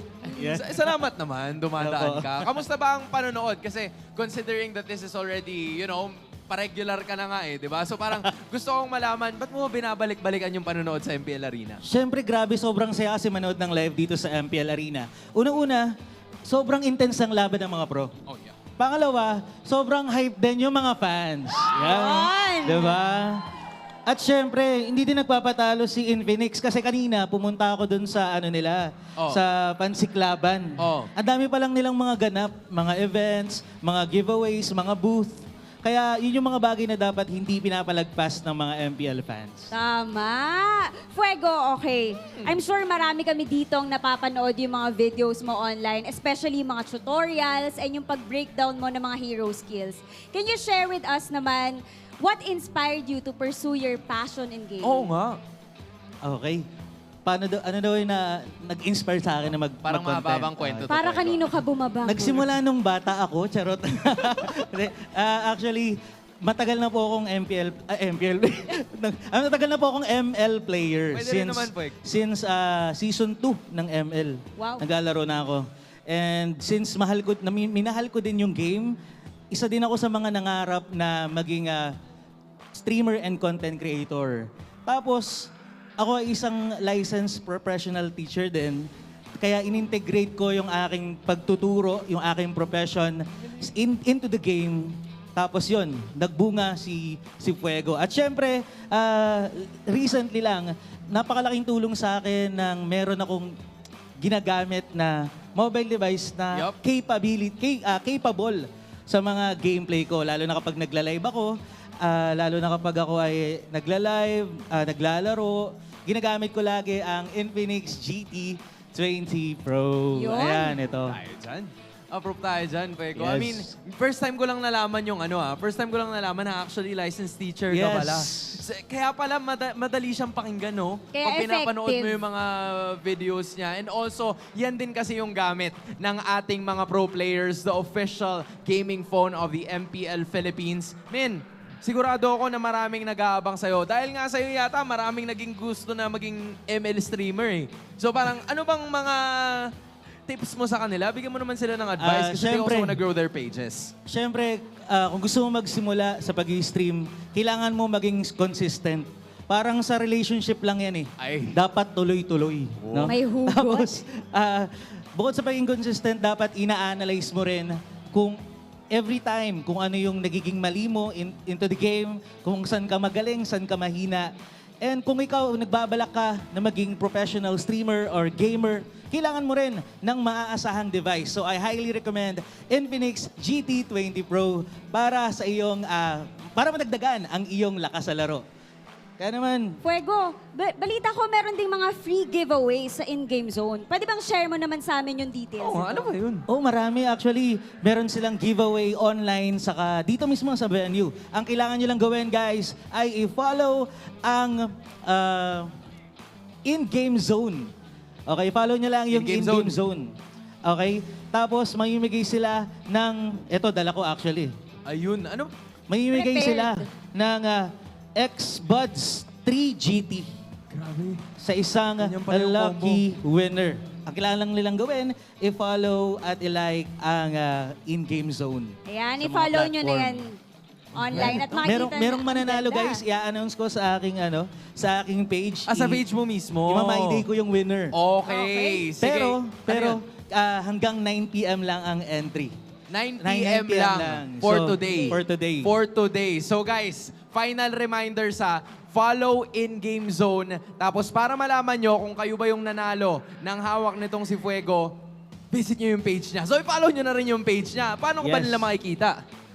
Makikita nyo ako sa tabi-tabi. Charot. naman. Makikita nyo po ako sa aking page sa Fuego Gaming. Nandun po ako nag-post ng video. Mag-ID ako ng winner ng ating X-Buds 3 GT galing sa Infinix. There we finally have it, Fuego. Maraming salamat for being with us today. I'm sure na marami ka pang masasaksi ang mga laban gaya ng mga fans natin sa likod. So, let's not keep this waiting any longer. Casters, kaya naman. There you go, one of our old buddies, Fuego Gaming, always so good with his content, very educational. That's actually very true. Yeah. That's why people tend to listen to him. He's actually a teacher. Yes, that's what we learned about Fuego today, which is why you get to be so absorbed whenever he throws in a lecture about like the newest updates and all that. So now we know. And right now, I feel like before you guys dive into Fuego's stuff, we're gonna start to get ourselves back into the game. But you know what? We heard a few things they were talking about there while they were checking out their phones. I wonder what they were talking about there with the ping test. Ilang papostura lang ako May minigay ng phone. Ayos. Hindi ako na-stolen, Kir. Ready ang postura. Shoutout sa watch party ng Omega. Shoutout din sa mga MDL namin, sa boss namin sa Omega. Thankful ako sa inyo. Pag nakuha natin yung first turtle, akin na itong laro na to. Pero joke lang yun. GG, akin na. Thank you, Chico. GG! Kahit natin ka. Meng, tingin, Meng. Uli 5, Meng, oh. Ready, G, pumasok sa 3. Domeng, pumasok sa 5. Okay. Hello, Philippines. I love you. I love you, It's not nothing you can do. Di si Doc Meng yan, si Domeng yan. Let's go, boy. Tingin lang sa akin, boy, Uli sa akin 5 dito, pre. Parang ready dito, pre. Pumasok na sa 3 to talaga to. Gin Phoenix #1. Meng, ano English ang Tagalog, Meng? What is the English of Tagalog? That's a very good question, Meng. I mean, Meng could have answered, but I don't think the mic caught him. But yeah, it feels so unfair if I tried to sing here like Dan did. It wouldn't do it justice. It's Renegade, man. A legitimate guy with a music video. Yes, You gotta check out his music videos. One of my favorites is Airplane Mode. So oh my goodness. I've been stuck on that song for a while. A Renegade stan. Yeah. Look at this, a fellow Renegade stan. I will admit, never fully watched or listened Airplane to a Mode. Renegade music video and song. Oh, later I'll be playing the Airplane Mode for you. Let's go. I don't know if Let's Leo do it. has his own favorite, but I'm pretty sure he has his own preferences. Yeah, I saw Leo jumping up a little bit there when he heard Renegade sing. And Super Yoshi, by the way, he just Super knew Yoshi. this was gonna be on broadcast. He was mentioning so many people. Yeah, I like he also referenced the thing that Escalera said before in a ping test where he said, "Oh, as long as I get the first turtle, this game is mine already." Then Super Yoshi repeated that perfectly and then said it. Nah, I'm just kidding. Funny thing is, it actually did happen. So they got the first turtle, but they lost the game. Yep. Which is exactly what happened to Escalera. Anyway, so much fun times with Omega. With these ping tests, we should have ping tests every day. Before and after. So here we go on the draft. Oh, is that an Eve ban? They actually banned out the Eve. Oh, okay. So there's the Luyi finally, by the way. I feel like they were going to get countered there a little bit by that hero. It felt like it was a really fitting counter. Yeah. Atang still not seeing the light today. So, is Fanny going to be the last ban here, or is it? Sir, okay. what's your command? it's not gonna be open for this game, which leaves the normal trades again available. Nothing too crazy today so far. Yeah, compared to Series 1. Yeah, compared to Series 1, feels like this is going to be a very stable Suyo matchup against maybe a Joy, but they don't need to pick that up right now. Maybe they go for the gold again, Granger, They might go for the, what was that again earlier? Granger. The Granger and the... Was that first, second guy? What did they go for earlier? Was it mid? I think that was Granger. Granger Loyi. Loyi, yeah. Oh, yeah, that's not gonna happen this time anymore. Yeah, they go Phobius Granger, though, as their first 2 picks. So I think it's still going to be a Farsa pickup for you. Farsa will look good here. will they still Harith? I personally really like it. Yeah, I like the Harith matchup better compared to like some of the things we're seeing today. Not the Claude, right? Not the Claude. Essentially, though, I still have to commend how good Jome played that gold lane early game. Still a bit amazing survive. But there you go with the Harith. And will it be the Forza or will it be a different gold laner? Sorry, mid laner, but it's a Gatot. Yeah, okay. That hopefully we see be played out more carefully in the first few minutes of the game. Although we aren't entirely sure of whether or not Omega will be getting their hands on the same mid duos because they decide to pick up the Joy instead. So Aurora at this point, they can take out whichever they don't like again. If they don't want to go up against the Cho or Barca, or if they want to take it for themselves. Although Omega will be the first to pick after this, right? I think if I'm Omega, you open up the Farsa, just give that to Aurora, and then pick up the Vexana for yourself. If I'm Omega, I would consider banning out the Valentina. Yeah, 100%. Valentina feels like it can kind of just counter or deal with a lot of things here. You want to be able to do that. Yeah, that's Yue too. So one of his most popular or one of his signature heroes. Yeah. Like if you give the Valentina to Yue, but so far they banned out the glue. So what could be the idea behind the blue ban, or they're just really making sure that Edward doesn't get his hands on any comfort picks? But the Edith is still there though. When stuff like that appears, it feels like a CC is very close by, you know? Like a CC or a high loss. Maybe they're planning those heroes. Who said there are no shortcuts? And they can pick it for last if they want to reveal their mid laner after the ban. 100%. So either one of those appearing will actually be very good for them. Any other XP laners? Lucas? Lucas feels like it's just, if you have no choice, go Lucas, can't go wrong. But CC and Hylos feels like a very powerful combo here, especially since they need that front line. Yeah, I think Aurora will consider the double Revitalize with the high loss and Gatot Kacha. Oh, good one. Good point. Yeah. Even despite this being Phobius, it seems more well-rounded to if they get to like make sure that the sustain is there, considering that Omega, they have so many ways to as of now poke you down. And okay. They banned out the Jawhead. So Aurora, like Omega have to be careful here because Renegade can still swerve into a Tigreal and then somehow put the Gatot Kacha into the EXP lane for Edward instead. Yeah, but up against the Phobius, that might not happen. What are the odds that the Cho gets picked up here instead? Bit low for Aurora. You know, maybe Renegade wants to slip into those. Edward on the Gatot. 0%. Well, they 0%. Yeah. Thank you for answering. Okay. Yeah. All right. They don't allow it. So is this gonna be the Farsa as previously mentioned? I like it. Yeah. Farsa is really good. No, I want them to go Vex. The Vexana, yeah. I said go Vex and then force Aurora to go to Farsa, but they didn't ban the Valentina, so I think Aurora would lean a little bit more towards picking up the Farsa, the Valentina instead. I like it. Or wait, no. Sicilian's still open for you. Ooh. They can pair up the Sicilian and Harith together. There's a lot of magic damage in the center of the map. The EXP lane needs to be physical, which could be a CC. Yeah, That's a very interesting way to do it. Like, don't straight up answer. Just do your own thing here. And you can actually do quite a lot. The biggest challenge for that may be the Joy going behind you, but they've seen it work very well. There's the Valentina and Edith. For Edward, not overthinking the XP. Yeah. Lots of magic for Aurora. I thought they'd go physical, but they decided to go magic instead. Spicy. Well, for the roam for Omega. Ooh. I was thinking high loss. I was thinking not picking the Ruby. That's at all. That's an I'm offended for you too, though. Yeah. It's a signature, but it's one of those situations where the Ruby might actually struggle a bit here. Might not be the same Ruby performance you saw from Super Yoshi yesterday. Yep. Although it Excuse me, last week. is likely to kind of prevent the aggression that will just keep coming in from Aurora. Yeah.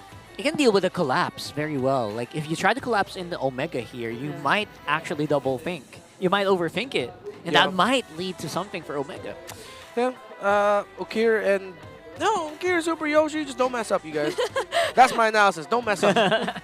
Talk, communicate, execute. There you go. This reminds me of the way he said, if you want a summary of what happened, just watch the replay. Just watch the That's replay, what right? he said yesterday. I believe in you guys. Yeah, so this does look a bit interesting. It seems like the draft was able to go well, I'd say, for both of these teams. So, Absolutely. yeah, let's see how it goes this time. I think they're pretty comfortable with the heroes that they have in their hands. Quite comfortable here, and of course, the team fights look like they can go either way. With much damage coming in from Omega, some good crowd control because of the Ruby, because of the Phobius and the Eternal Guard. But other than that, it does feel like they're gonna have to rely so much on the pure damage. Yeah. They have to really make these skirmishes work for them. And so far, I feel like Renegade also realized that he has to be a little more careful in the first few minutes of the game. Yeah, we don't want a repeat of what happened earlier. Yeah. Remember, so many pickoffs happened because Renegade got caught out. And I feel like it could have not reached that 25-minute mark if they were like a little more safer in terms of the way they executed the early game. Yeah. Oh, but that's an early electrifying beats that is immediately dodged by Aurora, though, from Andoryu. So I think they're pretty much still both in control. Nothing happening across the map just yet. Yeah, good control here. Super Yoshi, I feel like he is happy just to provide vision. Yeah. He knows he's not going to be able to poke, so he's not even going to try. not And on the control. bottom lane, it's Omega looking at Dominkite.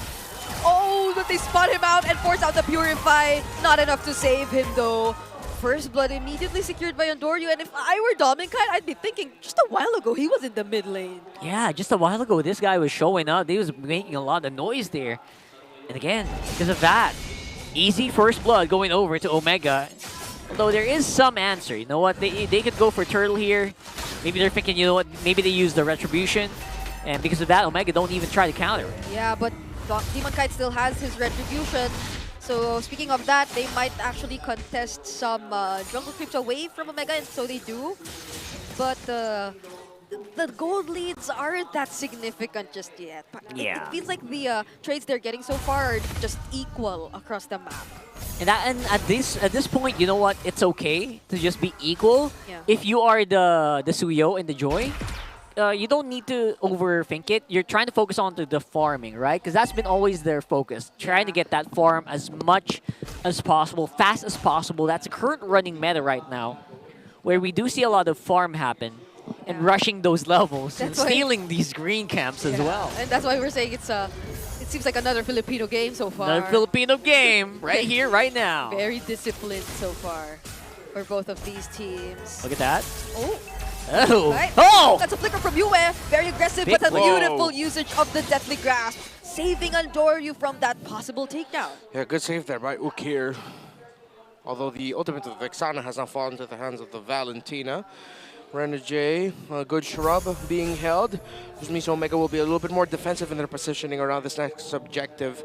Aurora look to take control at the center of the map. Yeah, Make sure you have a lot of control here and not, you know, as long as you have vision, you're gonna feel okay.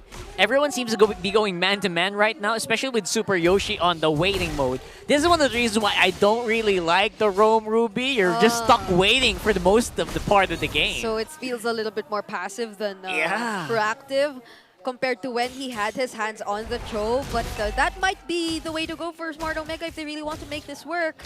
Because they have a lot of tools to like deny Aurora. Similar to what we saw earlier, the Deathly Grasp alone was already enough to save Andoryu. So what more if they also had the Don't Run Wolf King, the I'm Offended from Super Yoshi and all that. But let's see, because there is an upcoming objective down bottom. Look at this. RORA very happy to take this. They're starting it off. Oh, Flicker, Earth Shatter from Edward, but look at that response from Smart Omega, immediately bursting him down, forces out the Primal Wrath, and he gets to buy some time for his team. But the turtle still goes into the hands of Aurora, or they still get to position themselves in order to secure this turtle. Absolutely worth there with a 1-for-1. Edward for Andoryu. They'll take that any day. Unfortunate that Andoryu was the one taken out. And now the Edith has built up the first item. Dominance Ice for Edward, Hunter Strike for Andoryu. Still no first item for Andoryu just yet. Excuse me, Demon Kite had the Hunter Strike. Although there is a Stardium Scythe now built up by Andoryu. I think they're waiting for one more. It's actually a Sky Piercer built up by Jome. That's, I'm Offended. I'm Offended already used up here. Again, these are the moments where you just wish it was something else. But you know what? No, you know what? That was literally caught in 4K. We broadcast in 4K now for the first time in MPL PH history. Do. That's true. Yeah, for those wondering how come it seems like you guys are stuck in buffering, maybe get better internet because we're broadcasting in 4K. You can see the small fishes in the river. The shadows. You can see the germs. Hey man, there's no fishes in the river. Do not gaslight me like this. I'm starting to doubt reality. Where? Yeah, right under the leaf. Yeah, right there I near think there are. Renegade. You see them hide.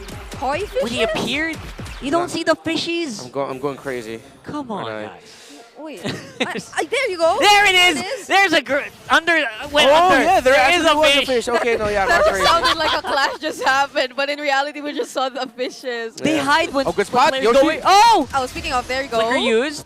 Nearly unengaged from Smart Omega, but there's a flicker, and they will just defend this turret. Oh, Dark Waves! Look at that. They just really want to defend it and not go for the engage. Oh, very happy. Already expended the flicker onto Yue. That's pretty big. Yeah. Also really like how Dominkite and Yue decided to hug Shrubs. At that point, Renegade is going to get pushed back. Omega could have continued the chase into Aurora, but since Yue and Dominkite hid themselves in the shrubs, they didn't know what sort of information. They couldn't find any good information. Oh, and that's a much more successful I'm Offended play they did in the mid lane from Super Yoshi. Edward is down once more, so this might be all the more reason for them to contest this turtle. Very, very spicy here.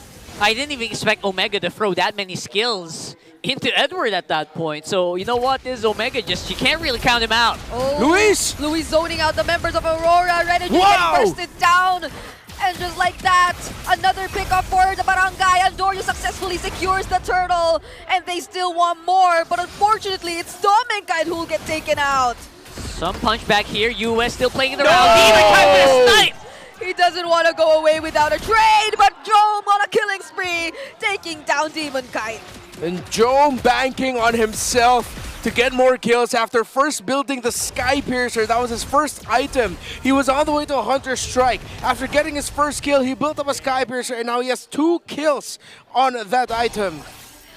Makes it so much easier for him to get these stacks, get those last hits, and activate this Granger faster than ever. But despite all of that, 600 gold lead here for Omega.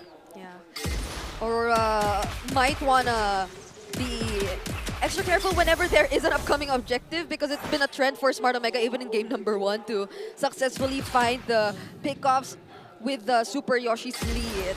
So they've been very efficient in doing that game plan, but for now, it's mirroring across the map for both of these teams. And again, the gold lead, it never really grows into a significant amount. That's true. The Bush game of Omega is just so good, but at the same time, Aurora trying to exert their influence on cross-map plays. Oh, that's 2 towers taken by Omega at the Wow. bottom. This is a win on the trade for them. I think Aurora thought that Omega would look to get their eyes set onto defending the top side, but Omega just never left the bottom lane. They just decided to commit onto it. And Dory was there anyway. So they said they can just go for it, but it seems like this time around Aurora wants to go for the kill onto Super Yoshi, but a beautiful usage of the Deathly Grasp once again. Renegade goes or gets taken down as a trade. Jom once more on a double kill, so I imagine the stacks he already has, and then Doryu will just focus on taking down the tier 1 turret mid lane. Oh my goodness, the Don't Run Wolf King's second ability of the Ruby. Just enough time bought from that source of crowd control to stop Renegade and Edward from getting to a better spot, and for Luis and Jome to make the most out of it with damage and crowd control themselves. You were already using that Eternal Guard for vision. Means no counterattack here for Aurora at all. The copy, the IMU Eternal Guard, it was just disregarded right there by Smart Omega. It became the Eternal Disregard. Yeah, they were completely in control of the Lord Pit. And now with them being able to take down those 2 turrets, they might have higher chances of taking out the Holy Shields even from the base turrets of Aurora. Yeah, again, we forgot to acknowledge the most important factor for this game number 2. Brigida is casting. We are on the way to the second game 3 of the day, potentially. It's not over yet. Not over yet. But it's looking very good for Omega. Yeah. Alexandra? Yeah, but you know, Aurora earlier, this seemed to be the case for them too, but they still were able to turn things around. So You know what? Don't doubt me as an analyst. This is going to game number 3. This is going to game 3. Going to game 3. Renmar already called it. No choice. No use in I mean, Jome on a 503. Okay, I might be actually convinced. 503. Don't forget. Yeah, that's hella stacks on this guy. Hopefully, though, the Omega have learned from their siege attempts from the last. They learned! They did, absolutely did. Now Renegade goes in with the AOG, but it seems like he might just get punished. They will get their eyes set on taking down the turret instead, though, and they successfully get to secure it away, and Doryu goes in! Nearly takes out Yue, but they'll be happy with that for now. Looking for the ultimates. No way that they can actually go for the chase. No Avatar the Guardian available. That's going to be one inhibitor turret down for Omega. For Aurora, rather. And I think they want to get more. I would camp this base all night. I would camp this jungle all night long. Yeah, I mean, it's just 11 minutes. Just 11 minutes, man. They got huge advantages. Yeah. The Holy Shield, though, will allow for Aurora to be a little bit more confident in playing Renegade the go in. defense. Renegade decides to go in. There's a flicker or shadow once again from Edward, but Renegade gets taken out instead. And Doryu onto the back lines, looking for Demon Kite. There's the electrifying beats, but Edward won't get to sustain the damage from Big J. He's 8-0-3. Woo! Again, he built that Skypiercer as his first item after getting his first kill. He's gotten 7 kills since then. We gotta look at the stacks here, man. There's just gotta be so much penetration, so much damage onto this Granger right now. It feels like Jome just wanted to keep on fighting. Earlier on the Claude, it felt like he was a bit restricted. He can't go look for the kills. He was just... I think he even went for tenacity earlier. So it's more of him doing a different purpose. But now on the Granger, it's a completely different version of Jome we're seeing. He is just constantly on the lookout for kills. I'm looking for a way for maybe a very quick Aurora comeback, but I don't really see it unless they manage to catch off Jome on his own or Okir maybe. Yeah.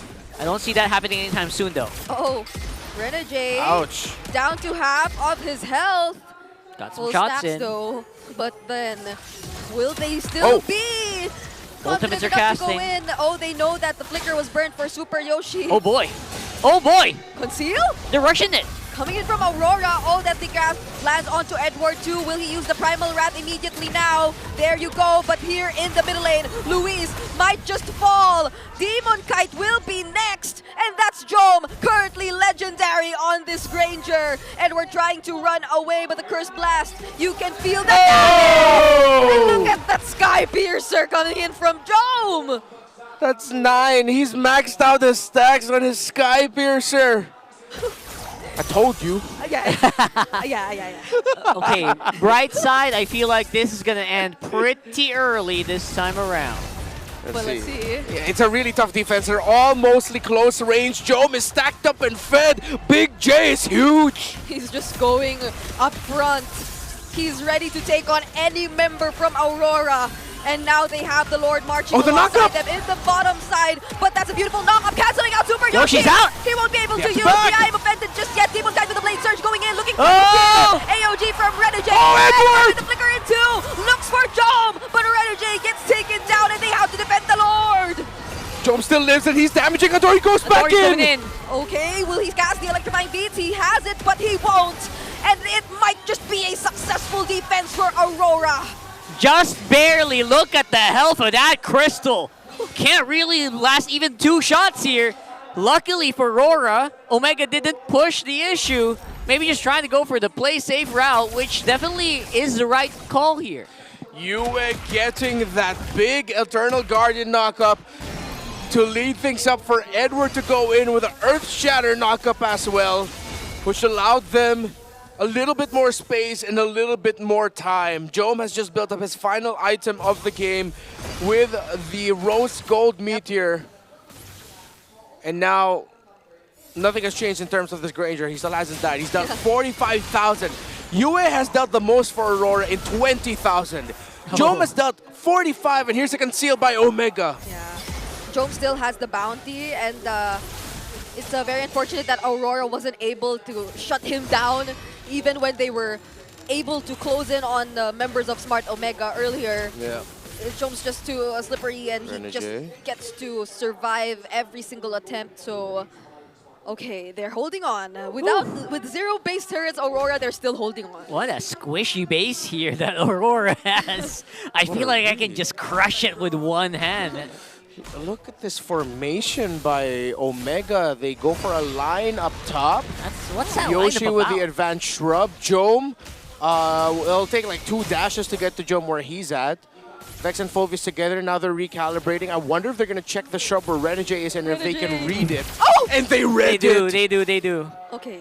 Oh boy, that could be big, but 3 seconds on the next Lord means they have to reposition this time around. Yeah, minion waves crashing in top. Mid and bottom is going to get cleared out though. Goodness. But Omega will get to the Lord first without a problem. It seems like they're not going to go for the slow start just yet. Yeah. Oh, they have with Jome, through Jome. Minion wave up top, minion wave in mid should be okay. Okay, Luis and Super Yoshi holding key shrubs. No one holding the back to where Renjay is going through though. They've showed themselves in mid. Great positioning right now by Omega, but they need to recalibrate a little bit. Okay. Super Yoshi's holding the brush where other members are likely to enter though. Oh, Renegade goes in all by himself and gets punished by Smart Omega. And look at the waves up top and on mid lane. Aurora, they have to defend, but Smart Omega, they're chasing after them 1 by 1. Edward falls next, and 3 members are left to defend for Aurora. Don't forget, there's also a big Lord walking up on mid. This is going to be an impossible defense. Aurora will be able to actually get this done. Yeah, they don't have the Edith. They don't have the Primal Wrath. They're only going to rely on Dominkai. There's the damage force already used. He will out on Doryu though. That's -1 member from Smart Omega, but Yue will be the trade as well. Joe! And the Lord is already knocking onto the base. They might just get to take it down. And there you have it. The second game 3 of the day, brought to you by Smart Omega. And that is a game 3. As we all kind of predicted with Brigida right here next to us. And it is spicy. This is the Omega we were talking about before the match started. They can really turn heads. Second game 3 of the day. And I'm casting tomorrow too. And you casted yesterday too. And I casted yesterday, and I'ma be here. Thanks, Brigida. But of course, what an effort by Omega this time around. The sheer confidence they were playing with. I think Jome getting the Sky Piercer as his first item when he was midway through building the Hunter Strike, that felt like the perfect way to show how confident Omega were in this one. The fact that he switched it up and said, nah, I'm gonna build my Sky Piercer because I'm gonna be able to take them. And hey, the Ruby ended up becoming the biggest problem for Aurora. I liked it. I had more doubts for it. but Super Yoshi just shows how comfortable he is with this hero. Yeah, if we do tend to see Ruby players become a little passive, Super Yoshi was an exception. Yeah. He was aggressive, even using the flicker when there wasn't a guaranteed target, or even using the I am offended when you don't see any targets. So he just was very proactive in his usage of the Ruby. One thing that's refreshing to see, despite all the previous instances of the Ruby players kind of being pushed to a wall and just playing to look for the ways to counter-engage and all that. Weirdly enough, as much as Jome was really strong there, I feel like he's going to be MVP, but Super Yoshi definitely a really strong next for that one. Yeah. It was so consistent on how he would be able to provide so much bush control and so much vision to his team that it made Jome just feel confident to play that Granger. Yep, he was untouched. And during the times where he would almost get taken down, I don't think he went down as low as like 30-20% health. He was still relatively healthy enough for at least for him to be able to get some spell vamp in there to heal himself through. And yeah, just sheer confidence, great rotations, and really the Super Yoshi Ruby disrupted a lot of the team fighting that Aurora wanted to pull off.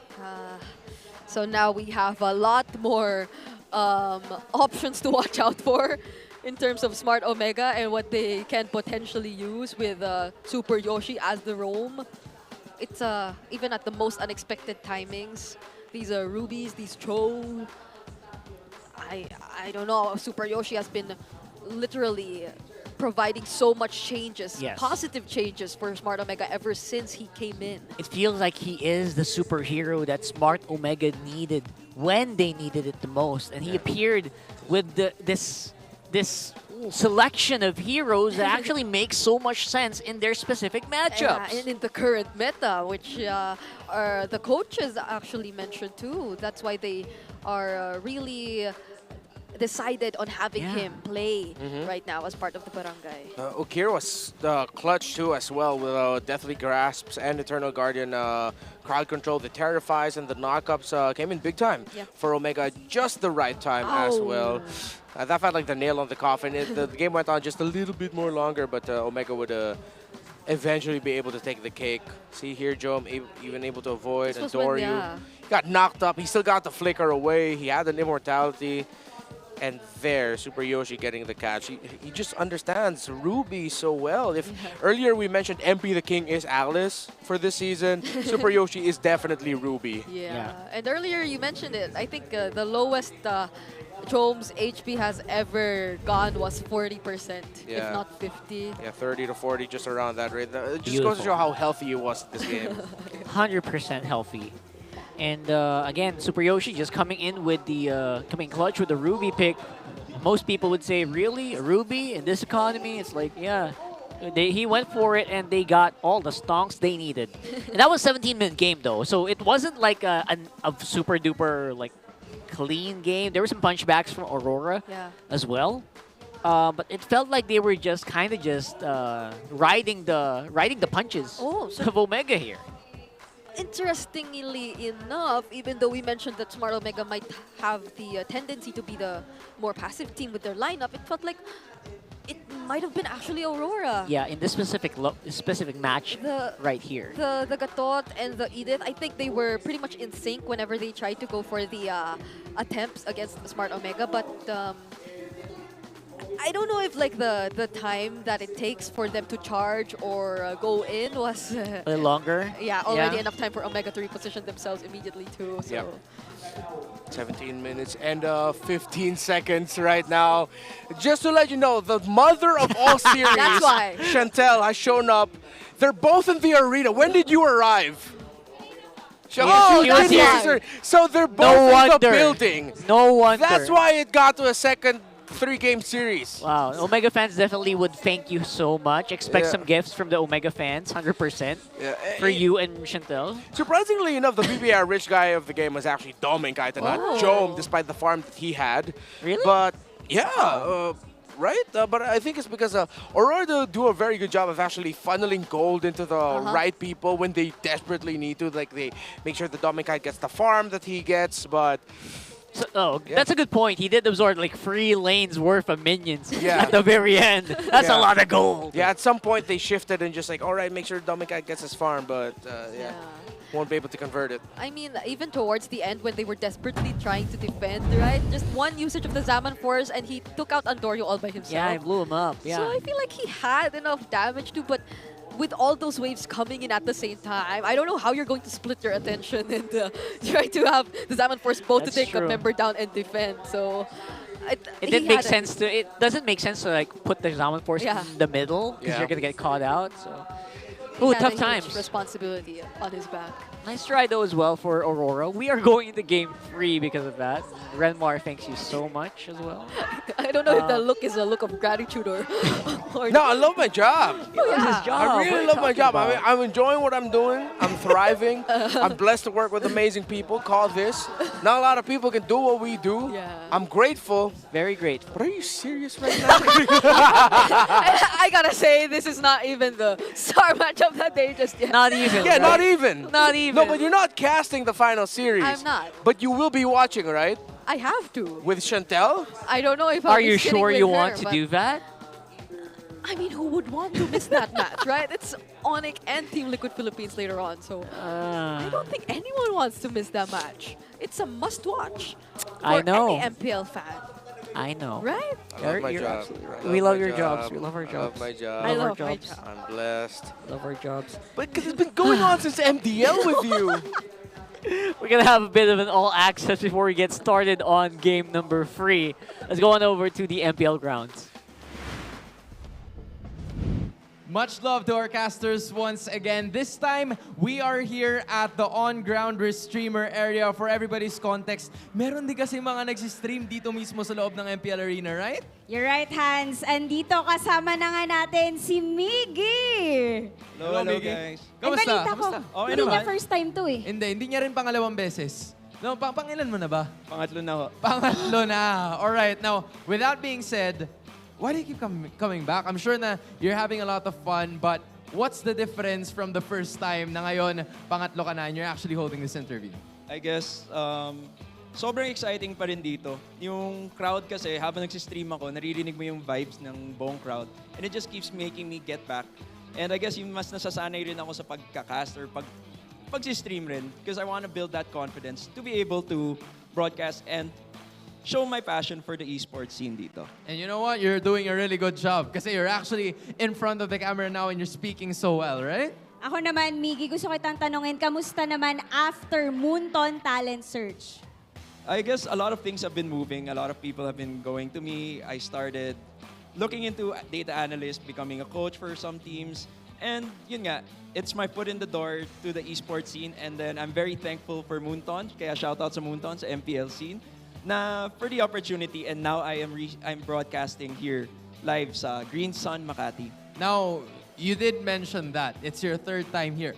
Do we also see you sometimes na nagsistream at your own place? Ganun. Ano bang pinagkaibahan nila? Like, especially now that you've been doing it, mas gusto mo ba na dito ka nagsistream o dun sa kabila? Or dun sa mismong place mo? Siyempre, mas gusto ko yun nandito. Kasi yun nga, kung parang mag-isa ka doon, parang sobrang napapatahimik ka, di mo alam sasabihin mo. Pero dito kasi naengganyo ka eh. Parang napapasigaw ka kasi narinig mo yung crowd sa likod mo.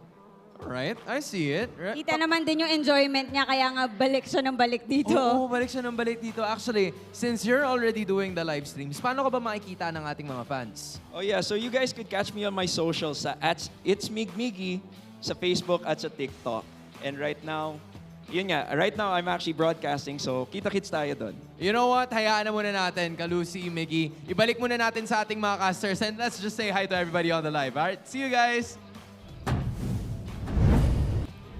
That's right. If you haven't been on TikTok recently, I think they do it a lot on TikTok where they do restreams. It actually happens everywhere. So shout out to all of our restreamers there, especially the ones using the English broadcast to actually watch your games. Yeah, we have a lot. I think we have a few on Twitch, on Facebook as well. So all the socials, check us out there. And what's interesting is we have multiple languages, Yes, right? So exactly. we have I think we have a Bisaya stream. It's another dialect, or even the English, the international streamers too. So go ahead and check it out, whichever right. you want. And if you are also watching MPL ID or keeping up with the news, Nino leads AE to close a free game series versus Navi. It's happening there too. It happened there too. So that's why you were mentioning it earlier, Enmar.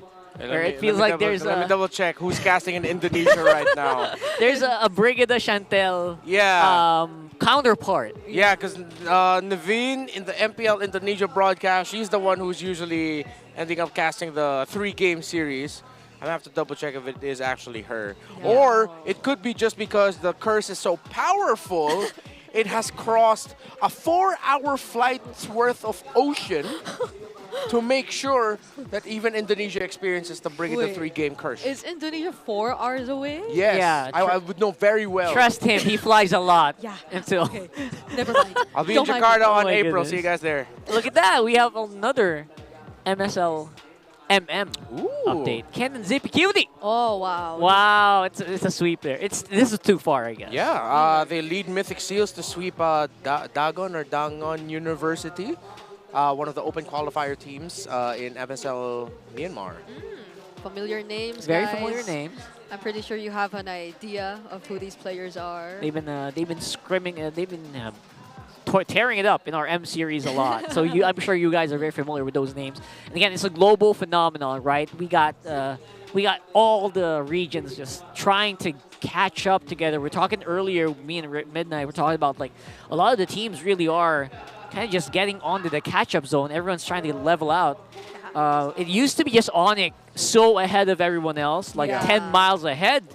And now we are on level. But now they're in the middle of the standings. Yes. And they are going to play later in hopes of climbing up the standings once again. But for now, a lot of teams really have been stepping up. And even those at the lower half, I feel like in the coming weeks, they will be very powerful contenders. Yeah, there you wow, go. we have some advice here. Oh, thank you so much, Mr. Ken Pedrosa. Ban the Granger in game 3. Maybe. Let's see. Will that work though? See, we'll get it. Yeah, because we got to like back-to-back Granger MVP Unkillable. performances. Yeah, unkillable. Unkillable Granger and performances. Yeah, a bulletproof in game 1, bulletproof in game number 2. For either MVP. team. Yeah. You know what? I'm a... No, but it's tough. It's tough to ban out the Granger. You can't ban the Granger. If that's going to be the case, then I would be probably seeing either a Big J Moscow versus Doming Harris, yeah, 100%. Unless. If only it were that easy. I mean, the teams would definitely do it, but you also have to really consider there are trades that happen with these picks and bans, and that is why it's so important. And I think the Harith gets banned out more often than the Granger does. So, I don't know, maybe they did learn something from what happened in the past 2 games, because this is the deciding match. This is the most important game of the series. Again, we're following the exact same point system. So what really matters at the end of the day isn't if you get a 2-1 or a 2-0. It's just whether or not you win the series. Yeah, the W is all that matters here in MPL Philippines. 2-1, 2-0, it's always going to be 1 point. And here is where we start our draft for game number 3. And no Granger bans just yet. Yeah. Oh, look at that. There Look you at go. that. See, I'm telling you. I think it's both of you. Don't it's try both to of you. don't try to divert. No, but it's mostly That's why we her. call you the mother and daughter of all series. You're the one working today. Okay, but so sometimes whoever wears the pin has control. Yes. So you're the one who's in the driver's seat right now. Oh, fine. But he's just okay. She helps. She She's helps. probably helping from the side. So that's why later on, 100% game free as well. For match number 3. The Sonics and the Cavalry are gonna enjoy. They're gonna enjoy. Match today. They're gonna get their tickets worth. Yes, but no Granger bans. Sorry, Ken Pedrosa. No Granger ban for you today. Nah. So. The immortal one chose me okay, to okay. vanquish the shadows that plague. Unless they don't decide to pick up the Granger. Unless they go for something else. Maybe the Harris. Nah. Not really. The Greater Joy, bro? Yeah, but Joy later. Joy I'd later. rather they go get like Phobius first or something. All right, Joe. Or even just go. What? Fars. They can go grade your Fars right away as greedy, but sometimes that happens. You mentioned the Cho. I actually wouldn't. No, but it's so risky. I feel like. Because you're already a good, you know you're gonna go up against a proficient Ruby player. 100%. That's always going to be on the fret, on the back of your mind. And Reggie's been more on the Gatot Kacha. Got So, there goes the Phobius and the Granger as mentioned by Renmar. Yeah, Interesting that people shouted when Edward picked up the Phobius. Yeah. Although for Omega, I think highly consider picking up the Ruby ASAP. Ruby, I don't know if a lot of people remember, was the age-old counter to Phobius. Phobius disappeared from the meta because Ruby rose up. So pick up the Ruby now. It's totally fine if you do so. Yeah, and even if Go Farsa. Aurora consider getting something other than the Gatot, right, it's going to be a huge help, but... And now they decide to not Ruby. I mean, this is a proven and tested synergy duo. Yeah. Suyo Jawhead. That's true. So I think they're banking on the idea of a more aggressive start too. In this one, it's very interesting because is there a chance that the Ruby goes gold here? No, right? They will not have enough damage No, at all. Yeah. Are they still gonna go Joy? Because they can honestly go Alpha. They can save the jungle pick for later and pick up a mid laner now. Yue with the Val? No, they're still it's a Joy. It's still the Joy, okay. Okay. I guess that makes a lot of sense. So they can ban out. No, Super Yoshi already has the Jawhead, so it's mostly gold lane heroes. Yeah, and gold lane XP? and XP. Yeah. Yeah. You can ban out the Moskov Yeah. if you're Aurora. That's a pretty easy ban to just throw out there, right? Especially in this one, you're facing Yeah. against Big Joe. They're already confident enough to go up against the Heart if ever Omega does want to consider that. So, will they ban out the Moskov? Or it's just what are the other XP laners that are still out there? Oh, they still banned the Harith.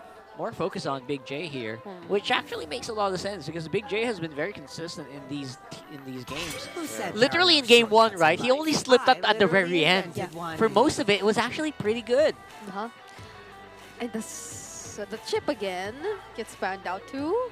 So if this is the same trend as what we've seen in the previous game, this is going to be a Tigreal ban from Omega for their last.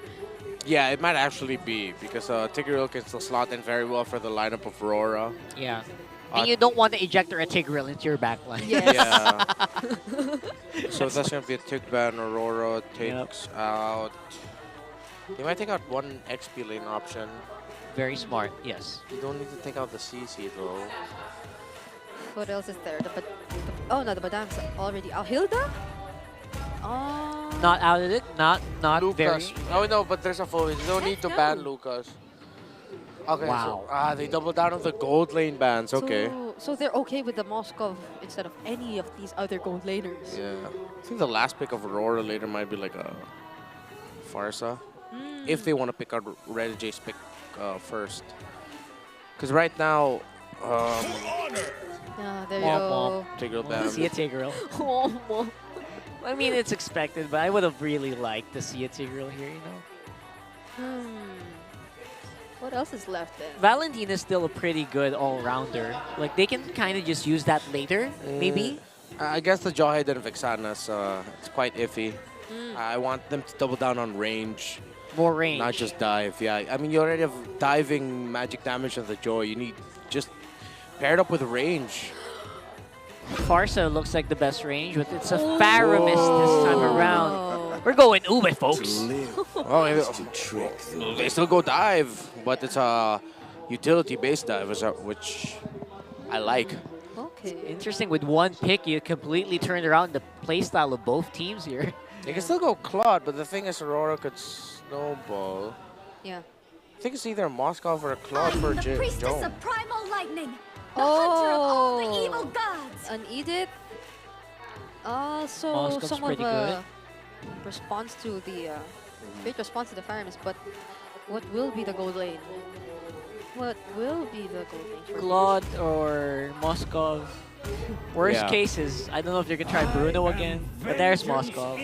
You go for what you know, right? As much as you can.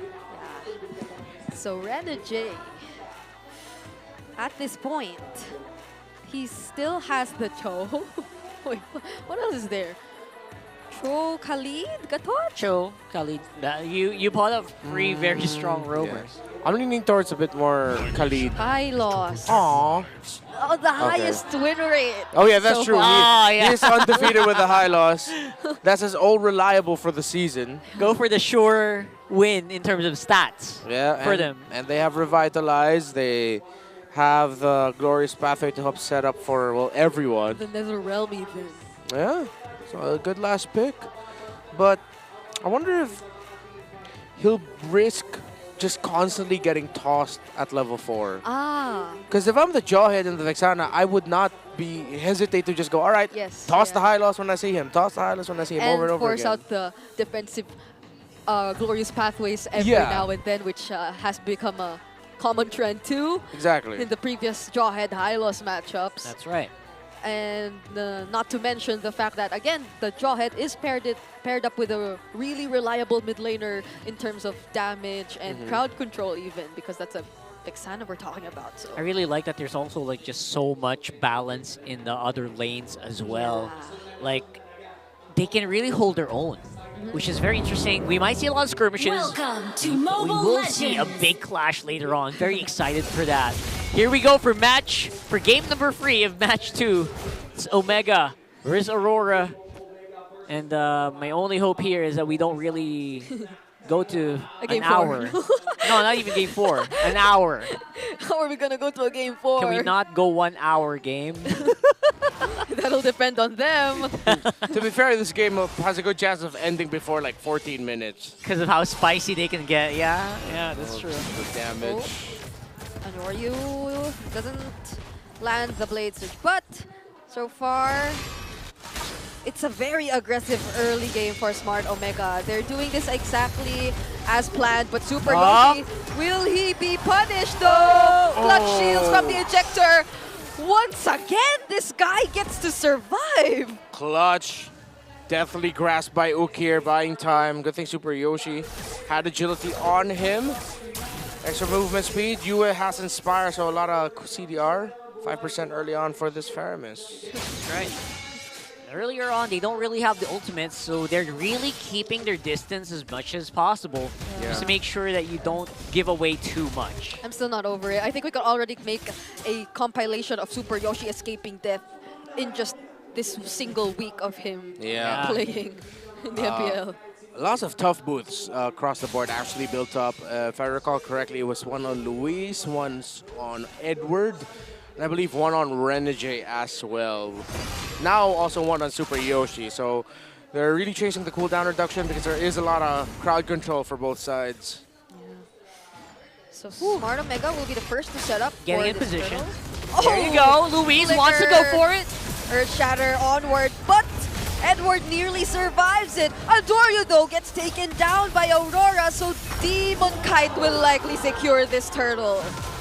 Bit of a nice safety Nether Realm there as well from Yue. It was a full collapse by Omega on Dory. Just got caught out there. Also, good entry by Demon Kite in the Spear of Destruction. Jome. Almost a near perfect estimate, though. Won't be able to steal it away from Demon Kite. Yeah, probably just one pixel from getting that purple buff away from Demon Kite. But so far, Smart Omega have been. I don't think this is the exact same or the exact way they wanted their early game to play out. That's true. It feels like the early game they were thinking about maybe kind of revolved on them invading more compared to this. So far, it is going to be the push. And Yue will not be able to survive that. Demon Kite onto 2 members right under the turret. A successful trade in favor of Aurora. That's 2 great entries by Demon Kite. Earlier for the turtle and now for that double kill. Well, that 1 kill because Renegade got the other one. Oh, SOD! Oh! BK! He wants to fight early early into this game, but Demon Kite will just run away. Big J have been very proactive in just throwing out those SODs, perfectly timed as well. Really pushing it. Big footloose move here from Demon Kite as well. Just pushing Omega, keeping them on their toes. Yeah, that's the right play. Aurora now going topside. This Jome committed the SOD. I think Super Yoshi needs to be a bit more careful with who he tosses, and Omega need to consider that if Super Yoshi goes for the pickoff, expect that Demon Kite will be coming in for the late entry. Watch your positioning and make sure you have the right resources to stop the Joy when the Joy comes in. Yeah, not even the members in the backlines of Smart Omega will be safe if they decide to pick a fight in a position that's very accessible for Demon Kite to go in. So now it is going to be Aurora who will be setting up for the turtle first. Yep, big setup here for Aurora. Starting it off, Luis can't even get to position. He's being Here's poked Yoshi. out. Edward, will he be the recipient of the ejector? Oh, it doesn't connect. Now Super Yoshi no longer will be able to set up, and he gets taken down by Aurora just as they were able to take the objective. Oh, things are going getting out of hand here for Omega as Aurora now have found a comfortable way to team fight, playing around the ultimate of the Faramis, although Yue didn't need to pop it there. Just go for the collapse, glorious pathway, crash in alongside Phoveus as well. And Omega will have to back off as their front line is very reliant on the Edith. Here we go. We're setting it up again once more for a big push on top. Yeah. We'll see if there's going to be anything coming out of here. Demon Kite feeling like exactly where we were earlier with Jome on that Granger. And it doesn't seem like Renegade has been the target for all these tosses just yet.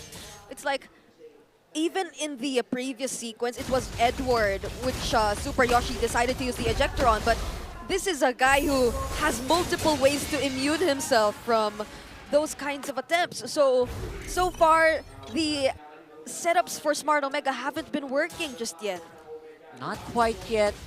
But then again, the big question is, when will it actually work? Because usually the Jawhead, you get that because of early game, right? Yeah. But now the early game is out.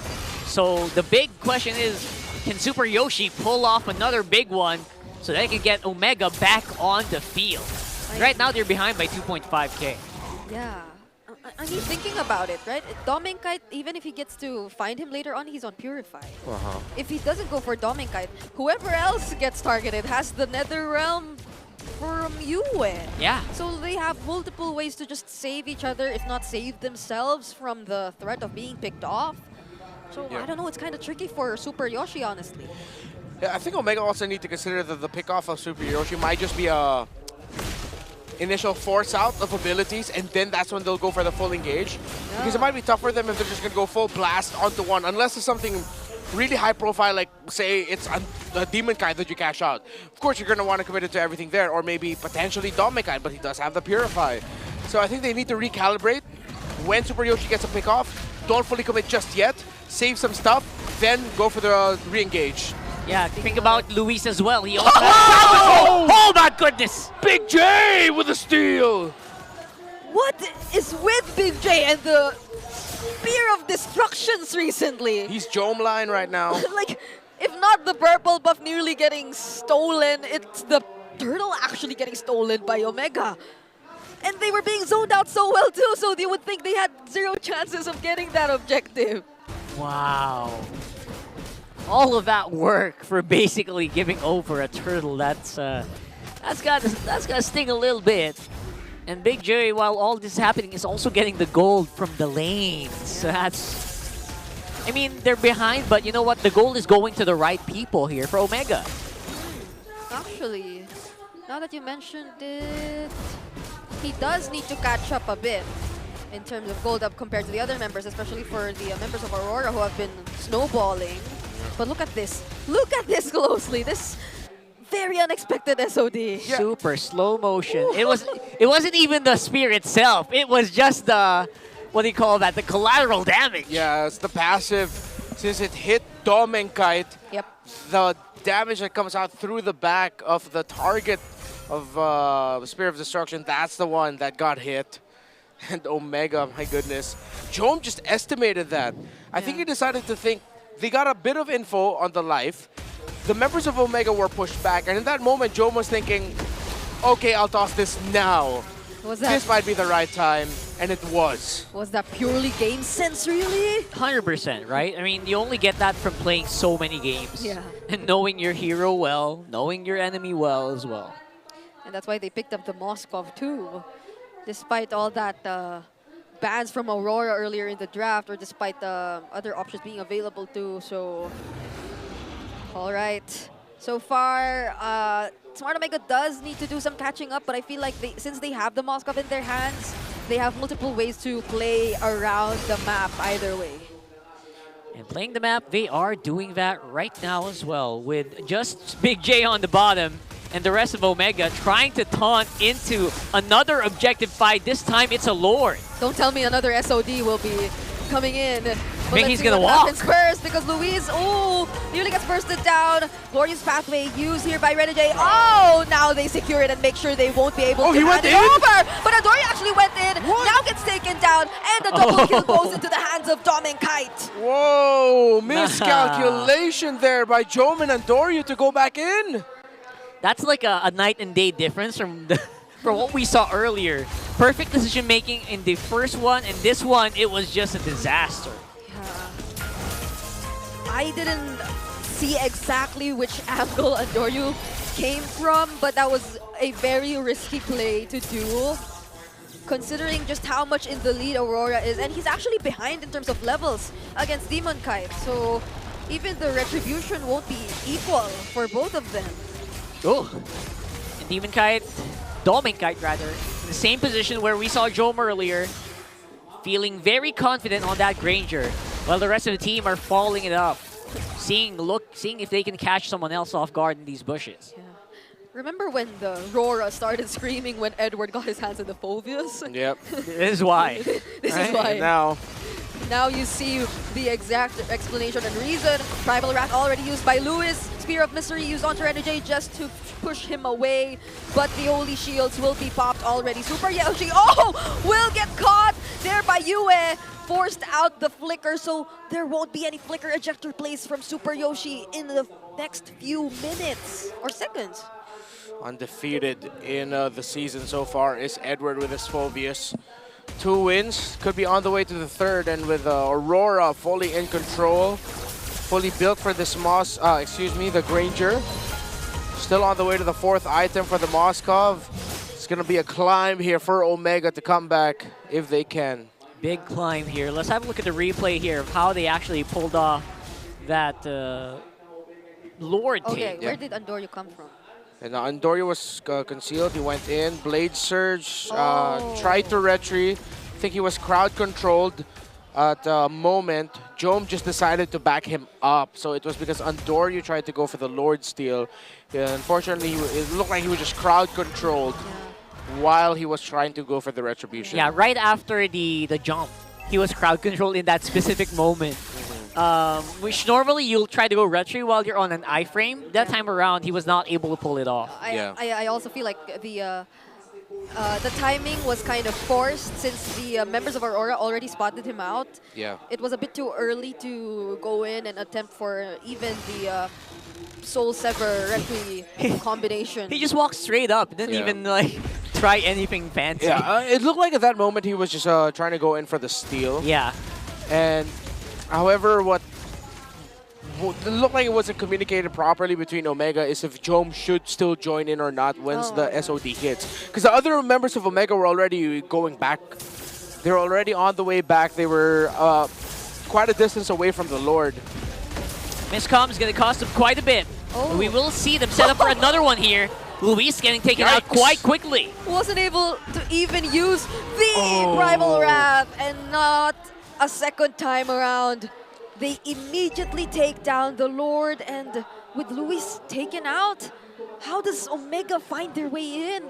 That's a big question here. They're definitely going to have to do it the same way they did earlier. Fight inside the base. Man, so hard to take these fights. But you think about it, you know what? The Faramis pick is pretty good. If they're already expecting a Moskov, the Moskov can't pull the trigger if there's a Netherrealm. How many times did we see the Netherrealm already in this game?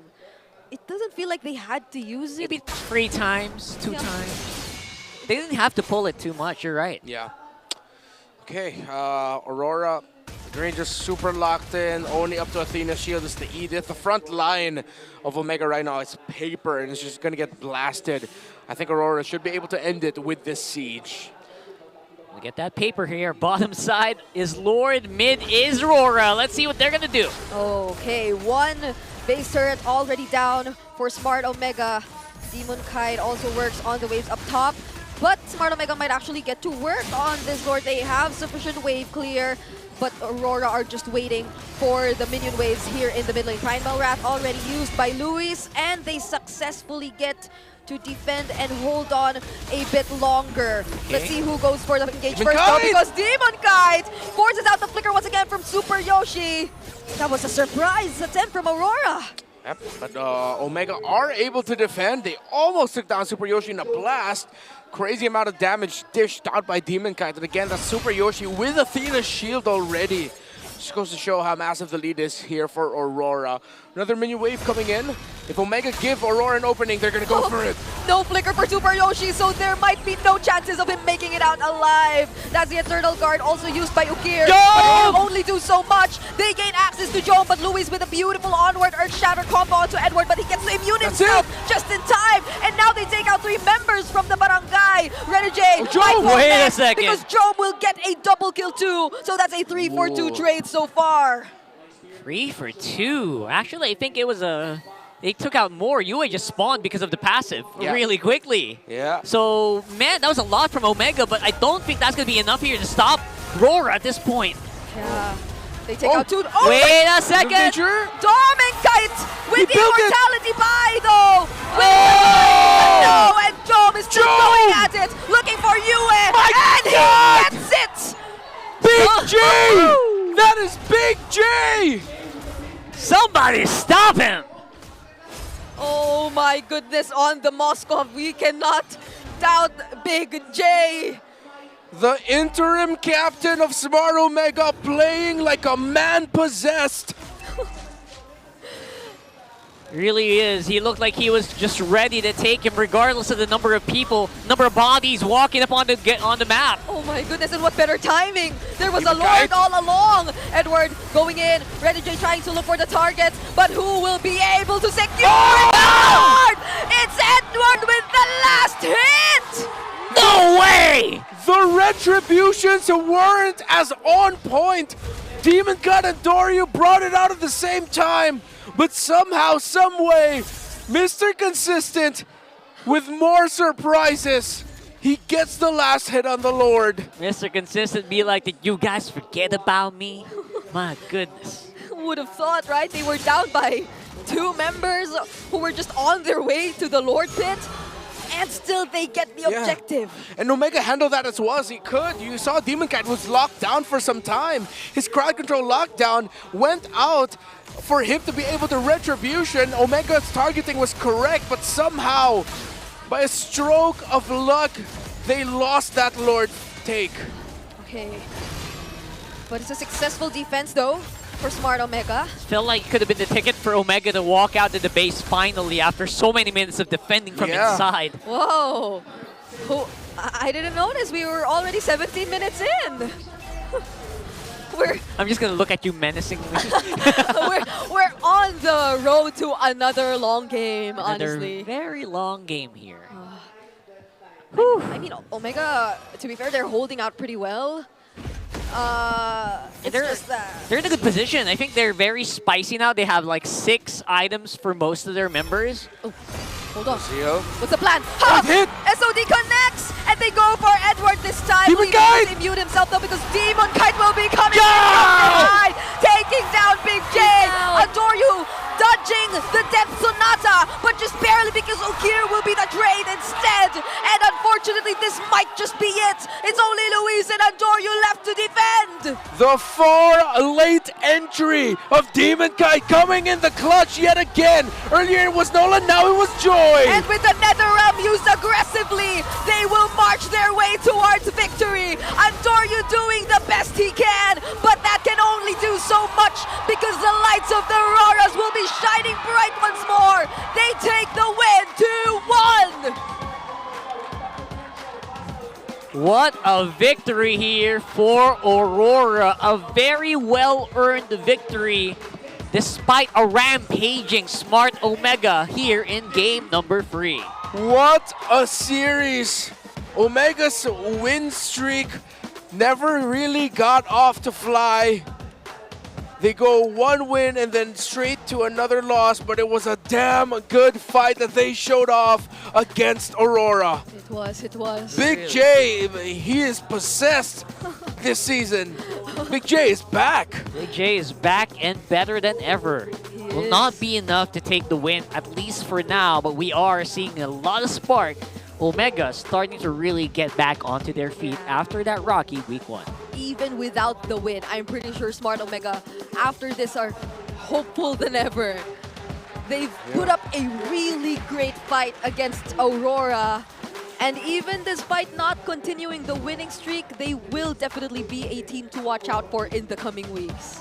Definitely a lot of hope for the kabarangays here all around the world. They can see signs of life this time around. They can see the spark. They can see a possible comeback. And who better to come back than Smart Omega historically in MPL? Right. They've had this, what do you call that? They've had this reputation of coming in late and just suddenly performing really, really well. So no one can tell what the barangay has in store for us. Well, you know what they say. Better late than never. But for the meantime, it is going to be lights overwhelming them. This time around, let's throw it over the stage for our endgame interview. Undefeated. It is your winners, Aurora Gaming. Gentlemen, congratulations with that match win. You are standing at 4 wins and 0 losses. Edward, kanina lang yung play, it was already a dire situation. You didn't have any retribution. Pero parang may retry ka kanina. No, pinakaba mo lahat eh. Pinakaba mo lahat. I didn't understand what was happening. Pero talk to us, what was going through your head during the time na nakuha mo yung Lord? Pati pa ako kinabahan nun eh. Ano lang eh, sakto lang yata may nag-touch doon tapos yung nung nag-ulti ako doon tumama yung ulti ko sa may bandang Lord. So, ayun, tsamba lang nakuha ko yung Lord. Tsamba lang, pero napabilib mo. Napabilib mo sobrang dami. Humble lang tawag doon, Hans. I feel like another thing na gusto rin itanong sa'yo is that you're really close to achieving a milestone. Tinatawag ka ng napakarami as Mr. Consistent. You've had a lot of monikers. How do you stay consistent? Bakit hanggang ngayon, ganito ka pa rin maglaro? Meron bang secret? Ano bang tips na may bibigay mo sa lahat ng mga manonood? Actually, practice lang ganun. Tuad lang. Kulelat ako ng game to eh. Hindi consistent. Inconsistently inconsistent. Hey, you know what? Consistency is gonna be the key. Pero wala humble talaga si Edward. Wala tayong magagawa doon, right? Ngayon naman, kausapin natin si Domeng Kite. Oh, ang daming fans. Okay, Domeng Kite, congrats on your win today. Pero pag-usapan naman natin yung next week kasi next week you'll be facing off against Team Liquid Philippines. Ano ang aabangan namin sa Kite Brothers versus Baby Cakes Duo? Pagtabihin mo. Sige, pagtabihin mo. Ano ang kabang-abang sa duo nyo? 5, 4, 3, 2, 1. Ayun, sabi ni Kate, maganda daw sila. Maghanda daw sila.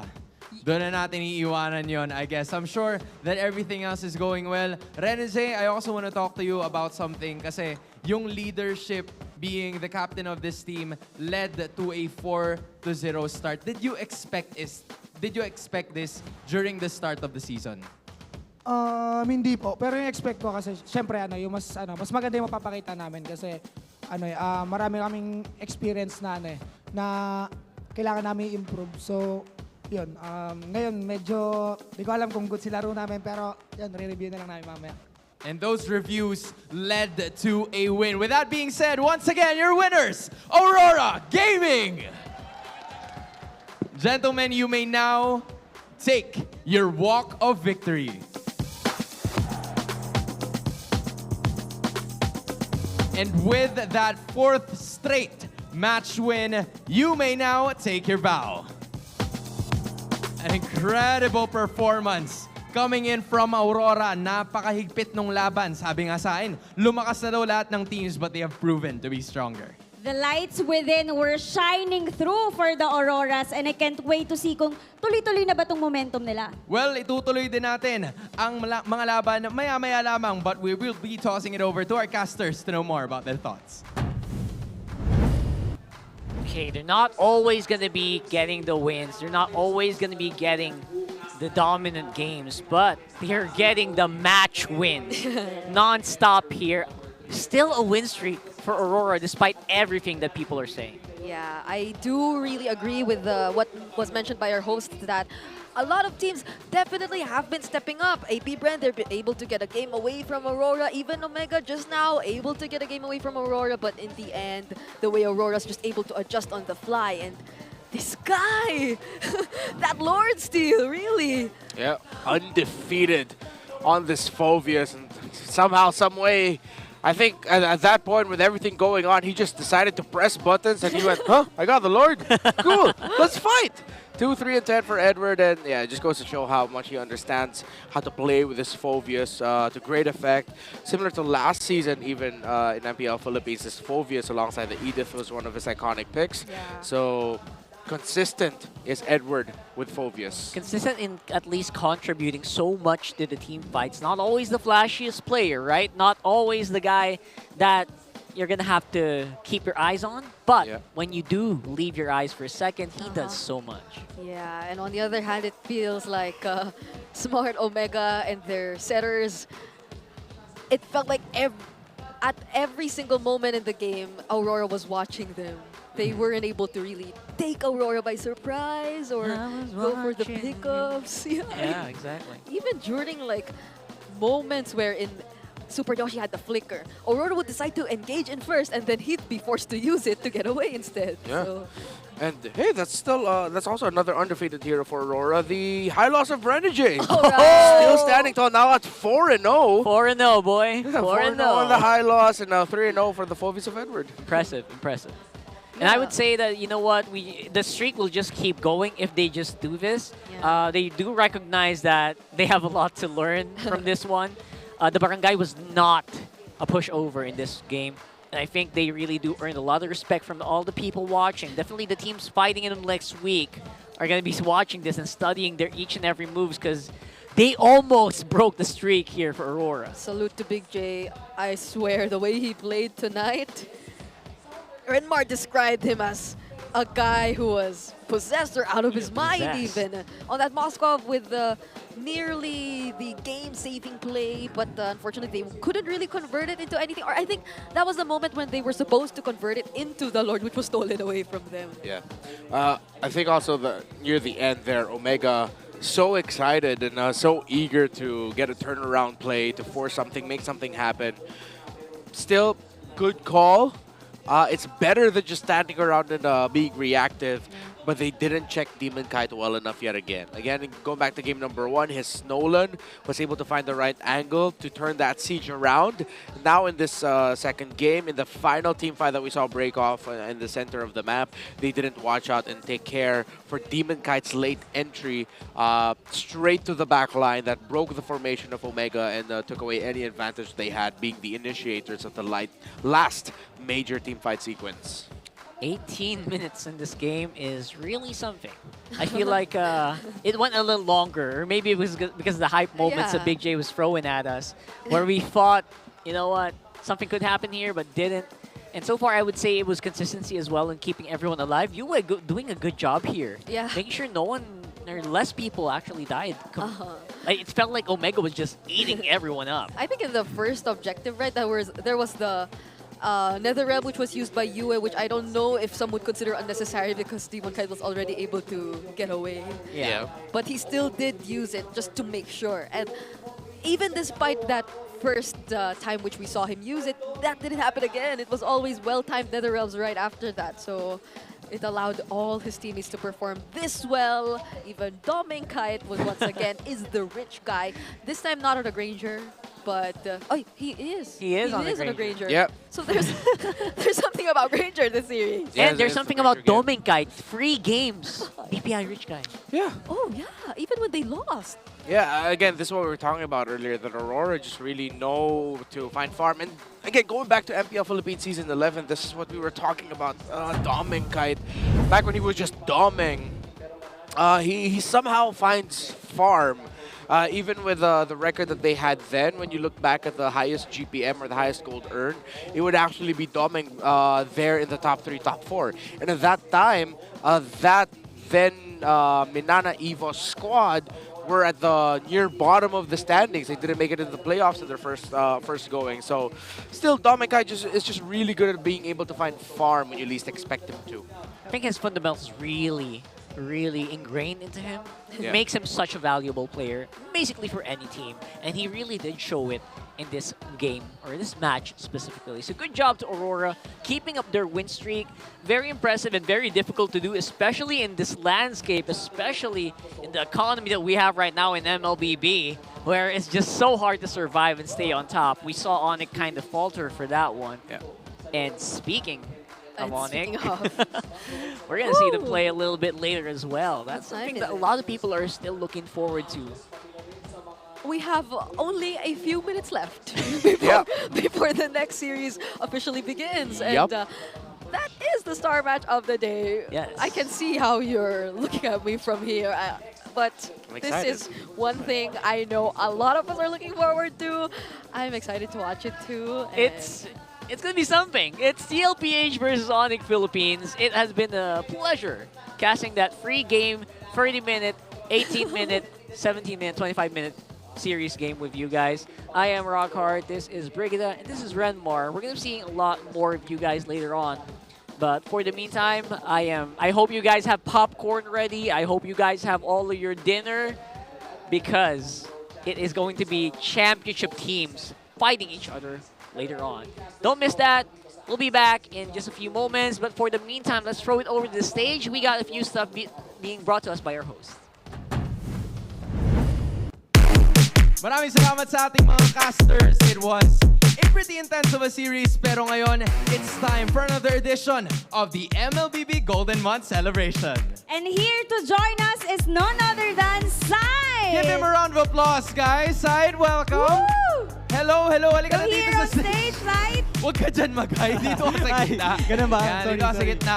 Alright, so just in case, I know you're a content creator, but for everybody who doesn't know you just yet, what do you usually do?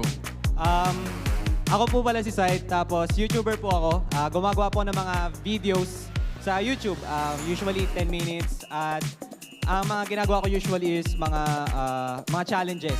So yung mga last videos ko, kunwari, 5 matanda versus 5 bata, ganyan. Adventurous pala si Sai. Ikaw pala yun. Siguro mataba yung utak mo. Malawak ang imagination. I feel it. And I think we're gonna need more people na ganun din. Alright? Out of this world ang imagination. So we're gonna be looking at potentially 10 people. Kasi may chance sa kayong manalo as of this moment. Pwede bang makakita ng show of hands? Taas ang kamay ng mga gustong sumali? Alright? Yung mga first-timers dyan, welcome to MPL Philippines. May nakikita ako dun, no? Ayun. Saan pa? Saan pa? Dito sa kabila. Dito sa kabila. Okay, Parang we ang need daming 10 representatives people. lately, Mas energetic dito. Mas energetic dito, no? Nararamdaman ko rin. Sige. Ayan. Akbang na kayo dito. Yung nandiyan sa kabila. Meron pa ba? Ayun, ayun. Ayun, oh. Ayun yung nasa dulo. O, sige. Kompleto na ba tayo? Ladies, gentlemen, please. Rekta po tayo dito sa stage. Side, dito tayo sa kanan. Okay? Yan, and then occupy the one right over there at the middle. O, sige. Ayan, ten na ba sila? Hindi na natin ipapaligoy-ligoy pa. Guys, welcome. I wanna know your names, okay? So, name, tapos taga saan kayo. Alright, go. Kasama ka rin ba? Kasama ka rin. O, sige, go on. My name is Jeremiah from Tahimik. My name is Rain galing from Taytay. My name is Deo from San Juan City. My name is Kyra. I'm from Quezon City. Angel from San Mateo Rizal. Grabe, daming fun. May mga supporters. Daming fans. Angelica from Quezon City. My name is Hubert from Sacramento, California. Okay. International. Blaze from Cainta.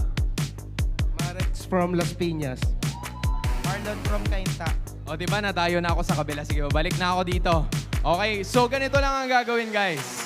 Alright, we're gonna be asking you some questions, pero 3 lang ang mananalo ng ating surprise. So, each of you has like, I don't know, 10% chance to win. Pero malaki-laki na rin yun, considering na 10 kayo nandito. But before that, Sight, dito na kita ilalagay sa gitna. Okay, ano ba gagawin natin? Ibigay mo muna sa akin yan. Sige. Kasi ituturo sa inyo ni Sight yung sayaw. Okay? Yung sayaw. So, Sight, yung mic, dito ka banda. Ipakita mo na sa kanila yung steps. Step 1. Okay, step 1. Right, left, right, left, right. Okay. Next step. Step 2. Okay, laba. Para naglalaba lang. Oh, balik sa step 1. Balik. Left, right. Tapos? 1 minute. Yon. Tapos, yan. Yung ring, okay? So, kung ano yung winan nyo, ganun din yung dulo. Okay? So, gawin natin ang buo. Okay, markings lang. Okay, markings. 1, 2, 3, go. Left, right, laba. Hey, left, right. 1 minute. Okay. Sige, ready ka na? Okay. Iiwan kita dyan, ha? Joke lang, hindi kasama ako. Sige, ready na kayo? Ready? Okay. Okay, sabay-sabay tayo. Sabay tayo. In 5, 6, 5, 6, 7, 8. Cellphone, mamimigay ng cellphone. 1 minute, 1 phone. Mamimigay ng cellphone, mamimigay ng cellphone, mamimigay ng cellphone. 1 minute, 1 phone. Maglaro ka lang ng 10 p.m. kada gabi. Hanggang sa 3 a.m. tayo mag-MLBB. Okay na, Sight, as your... Grabe. Grabe, parang ano Sige, dito ka na banda. So, alam nyo na, guys, since nagawa nyo na yon, hindi naman pwedeng sumayaw lang kayo dito sa gitna, di ba? Siyempre, mas gusto nyo manalo. Di ba? Mas gusto nyo manalo. So, Sight, I'm gonna be giving this to you right away. Kalusi, ikaw na bahala mag-go. Yes, reminder lang na hintayin nyo muna mag-go kami bago kayo sumagot at kailangan nyong isigaw yung Golden Month. Okay. Yung pinakaunang sumigaw ng Golden Month, siya yung may unang chance sasagutin yung tanong. Okay? Sige. Kuha ba? Sige. So, for example, go. Yan. Nakuha mo. Sayang, wala pa akong tanong eh. Sayang. Pero sige. Okay lang, Sight. Handa ka na ba sa pinaka-importanting tanong ng buhay mo? Let's do it. Question number 1. Name 2 hashtags related to MLBB Golden Month. Okay, one more time. Isa pa. Name 2 hashtags related to MLBB Golden Month. Parang maganda yung tanong, no? Okay, ready na ba? In 3, 2, 1, go! Okay. Sige, dito tayo. Prepared siya. Alright. Madam, ano po ang isa sa mga hashtags? Hashtag MLBB Golden Month. Tapos, hashtag MLBB 1 minute. Grabe. Hashtag MLBB Golden Month. Hashtag 1 minute. Ito na ba yun? Sight, tama ba yung sinabi niya? Tama. The answer is correct! Congratulations! Please make your way right over here to our side. Ikaw na ang isa sa ating mga winners, guys. Hindi sa pinipressure ko kayo, pero dalawa na lang. Okay, Kaya pa dalawa na yan. lang. Okay? Kaya ba? Yan, compress kayo ng konti. Daan banda? Beautiful. Sige, Sight. Itanong mo na yung pangalawa. Okay, pangalawang question, guys. What is the name of our spinning activity? Spinning activity. Okay? Okay, isa pa. One more time. Sige, isa Isa pa. What is the name of our spinning activity? Interesting. Okay, kung ready na kayo, in 3, 2, 1, go!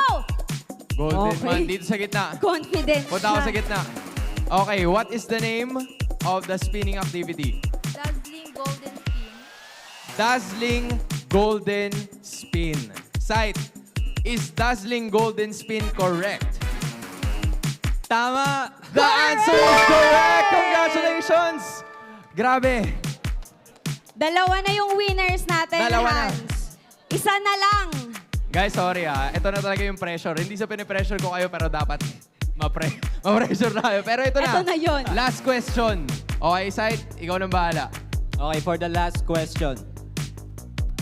Who is your favorite hero in MLBB and why? Who is your favorite hero in MLBB and why? Gusto mo ba ako yung mag-go o ikaw? Sabay tayo, Hans. O sige, sabay tayo. Okay, sige. O, sige. In 3, 2, 1, 2, 1, go! go! Ang hirap, ang hirap. Paano Isa yun? pa natin ha, isa pa natin. Isa pa. natin, go! O, dito ko. Ay, Dito okay, ako. prepared. Dito Kailangan ako, diba? handa. Nagreklamo Diba? wala daw 1, 2, 3. Ayos. O sige, sino ang paborito mong MLBB hero at bakit? Asan ang fans? Asan ang fans? Maraming kasama. Please. Si Nana saka si Cyclops. Si Nana at si Cyclops. Bakit sila? Kasi yung jowa ko kailangan ng support. So, kailangan niya na. Si Nana at si Cyclops dahil daw yung jowa ay kailangan ng support. Sight, is Nana and Cyclops MLBB heroes? Oo naman. Oo naman! It's correct! Congratulations!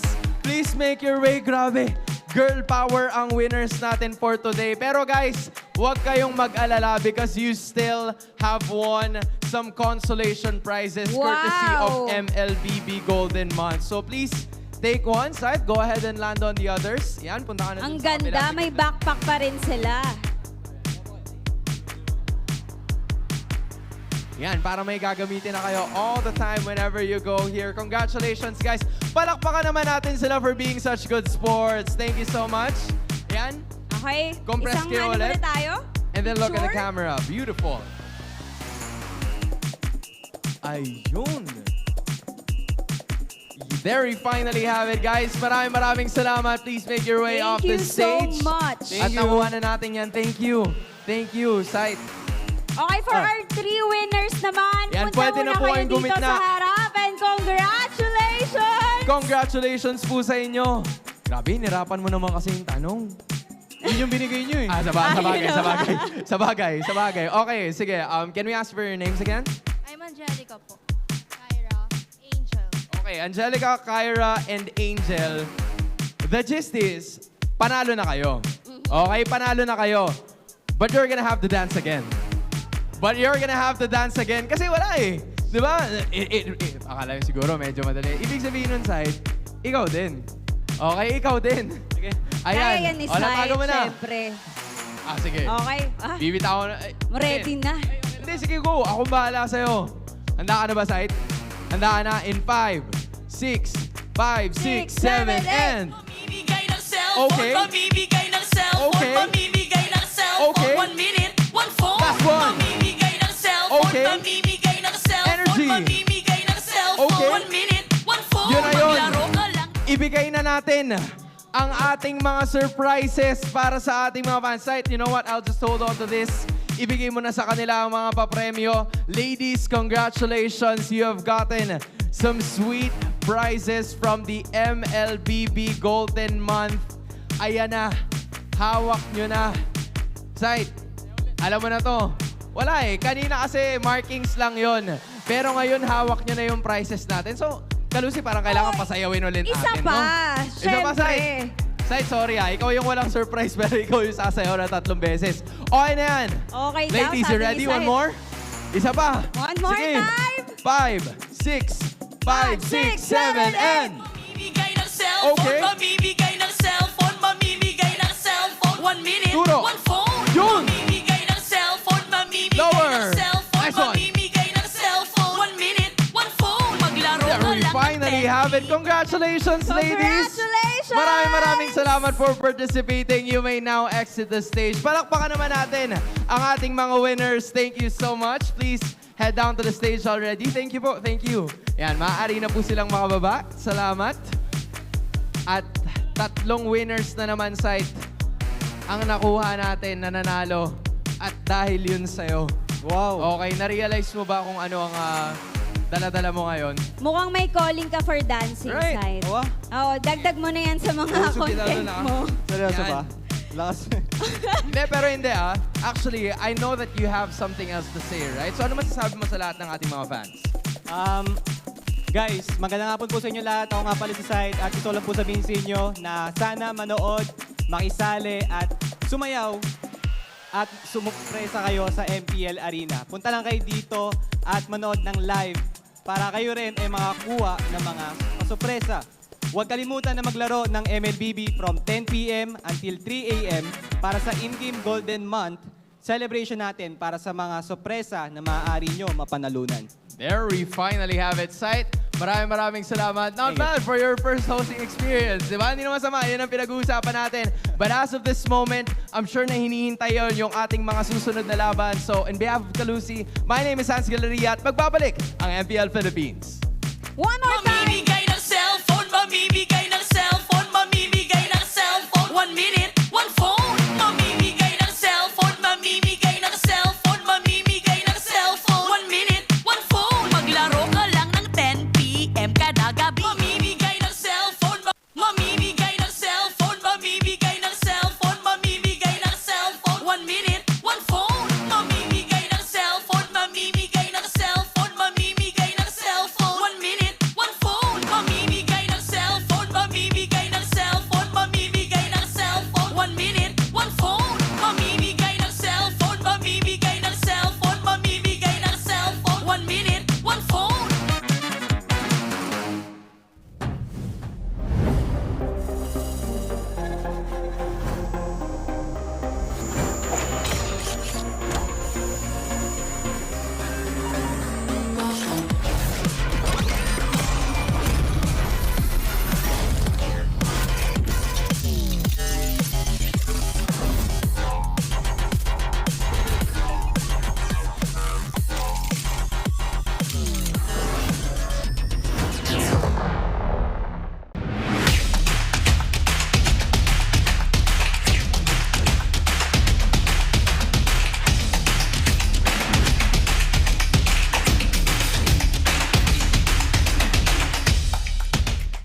Di abot ang data! Defeat!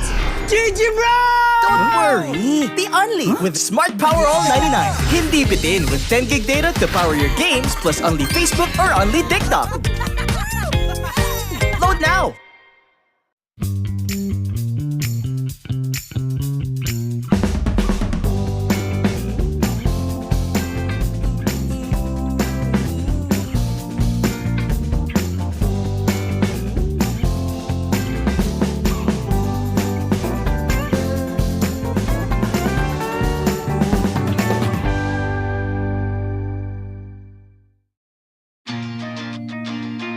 Who needs to go to a concert when you can own that stage with your friends? Enjoy a night of impromptu bowling tournament.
Malakas ka ba?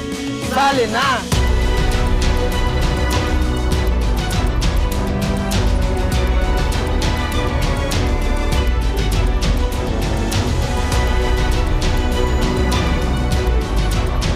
Kita Kids. Kita Kids. Kita Kids. Kita Kids. Sa MCC Season 2. Mamimigay ng cellphone, mamimigay ng cellphone, mamimigay ng cellphone. 1 minute, 1 phone.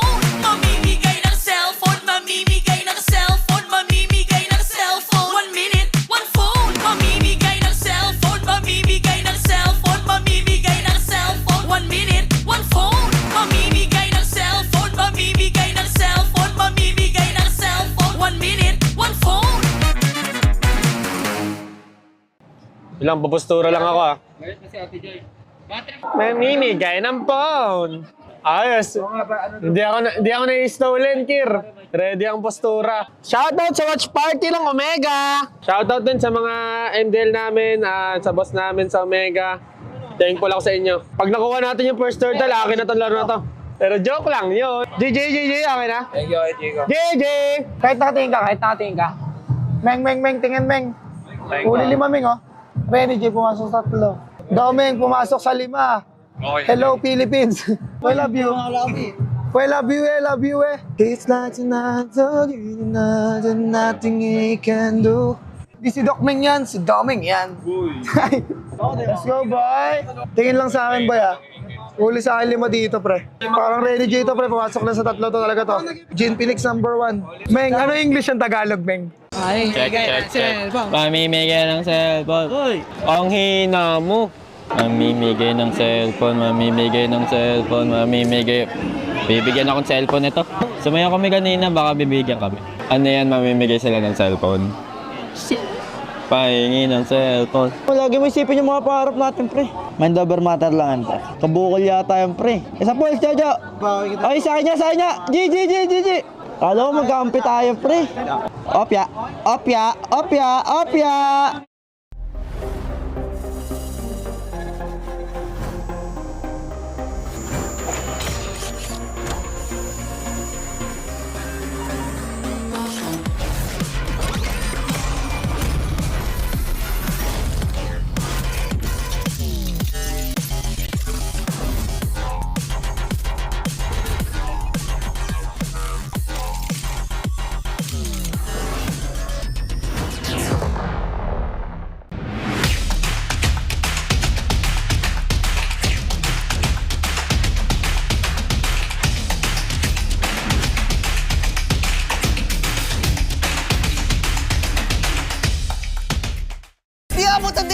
Defeat TWIS! Don't worry! The Only with Smart Power All 99. Hindi bitin with 10 gig data to power your games plus only Facebook or only TikTok.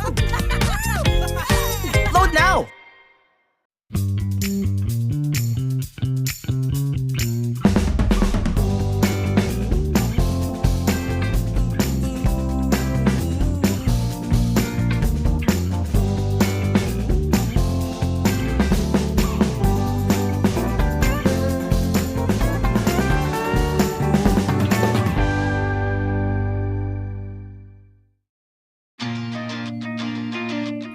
To go to a concert when you can own that stage with your friends.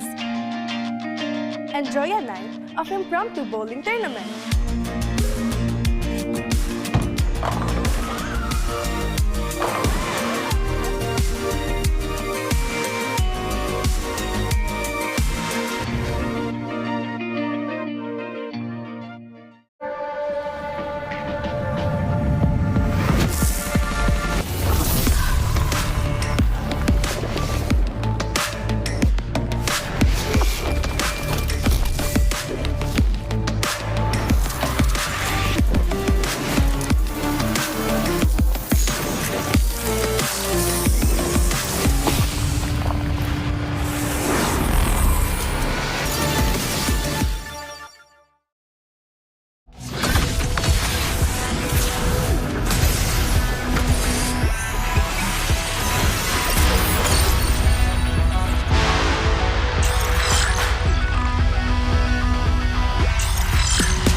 3 stars. Look at us to the top, no ifs, no buts. Winning any game, para to sa PINAS.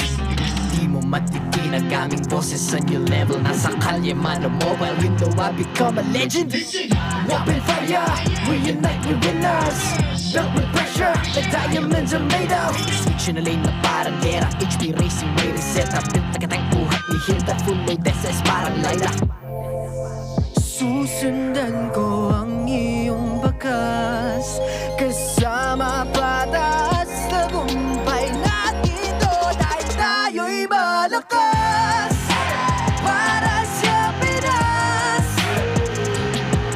nasa amin ang alas, hindi tuwa atras, kinikilala sa taas kasi kami ang malakas. Para sa Pinas, nasa amin ang alas, hindi tuwa atras, kinikilala sa taas, ganito kami sa Pinas. Wow!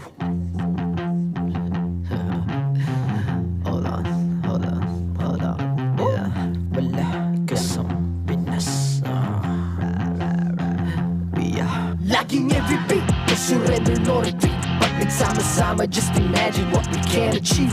Laging every beat, no surrender, no retreat. Giving 100 all my all, cause we just cannot be defeated. We are unstoppable, immune and invulnerable. Ready ang equipment, lahat frozen, malang crowd control. Pakita ko na jab like pow, east to the southeast. So without proud and loud, cause every enemy we devour. Susundan ko ang iyong bakas, kasama patas, tagumpay natin ito dahil tayo'y malakas. Para sa Pinas, nasa amin ang alas, hindi tuwa atras, kinikilala sa taas kasi kami ang malakas. Para sa Pinas, nasa amin ang alas, hindi tuwa atras, kinikilala sa taas, ganito kami sa Pinas. Wow!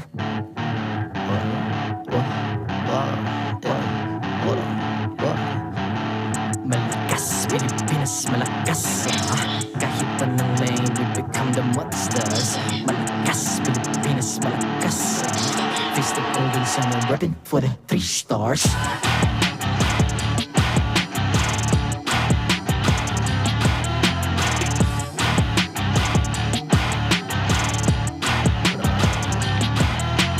Ang lakas ng Pinas, we unite, be the stars. Ang lakas ng Pinas, we unite, be the stars. Ang lakas ng Pinas, we unite, be the stars. Ang lakas ng Pinas, we the stars. Ang lakas ng Pinas, we unite, we the stars. Ang lakas ng Pinas, we unite, we the stars. Ang lakas ng Pinas, we unite, we the stars. Ang lakas ng Pinas, we the stars.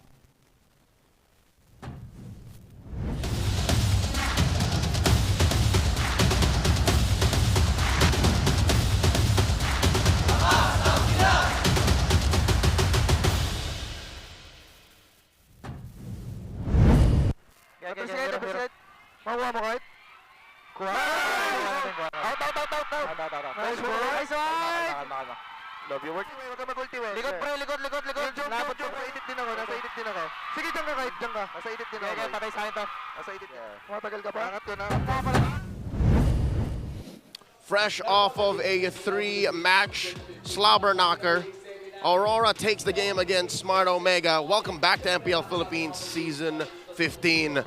Leo, Rocker, Remar Santa Cruz bring you tonight's final best of 3, wherein we relive and redefine a world-class rivalry. It's Team Liquid Philippines versus Onic PH. Gentlemen, are you ready for our star match of the week? I mean, Brigida already kind of prepped us, you know. you kind of just get into the groove once you have a free match series averaging 20 plus minutes. I was born ready. As you know, I was born premature and they had to resuscitate me, which they will need to do at the end of this series because I'm ready to lose my absolute mind. Fact, man does not lie. In about 15 minutes, we are going to witness 2 world champions, M4 versus M6, collide on this very stage here in Makati City in the MPL Arena. If you haven't yet, please do pick up tickets to Day 3. You're going to see one of these teams in action up against the former MDL champions in AP.Bren who are still currently winless. So imagine that. It's a David versus Goliath match that you could get to see live if you get your tickets now. Real quick, let me tell you all about the Athena Cup. It's happening right now. This is an exclusive league for female pro players and the official qualifier for the MLBB Women's Invitational.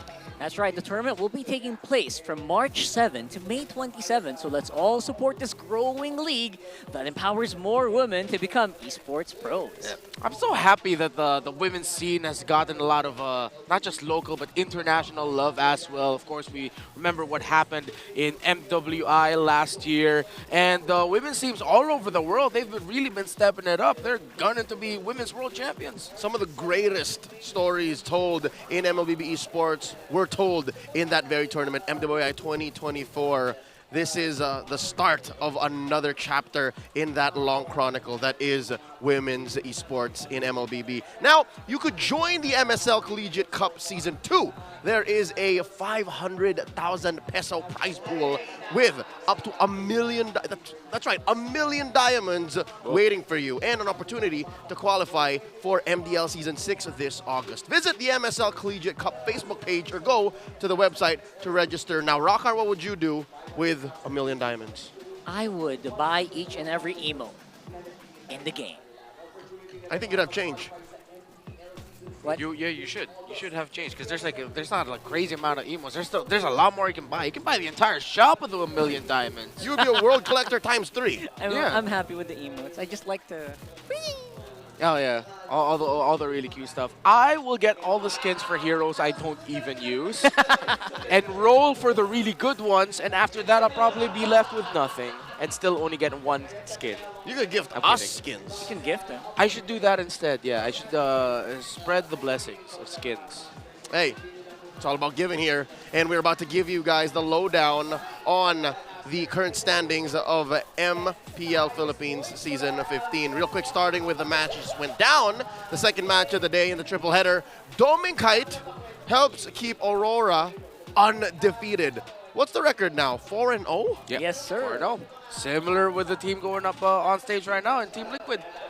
Also 4-0, except if I'm not mistaken, yeah, Aurora has dropped one game more. Game, not series. Game. To this team right here. To this team right That's here, right. exactly. And their win rates, despite, as much as people are going to say consistently inconsistent, they're still getting the dubs. And I think that's really what matters at the end, right? Try saying that 5 times straight. Don't. I'm just saying, like, consistently inconsistent. It becomes an oxymoron given how locally they are a dominant force. So who will shut out the Northern Lights? Well, we don't know just yet, given there are about 5 weeks left in MPL Philippines. Here's a quick look at the standings brought to us by Infinix. Sitting up top, of course, one half of the Titans of MLBB. They'll be in action tonight, Team Liquid Philippines. So they are equal now. I thought Liquid was ahead. If they win tonight, they'd be ahead. Yep. They're ahead in net game wins by 2? And Yeah, by points, by if points. they win tonight. The points really do have a big impact, though, right? I mean, 2-1, 2-0. It's just really big. Yeah, don't forget, however, in the league, as we've done so for a long time, you know what, I'm not going to talk about tiebreakers yet. We're not there yet. Just look where TNC and Onic are. Onic are in the same level in terms of rankings to Omega Twisted Minds. This is only going to be the 4th series that Onic Philippines will be playing this season. And if they're going to start reminding the world and reminding MPL PH why they're the world champs, it has to begin here. They have to remind us. And in case you need a reminding, this is that world-class rivalry we were alluding to at the beginning of this broadcast. A rivalry reloaded. It's OHEB, the Filipino savage, the gold standard, the god in the gold lane, facing off against his longtime rival ever since they debuted in 2021, Season 7. It's OHEB, the Filipino sniper. How crazy is this? For 3 years now, they've been duking it out. That's right. Probably 90% of the reason why people are actually standing, they don't have anywhere to sit on. Yeah. Everyone wants to see these guys actually face off against each other. Not everyone, but a lot of them. And here's your history. Yeah, looking back, stars in MPL PH Season 7, OHEB 3-0's Kelra. Similar in MPL Philippines Season 8 and Season 9, though. Here comes Kelra with a clapback all the way up until Season 10, sweeping OHEB in Season 12 and 13. It gets a little bit more here and there. OHEB gets one, Kelra gets one. They actually only got to face off once, only in a one series last season. And now we see them face off again.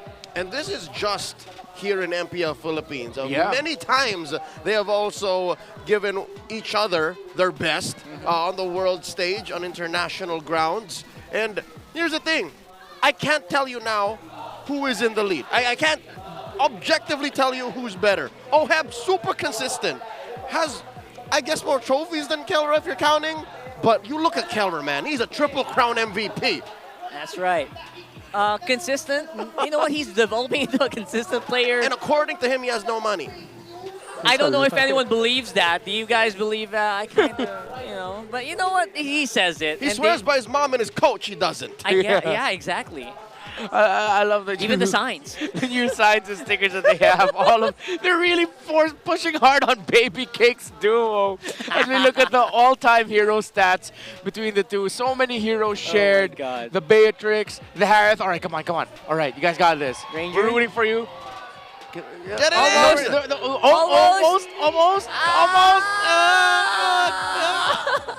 I'll accept it. I'll accept it. That's fine. Good. Both undefeated on Granger. Oh, he Oh, that's a different one. That's, there you go. So it's a friendly rivalry. What was once a very heated, nuclear heat rivalry, they've gone on to just become. I feel like at this point they're like the two old dudes are like, yeah, it's you again. Hey, respect. You know what? That's closer to the truth because I was being conservative. I was counting in my head the years that they were duking it out. It's closer to 5 now. Yes. Yeah, because even in the amateur scene, if I'm not mistaken, they clashed and then bumped heads a lot of times there too. Yeah, and when they started out as rookies, both of them actually shared the same thing where they were very explosive. They were very dominant in their rookie years. Coming into Execration, I believe, for Kelra. Yeah, Blacklist for Blacklist OHEB.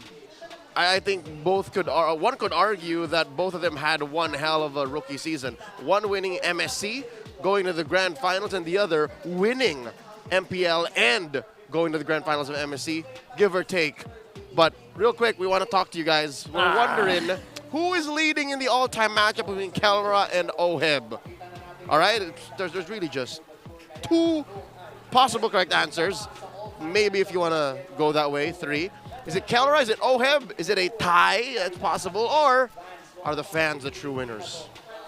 Hard to argue about that. Hard to argue with that. Or are the fans leading? What does that even mean? What the age-old saying, we're the true winners here. We're the true winners. I believe that too. We're the true leaders. Winners. Leaders. Winners? Leaders. Why leaders? Or tie, like we can all just win together. Yeah. Your participation is the victory. It's 2025. Everybody gets an award. Absolutely. As long as you're having fun, you win. Wow. No. Wow. This is MPL Philippines. As the great Ricky Bobbies once said, if you ain't first, you're last. Exactly. So, who is it? All right, let us know in the chat and let us know if you understand that reference. If you do, I bet your parents are hounding you to get married or have kids. All right, moving on. Ladies and gentlemen, in about 5 minutes, game's about to begin. Again, Liquid Philippines, undefeated. Onic Philippines, despite the defending world and league champions, are on a skid. If they lose this, gentlemen, let me remind everyone watching, if they lose this, is that number 3? Yes. This is loss number 3 for them. And prior, we could have sworn no one could beat Onic. Yeah. When the season started, they were like, how are we going to deal with these guys? They're so good. But, they're still good, just not like at the level we kind of expect them in their heads. To be fair, that's why we're the toughest region for a reason. The toughest region to win in. And that's what makes MPL Philippines so damn special. Go anywhere else and find this level of competition. Find a league where predictions go wrong, not because of curses, not because of shenanigans, but because the teams are just too damn good. we dare you to go elsewhere but MPL Philippines. Yeah, you don't need to go far. I mean, obviously a lot of regions are very close by, but you probably won't find them there. Yeah, think about it. Like, Onic PH went on a tear since winning MPL PH, and then suddenly they come back home after a little Southeast Asian tour, I guess. Yeah. No, Asian tour. It's an Asian tour. It's an Asian Yeah. tour, and they're now just like, why is everyone so much stronger? That is That's tough. proof that we are definitely the strongest league in the world. Ladies and gentlemen, let's add a little more context to this bout and go into an all-access before we begin. In MLBB history, you can brand a lot of players as legends, but only a selected few can be called for the title of the greatest of all time. At para sa the not-so-young GOAT na si Carl Tizzy, isa siya sa tunay na nagpamalas ng ibig sabihin ng lakas ng Pinas. Mapa dito man sa Pilipinas o sa ibang mundo, naging kakampi niya man o naging katunggali, the Prodigy has developed a glowing reputation all throughout the years. Singapore, Indonesia, Philippines, hometowns, championships, and success, with also the rest of the players acknowledging his abilities. And with that being said, from a player that has never hesitated to speak his mind to an evolved individual who not only does speak his mind but also with more intention. Sa tagal niyang nanatili, sa bawat pagkatalo at pagwawagi, kahit yung mga nagsimula sa pinakauna, his peers, just like few, are glowing reflections of his mentality and maturity. Where at times, people forget that he's barely an adult at the age of 20. Pwedeng hindi na nga tayo lumayo and set our eyes on the cavalry instead dahil naikwento sa amin ni na Sanford at Sanji na kahit madalas silang magbiruan at maglokohan sa lahat ng mga live streams, nasa komportabling posisyon sila to be able to do that since Carl Tizzy sees them eye to eye as equals even though he's the one leading the team ng TLPH. And also enabled OHED to transition so well, thus an undefeated record. This season, he sees everyone as his rival on his quest for redemption, and as he goes up against the super family of Onic Philippines, expect a more refined version of Carl Tizzy as two teams at the Pillar of Greatness stand against one another. This is Onic Philippines kontra sa Team Liquid Philippines. Ano pang hinihintay natin? Teams, the floor is yours. To oversee and uphold the tournament's integrity, guiding us through this match are our marshals, JJ, Chico, Juven, and Patrick.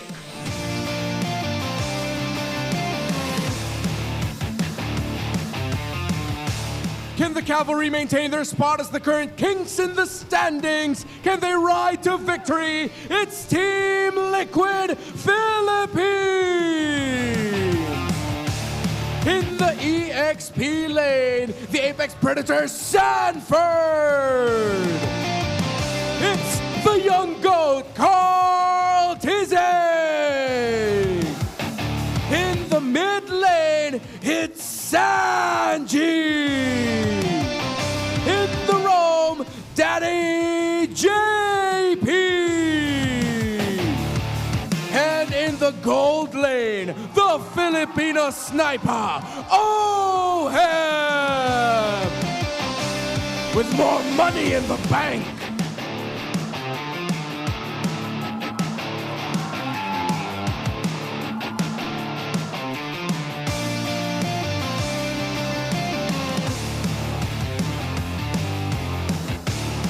And their opponents, they are the champions of the Philippines and the reigning champions of the world, Onic Philippines! In the EXP lane, it's the Kirkitect, Kirk! In the jungle, the beast, King Kong! In the mid, the monster mage, Super Friends! In the roam, the bruiser, Brusco! And in the gold lane, the Filipino savage, the gold standard, Kelra!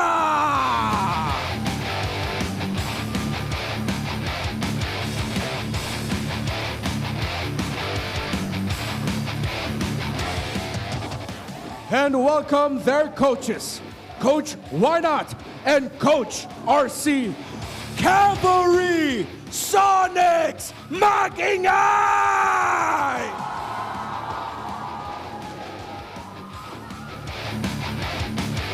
I'll tell you, gentlemen, sometimes I still can't believe what I'm seeing. OHEB in Team Liquid Philippines. It really is a sight to see, and their synergy together with the young goat really is unmatched in the Land of Dawn so far, rivaling even the San duo right now with the support of Big Daddy JP. I love what I'm seeing every time I see them on screen. Plug and play. It seems like he was the missing part of Daddy JP's own Super Fam Cavalry. Oops, did I touch a sensitive button? What's going on with the Super Fam, Renmar? It seems like the household isn't as strong as it used to be. Yeah, something about Onic Philippines now, their old tendencies of just being so aggressive, being left unchecked for a long amount of time is now getting checked. So now the Super Family is looking towards in and now thinking, what do we have to adjust in ourselves? Because before Team Liquid Philippines started dominating Season 15, having fun while winning, check out my latest video on my official channels,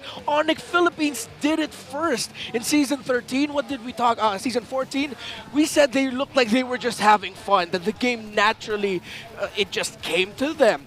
But now they have to marry that with an acceptance that the rest of the world, the teams back home got stronger, and they all have to do that.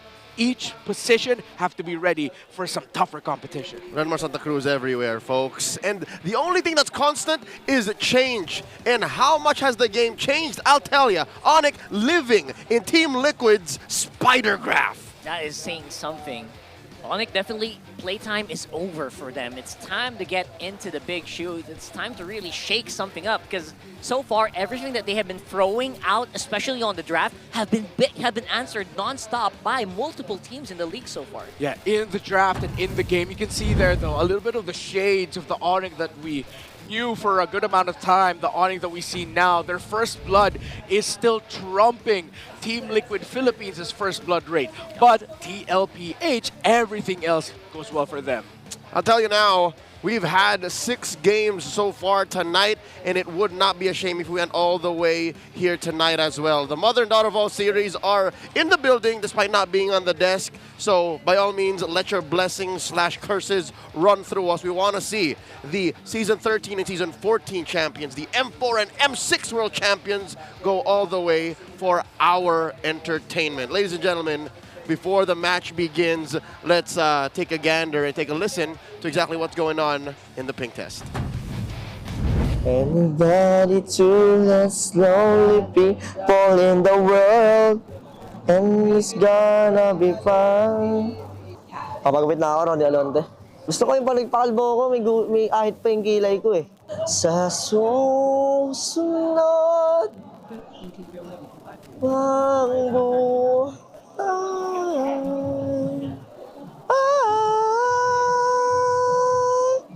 Ice battle. Ayos sa mga bitawan ko. Si guest ko, si Uriana Michi.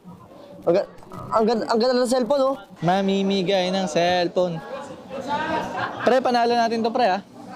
Mamimigay ng cellphone, mamimigay ng cellphone. Ginga, bigayan. Carl. Iba naman tinitignan mo dyan, eh. Good trade. Ito, isa pa to, oh. Naretry, Okay na yan, guys. What exactly was he singing? I don't know. Like 4 different songs that Kelra sang. His own rendition too. Yeah, and they were those classic songs from the 80s. As we look at the Infinix Keys to Victory, maintain the status quo, Team Liquid Philippines. You've dominated, and you've just been having fun while doing it. Just be careful for your engagements getting countered by EXP laners. That's something I noticed in your sequences leading up to today, so watch out for that. So revisit your standards. Onic Philippines, we said you have to look inwards, look at what you gotta do. Yeah, you gotta change it up. You can't just be aggro and don't expect clapback. Teams have been looking at you and have read you and know how to adjust to you. Compliment Baby Cakes, compliment the KK Connection. KK Connection. Okay. So just make sure you get the compliment you're doing. Here's the thing. What's making it so tough right now for the Super Fam is looking at the stats, closing up week 2, right? King Kong is nowhere to be seen in the top charts of Turtle Control nor Lord Control. Gentlemen, how often does that happen?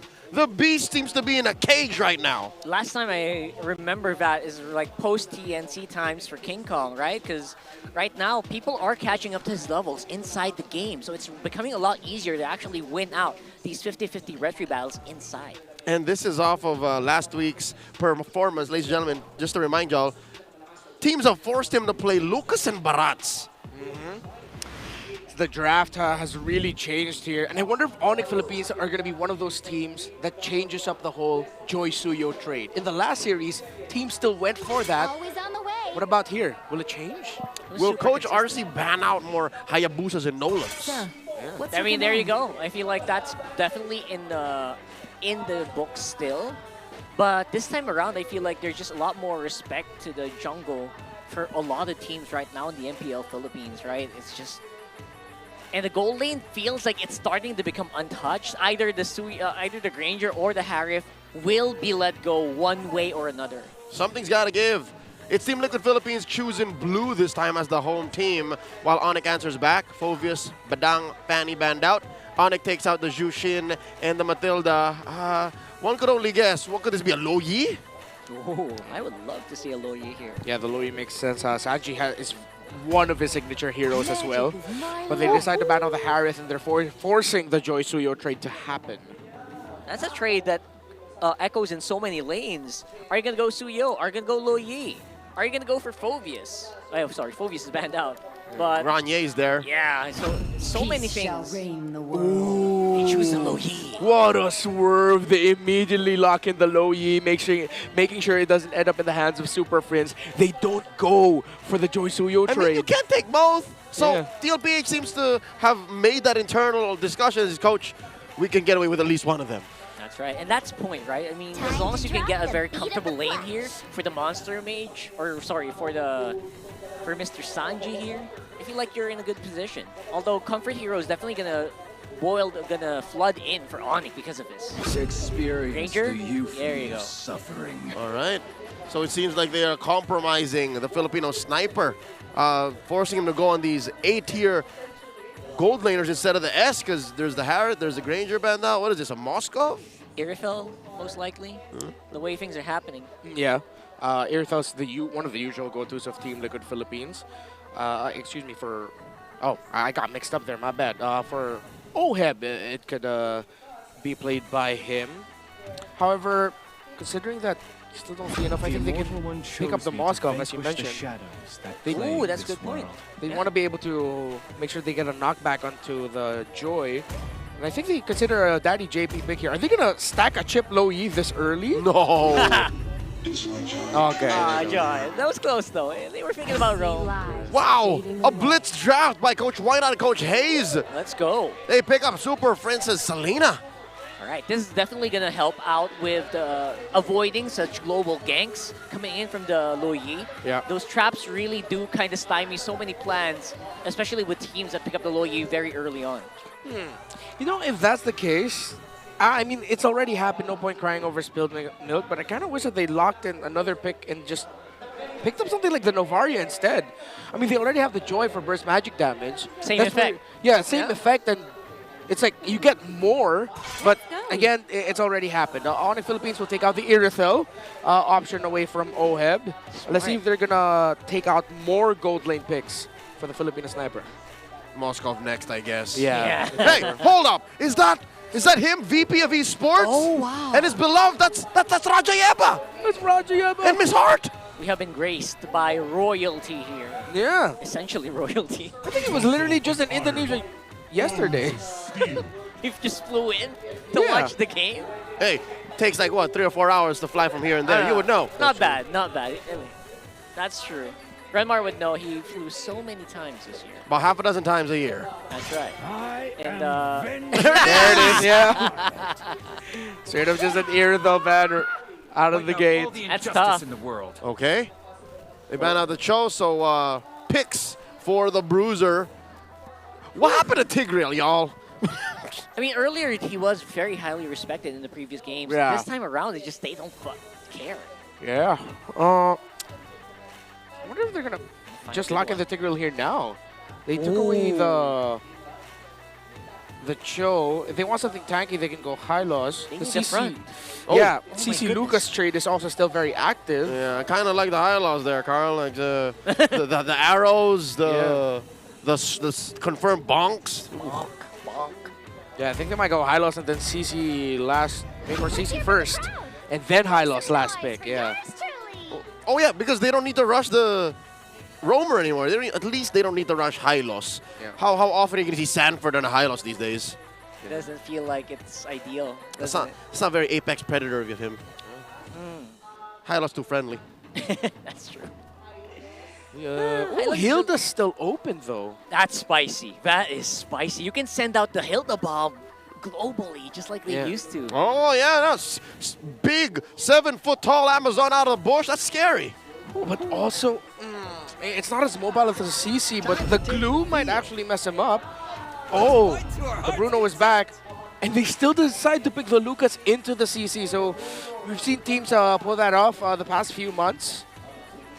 They needed a presence like that considering they are pick off base. But yeah, first Bruno pick up. And it's going to be up to the Joy, the Granger to reach it, or the Selena if luckily he will be able to hit the arrows. So do they still take real? It Do they still feels high like, loss? It feels like a necessity to at least throw a Gatot here. He's Gatot banned out. Yes, it is. Banned out, so high loss or take real here. Yeah, the CC pick here was the right call. It's just, I don't know if they were sure that Liquid was going to go for the Lucas, because Lucas, like does well against CC. See, Coach, why not? Very vocal right now with the picks. Whoa. Yep, it is high loss. Okay. Right, so the draft basically went how we kind of just imagined it with those first free picks and bans, right? Yeah.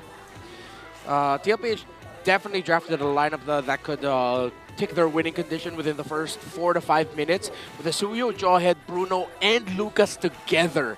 If Onic Philippines aren't careful, if the arrows of Selena aren't hitting, and if they're taking unnecessary trades early, TLPH will be able to run away with this. It's the easier to pull off lineup right now considering they're not playing around the Selena. And it's a fighting lineup. Yeah. And if you decide to not fight, OHEB's going to start working on your turrets. They can play this out long. We got a debut pick of the Bruno, by the way, in Season 15. Yeah. Feels like he was pushed in that direction, to be honest, with the way the draft happened. Let's see if that's going to work. Index here telling us that Liquid has a better lineup holistically, numbers-wise, while Onic has, I reckon, better map control, like vision-wise. You could throw out traps, you can have the high loss set up, almost sure ganks. It all comes down to execution here, and if either team reads into the other. Game 1 in this Rivalry Reloaded for this week's star match. It's Team Liquid Philippines versus Onic PH. Eyes on Kelra, eyes on OHEB. One of the possibilities you might see here is that TLPH might actually just take control of the first 4 to 5 minutes. But if Onic Philippines keep it close enough, you saw that their late game potential is actually significantly higher. The late game of the Granger, the Joy, and the CC together might just actually be too overwhelming for a Bruno to handle at that point. And if Onic can keep this close and drag this out, that's where you're going to really see them shine. On the flip side, though, it might surprise teams to see. Maybe they forgot how a Bruno moves. Yeah. That might take him by surprise. We'll see, we'll see. So here's a look at the emblem set of a debuting hero. Assassin wants to get Master Assassin wants to, what is that? He wants a duel against Kelra? That's right. Yeah, usually I think that's the go-to for Brunos. Really just maximize crit and be able to outduel the other, considering that the range advantage does favor the Granger. Same, but different metagame. XP lane, well, we're waiting for Sanford to actually try to pick a fight with Kirk, but does he know? Is he aware of King Kong's fast rotation here, hiding in the brush? And they're not even bothering to cut here. This could catch Sanford by surprise, but sides against it. That's King Kong playing a little bit more safe. Yeah. Since CC, Kirk actually bounced off of King Kong. If Sanford didn't know, through that bounce, he already knew. 100%. So now JP is up on front, Carl Teasy as well. Brusca's on the side, he's got good info. But here comes King Kong though. Could go for the retribution. Carl Teasy gets it in the end. They're jumping in, they're piling on. It's first blood for Super Friends. They're chasing. They're chasing. Brusco's on the run. Nice dodge. He's alive. Nice footwork. And here comes the backup. Sanji, can he take a kill? And he does! 40, biting down on the fringe. Sanji trapped between two. Caught here in a pretty bad spot. That's Sanji, no way out. Sanford and Carl TC, they're dancing around the CC. Oh! Almost take out Kirk. And just with these last engagements, you know this is gonna be a fight. Team Liquid Philippines got the turtle. It seems King Kong may have missed his retribution, or he just didn't expect the sudden burst of damage for Carl TZ to get into retribution threshold. But Onic walk away with 2 kills to balance things out. 1 onto Sanji and 1 onto JP. Oh, JP jumping on the Brusco ejector. Very early on though, got some good damage to the back line, and there goes that horse. That's Brusco going down once more. The young goat on a warpath. Just going around very swift, and here comes JP going to the top. Here comes JP, ejector on toe, forces the flicker out of Kelra. That's pretty big. Kelra stopping for about half a second. It's like, whoa, I can't believe he tried to do that. Yeah, and I like how dare you? Kelra backtracked. They were just like, wait, I'm out of here. Started use of the flicker. JP, stop! No. That was basically Kelra just like pushing it to the edge. Like if he can kind of, yeah. What do you mean? You know, He wanted to Rhapsody out of there. Yeah. Make it a free escape, but nope. Daddy JP forced Kelra to use his recall. 2-2 right now. Flicker, rather. 800 gold up is Liquid. About 20 seconds until another turtle spawn. Same spot as prior. Sanford's just holding his ground here. He is a level up on Kirk. Yeah, with how the minion wave was manipulated, the siege minion that Kirk will turn level 6 with is already there, the cart. So he should hit that. Yep, he does hit it. Sanford, I think he's just trying to outsmart the CC, considering that, again, the Lucas does struggle against the CC in lane. First time that we see a 50-50 on the community polls, by the way. Very interesting. And Carl TZ once more, second turtle of the game for TLPH. It's not a big lead though, barely just 1,000. So Onyx doing something. Yep. Let's see when we'll really start feeling the abyssal arrows and the traps by Super Friends, because so far TLPH has just been running all over the map. Here comes the diversion up top. Sneaky diversion. I don't know if they expect this. Sanford comes out, and I think that might be a giveaway. Nope, it looked like Liquid planned for a move that would have been valid maybe 5 seconds earlier, but Onic rotated out of there. So that's Kelra's Sixth Sense kicking in, something like that. That's a Super Friends omnipresence. Omnipresence. He's just aware of the map. Is like, they're going to try to diversion. Check us out. That too. Carl TZ now over King Kong in terms of EXP. Already, I think, 25% through level 9 is Carl, while King Kong is still just slightly halfway on the way to level 9. So where Onic will get the turnaround should be, I think, an engagement that goes wrong for Team Liquid Philippines. Looking at the items, already a War Axe. So he's going the War Axe round for Carl TZ before going for the Hunter Strike. And good toss of the coin, making sure that Team Liquid Philippines will be able to get that. Toss a coin to your laner. Very, very good one there. I like that. That's from Elden Ring.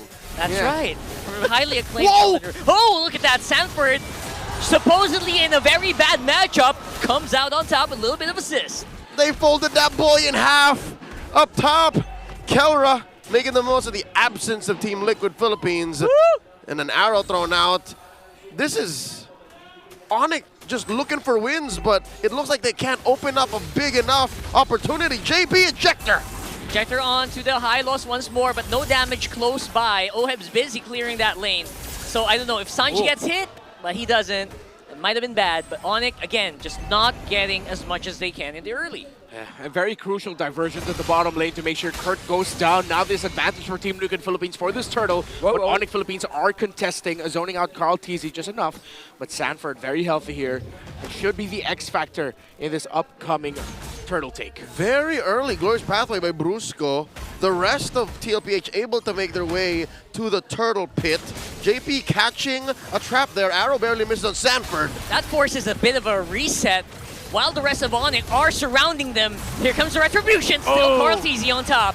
Here's King Kong. They got some raw damage on their toes here. Kirk up on front. Brusco evaporates the firepower. And this whole time, a 1v1 between Oheb and Kelra. I give the TKO to Oheb. He sent Kelra home. Yeah, almost take him down. Super Prince will not get close to JP. He does, though. Oh, boy. What a throw here. Oh, King Kong. Without the vengeance, Kirk might have actually followed suit. Beautiful move there for TL. The beast gets slain. The young goat about to commit Grand Theft Orange. Oh boy. Carl Teasy's gonna walk away with it. What a proc on the duality by Sanji.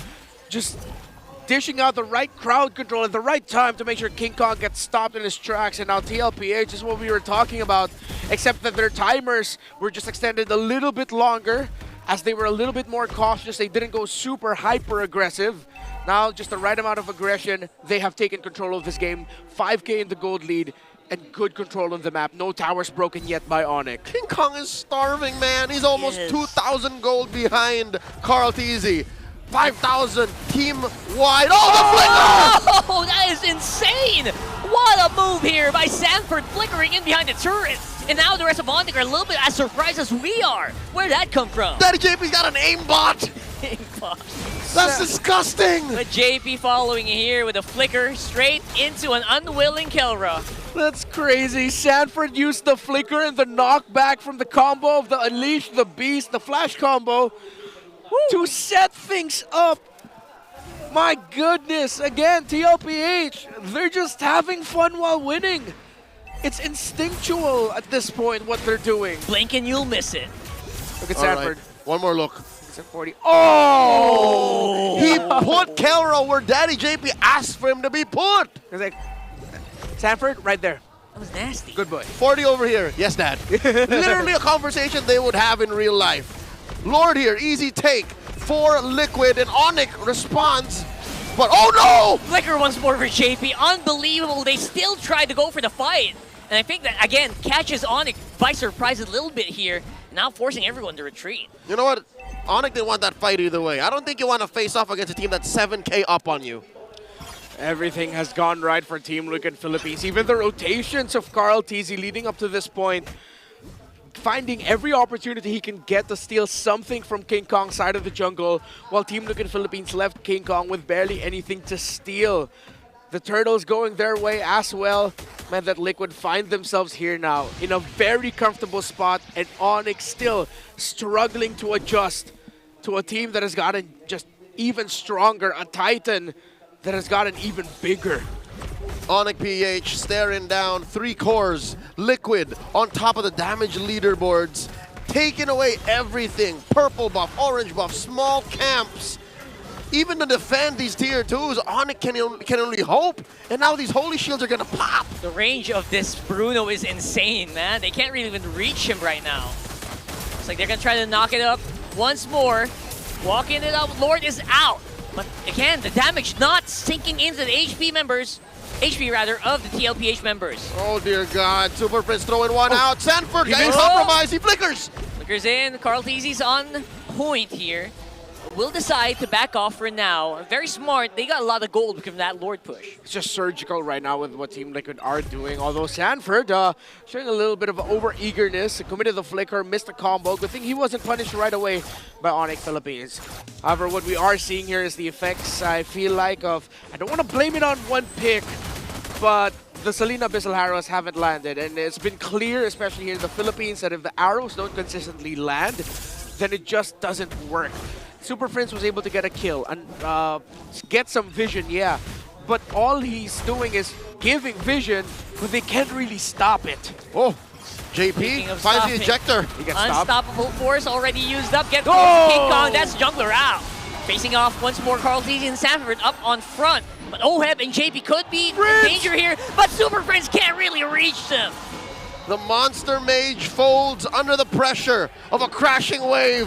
Team Liquid Philippines looking to penetrate. Want to end it right here, right now. They have a lot more seconds on Brusco. I don't think they can clear this. Diving in onto Kirk. It's Keller all alone. And that's going to be an impossible defense. There goes the 1-0. TLPH comes out on top.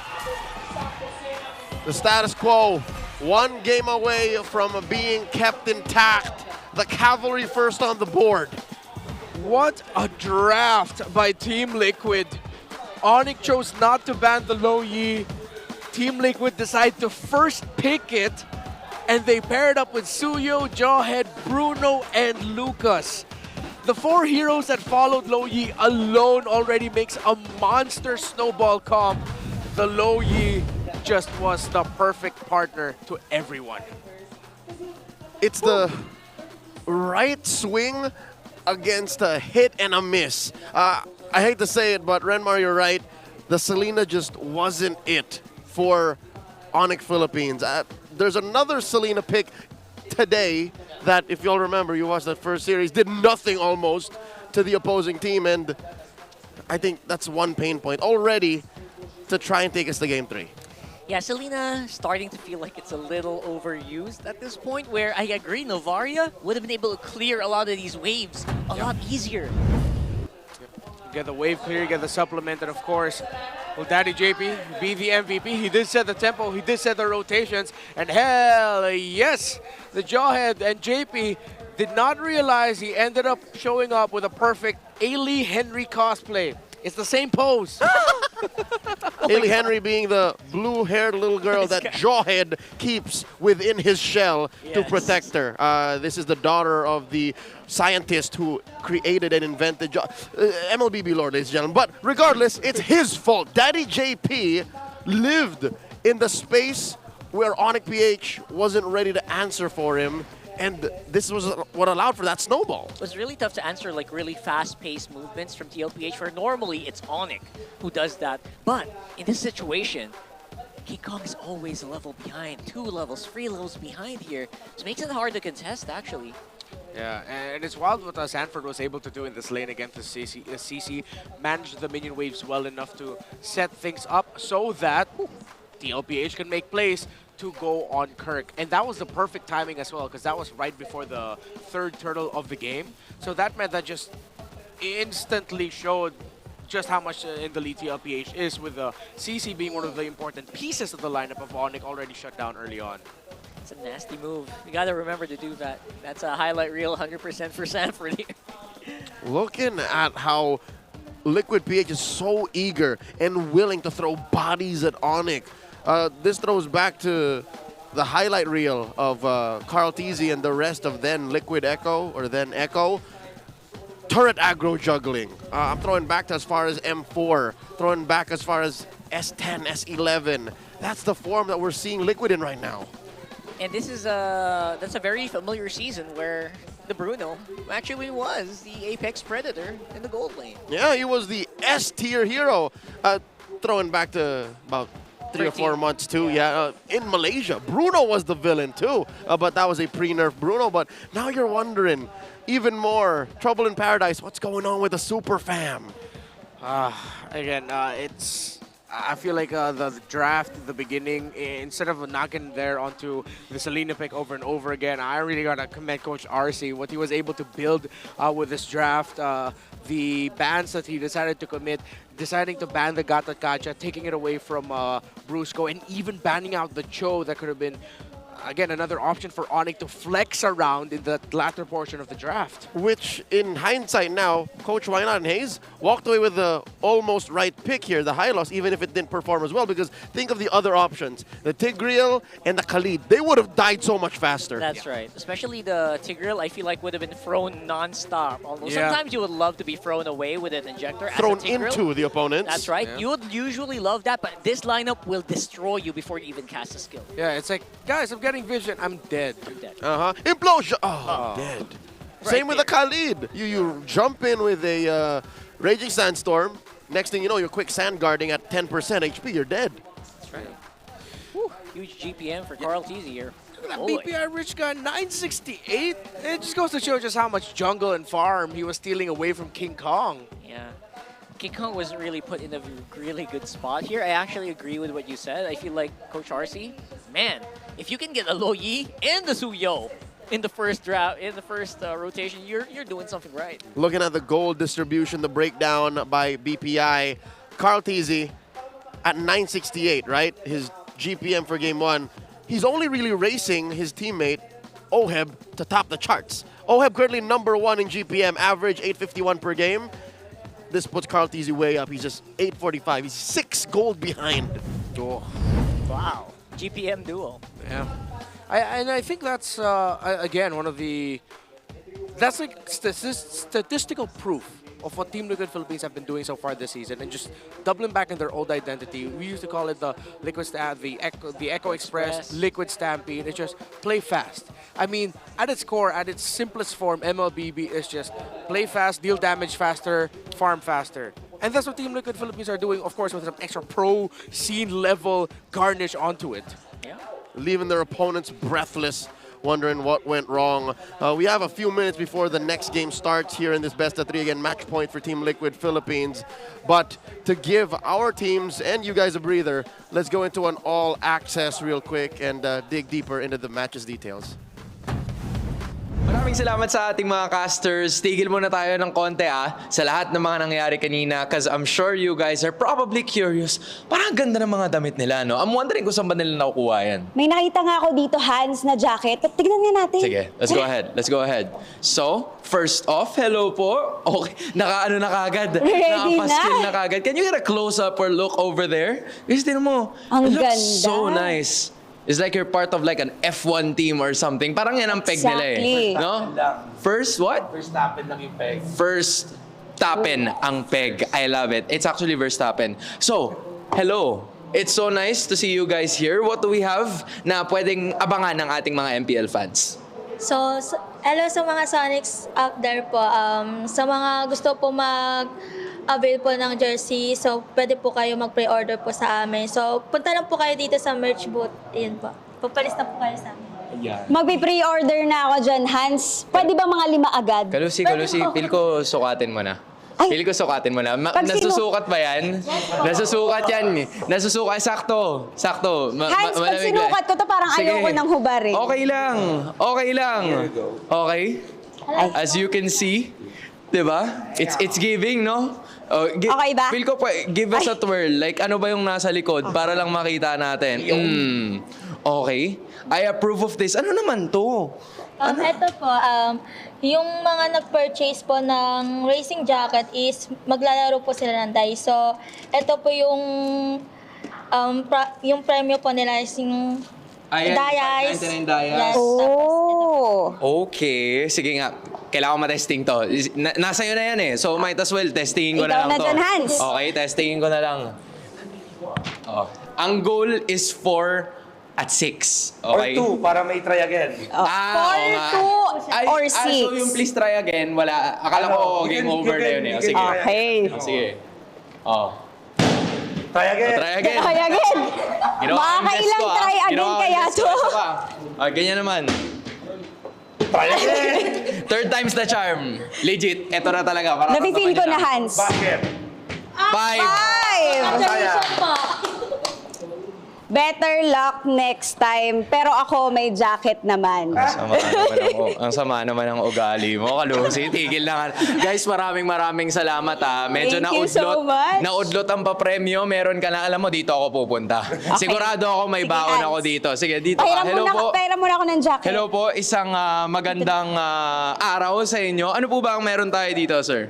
We have Omega merch naman, and the good thing for this week, sa booth natin, the original price ng ating mga merch is for like this. For this is 115 ang original. Ang original price for this is 2999 and this is 15. But for today is we have a promo na kapag ka bumili ka ng merch namin for this, for example, pag jersey is 1249 na lang, may kasamang photo cards of your choice and stickers plus the Power All 149 na load. Okay yan, Hans, ha? Hanggang kailan po yung promo nyo na to? Hanggang nandito po yung bot natin. Okay, so that is at least until tomorrow. Yes. Diba? Until tomorrow. I'd love to get my hands on these. I mean, ito yung sinasabi ng mga players na maganda daw talaga lahat ng mga jackets nila. So guys, if you're here, nakikita nyo naman yung fit ni Kalusi. I May know that kasama there's pang a photo lot card. of different things. Photo cards. They also sell SIM cards. In case that you guys are probably wondering kung ano ba. Again, thank you so much to Smart. At maraming salamat din sa inyo. So, come on over here. But as of the moment, we're gonna throw it back to our casters. Please put away one Onic racing jacket for me. XL, I'll pick it up after the show. I'm large. I don't doubt that. I am extra large. Yeah, 2x. All right, Sonic Republic, please. We will be dropping by after. Smart Omega, I think I have one MWI jacket sitting in the closet. The missus loves it. You have really one? good. I didn't get one. Thanks. You got to talk to Rian. Okay. All right. Talk Smack later. dab into the action, ladies and gentlemen. Let's get down to it. TLPH up 1. Onic at 0. Before we begin, let's get a quick power pose on. Put your game face on and make your smart power pose. Audience in the studio, practice it if you're at home, just in case you find yourself in the arena. You just do this pose that Daddy JP's doing, and you get a chance to win a redeemable in-game code. Very demure smile. That's right. You're doing it right, bro. It's like it. Maybe you're, there you go. No. Like that's a different guy. There you go, that one. I like the guy behind him, though. No tongue.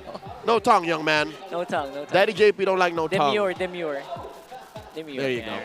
You win. He wins! Good job, little guy. Let's go. He got dimples. Got dimples. All He right. does. That's not fair. Genetics. He's got that hair that Brusco used to have, I think. Or King Kong. Yeah, Brusco decided to let his hair grow out because the rest of his team was. Oh, is that the story behind it? I mean, all of the Onic dudes, all of the super fam have Makes long sense. hair. Yeah. What if the secret is they all need to get buzz cuts? Or at least like really short hair. Is that for Like this in season? 2025? Yeah. Maybe that's like the 2025 thing. It does I'm feel going like backwards it, right? then. I did not get the memo. I mean, Ingan did it. Renmar did it. Maybe the cool guys just get buzz cuts. All right, you know what? Onic PH here, being the away team, chooses for game 2 and they decide to go red. Oh my lord, what? Wow. Coach Tony, what's cooking? Coach Hayes. He wants the 2 picks again. I mean, they did have it earlier, right? I don't know if that's worth it though. Because of the way that RC's playing right now. Coach RC is like a hawk, bro. They could also just be choosing to try to remix the first draft, make sure everything still goes the same way. Do it again, do better. But change the Selena pick. Always on the way. Draft is showing that with the bands. So. Okay. That's true. Well, we are just running through the same exact bands here in the first phase. Let's draft. Let's go. Coach Tony, what are you thinking? By the way, the Selena came in 3rd pick, first phase for the red side. So that's what we're expecting to change. And again, the Selena, we might have a really long conversation about that. I don't know about you guys in the comment section. Despite the loss, did you think the Selena was a good decision? Was there a world where that was the right pick? Yeah, it makes me wonder. I feel like in that world where it was a right pick, Super Friends had like an 85% success rate on the Abyssal Arrows. On hits? Yeah, on hits. Ooh. Or Liquid was just standing there? That too. Again, like there's so many ways to defend a lineup working. The same exact picks, but they steal the Jawhead! Okay. This is how I imagined Draft 1 would happen. Time to drop Same. And they just trade. Yeah. They just trade. And they don't make that bet and lay in it. They switch up the gold lane too. It's the Irithel in the hands of Kelra now. Fastest draft of the season, man. Yeah. We're already in the 2nd phase. That is crazy. That was less than a minute after the Harith got locked in. Actually, even less than 30 seconds. Yeah. Oh my god. All right. So TLPH, our lineup, still actually are operating under the same principles of you have the Lo Yi, Granger, and this time it's a Joy.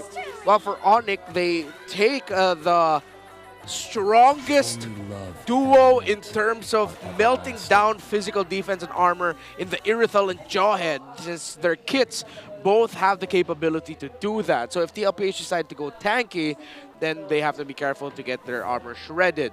Now Onic is... I'm still thinking whether or not TLPH are crazy enough to stack Chip and Lo Yi together, because Chip is still ignored in the bans. It's not like there's no precedent. They have done this before. Yep. At least once, maybe twice. Would they do it again? Surprise chip pick out of nowhere. We've seen it, and it's been effective. Not that it's not that it's unbeatable. Yep. Right. It's Liquid Special over across the pond in TLID. It's what we call a Witty Party when Witty picks it. JP has a win streak as well with the chip. He's pretty good with it. The last bands here, the Hilda and the Farsa. And Onic swings with a Valentina. They have a diversion of their own. What about Agatot somewhere here? High loss maybe? Get that front line up and running. At the same time, well, yeah, it leaves the glue. So you ban Hilda, you ban CC, you pick up the Valentina, that shuts down a Lucas pick. So TLPH just end up picking a really good pick for themselves, which is the glue. And they get the Gata Kacha as well. Such a tanky front. And then Edith, wow. A lot of comfort picks in this specific one, especially for Onic, right? They're really going back to like their fundamentals here, Yeah. and it could really work. They're historically so good in specific heroes.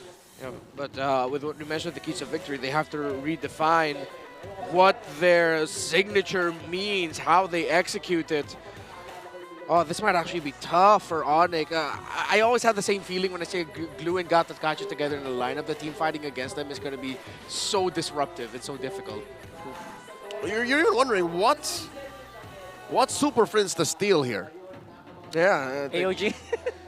Literally just AOG. Electrifying beats? Do you want to put yourself in that situation? Might just be the beats, but if you commit the beats, that means you're turning yourself into one person who is supposed to hunt down the Granger. That I can get behind. If the trade is going to be Super Friends for Oheb, sure. That makes sense. Good deal. Good deal. But that aside, you're assuming that he finds Oheb. Yeah. Let's get into game number 2, folks. Match point for the Cavalry, the Super Family to equalize. This is Team Liquid Philippines versus Onic Philippines. I wonder if Onic is going to get aggressive here, because I'm buying it, Renmar. I'm buying that maybe they'll bear down on Oheb. Maybe they should. Super Friends trying to sidestep.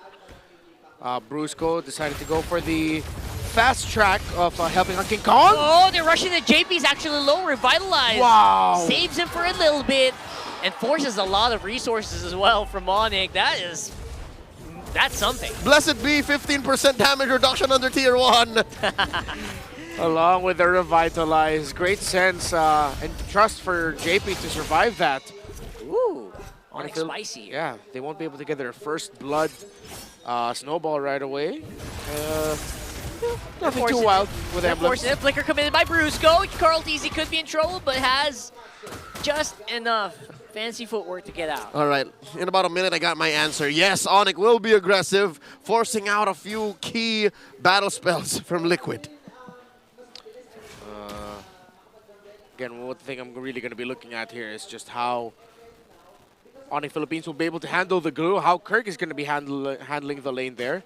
Showing himself to be a little bit more aggressive, though, in terms of posturing within the lane, while Sanford's going to be hugging the shrubs. But you see Brusco and King Kong are just going around. They are a kill squad, and they want to make the most out of their tandem. Yeah, we want to get some ejector victims here. So Brusco has to be very careful, but if he is, it could result to a lot of kills for Onic, especially early on. With King Kong probably itching to go for a fight here. They're trying to focus down on the Brusco, but I don't think it's going to be enough. Carl TZ with a Retribution Seal, though, on that turtle, beautifully executed by TL, and they're going to walk away without a scratch. The young GOAT just finessing that turtle steal. Carl TZ just straight up winning the Retri duel against King Kong all series long so far. And as there is a lot of action topside, even in the gold lane, a lot of action as well between Oheb and Kelra, as an intense duel is breaking out. At one point, Oheb was brought down to around 60% health, already forced to use the regen to heal through. Very, very nice. Tremendous pressure being put out by Onic. But, you know, TLPH feels like it's a team that doesn't really get too caught off guard with pressure. Yeah. Right? They're one of those teams. They're aware of what they're capable of getting away with, and when they can get away with it, they do try, and boy, oh boy, did Carl TZ get one big time. That turtle from underneath Onyx's nose. Folks, this recess does allow for us to break down exactly what will be happening in the next moments here in the early game of game number 2. That's Brusco and King Kong doing their best, right? Like a jawhead, Suyo. You got to be aggressive. Where is it going to crack? Have they not visited the right targets? Did they not go check in where it matters? Because look, Highest GPM in a single game. Carl Teasy's up there. Hate from Onic PH right now. Amazing six-man backhand support is up there. He's actually top of the ranks. Wow. Sheesh. Hate, by the way, playing for Onic. That's this wild. time around again. That's wild that 4 of these happened in the same season. Something was up in Season 5, Season man. 5. What was up with Season 5? The meta game was something else. It's insane. Oh, this was the hyper carry era. What we call funnel. Funnel, yeah, it was the Yes. funnel strat time. Where no one was getting gold except one guy, essentially. Yeah, I often forget Hate started off as a jungler. Yeah, I mean, Hate, Jungle mid, go jungle. I think people kind of forget Hate from time to time, but you know what? Who didn't forget him? Onic. Kind of really remembers the roots, remembers how strong he can be, and there's maybe a possibility he can play eventually, but for the meantime, they got to really start on the reconstruction of how they actually did dominate the previous months. Go Sent. Sent says it's go time. Post-turtle take here. 2 minutes, 30 seconds back in the action. Liquid with a 300 gold lead.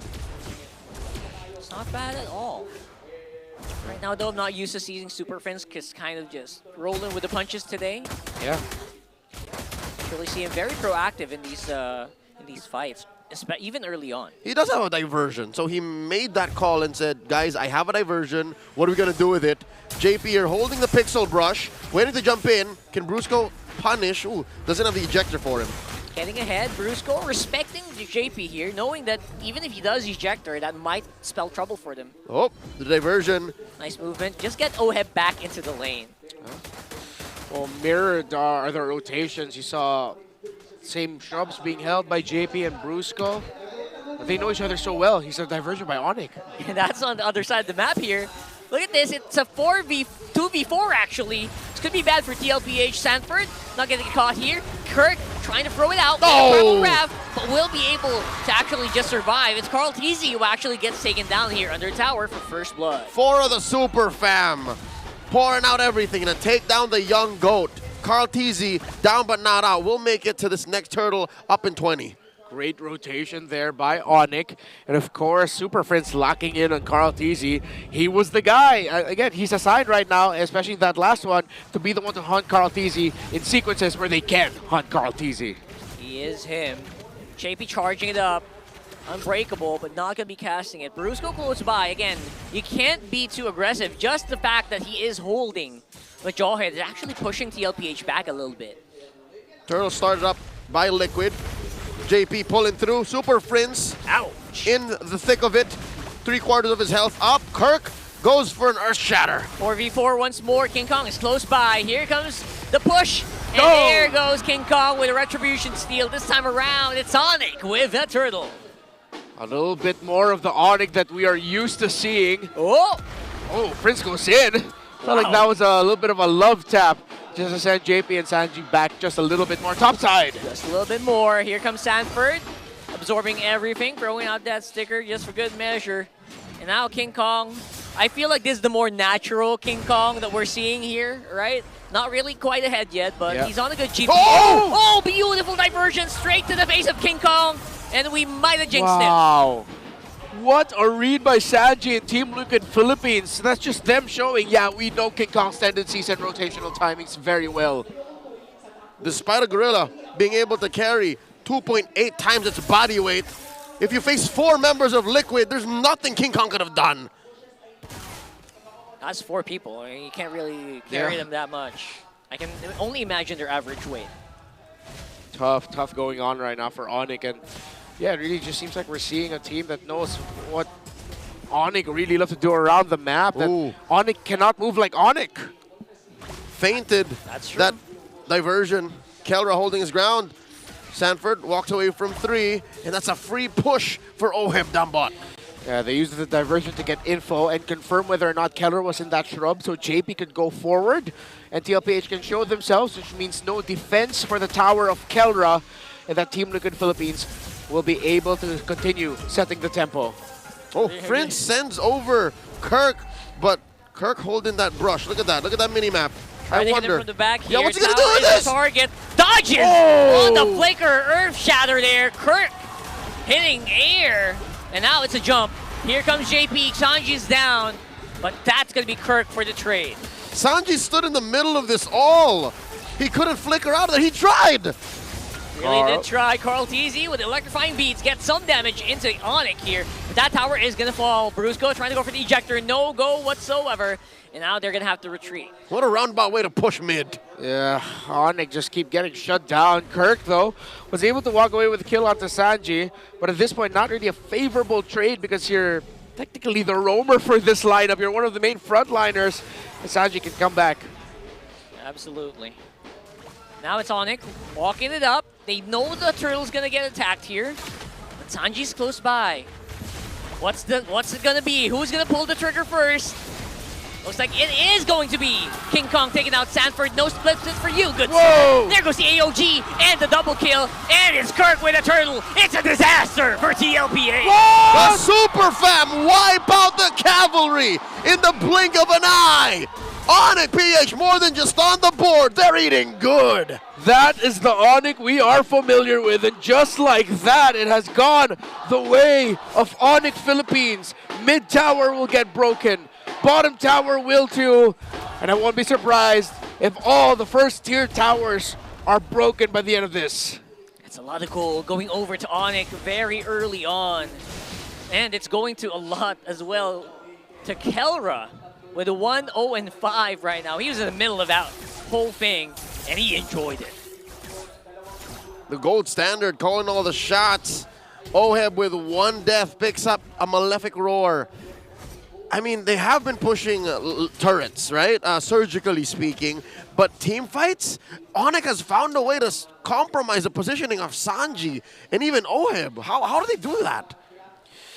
Well, for Onic Philippines, I think they're also just capitalizing on the unstoppable force of Brusco. Of course, with what we mentioned earlier with Super Prince and/or Kirk, they're really just making sure that it's not just going to be Brusco accessing the back line. They're making sure that they have help and that they're making sure that they can find who they need to find in the back. Because if they fight the honest front to back, it's not going to go well. So they're committing what they can to make sure they get Oheb and/or Sanji. Fast hands shown on the hand cam. Brought to us by Infinix. That's how the beast goes along his farming path. And you see how he refreshes his screen to be able to see gold, the items he's built. Speaking of items, check it out. Currently, that is Kelra. Hold up. How is that happening? Kelra's down 1,000? Huh. That is odd. All right. Despite being like in the middle of everything, getting so much assist goal, right? Yep. They're in better shape, but where's Oheb getting all this money? I thought he didn't have any money. Well, it was a laning phase that went much a little bit better for Oheb, and they were able to break down the tower in the gold lane first with that sequence they showed against Kelra the bot. So, contrary to what Oheb says, he does have money. It's mostly from the gold Lord Rush. shielding. There you go. JP comes in. King Kong.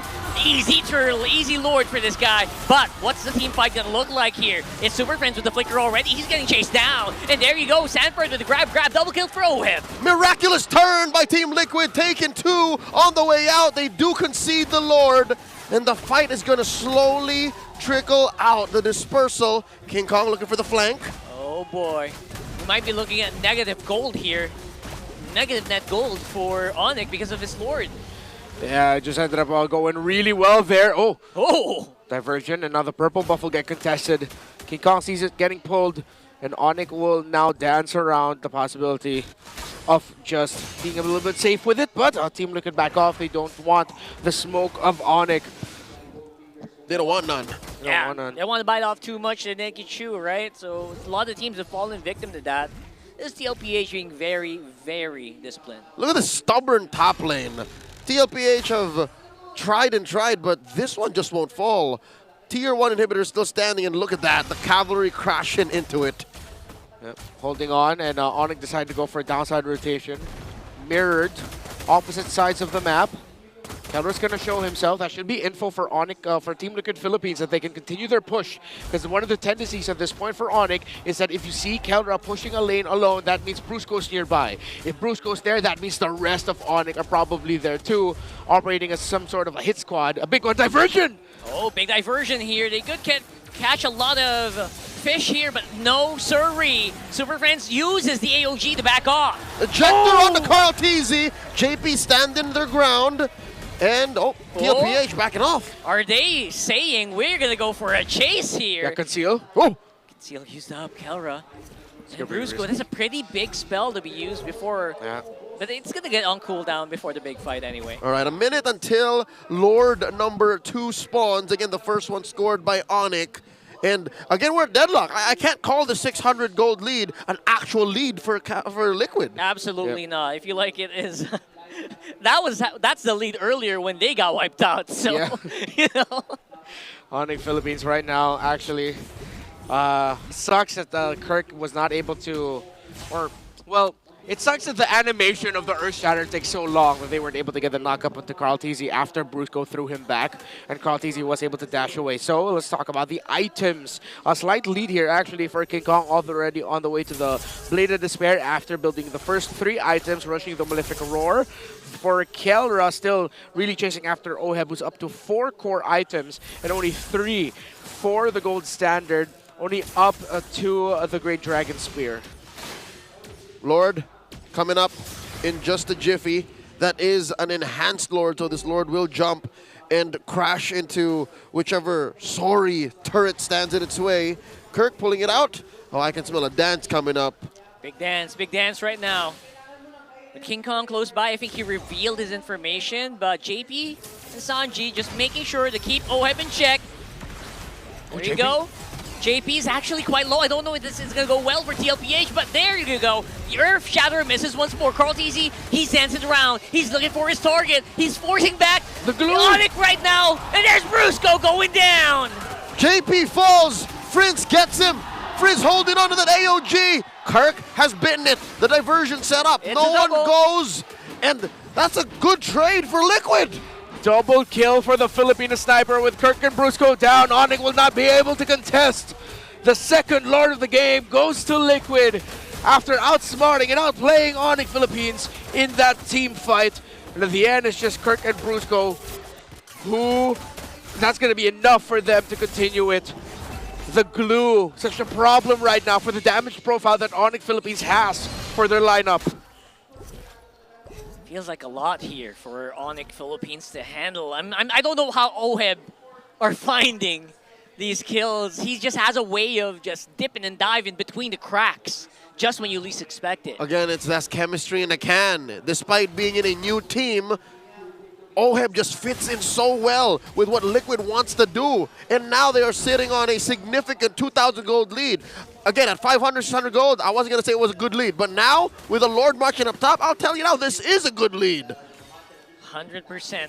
Big leads, they're going to use it. They're going to maximize it. They know that Onic are very hesitant to take these fights, and they are pushing it up. There goes Inhibitor on top. Because Onic needs a 2-step, 3-step engagement. They have to get the ult on Super Friends, they have to get an ejector on Brusco, and they have to have Kirk in the right spot. It's not as quick and easy as it is for Liquid.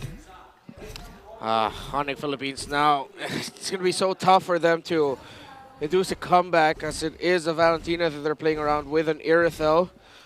At this point, the gold lead that Oheb has over Kelra, the difference is only just going to be a win in nature, but that is going to be big, considering that it is a burst physical duo in the Roman jungle of Onic.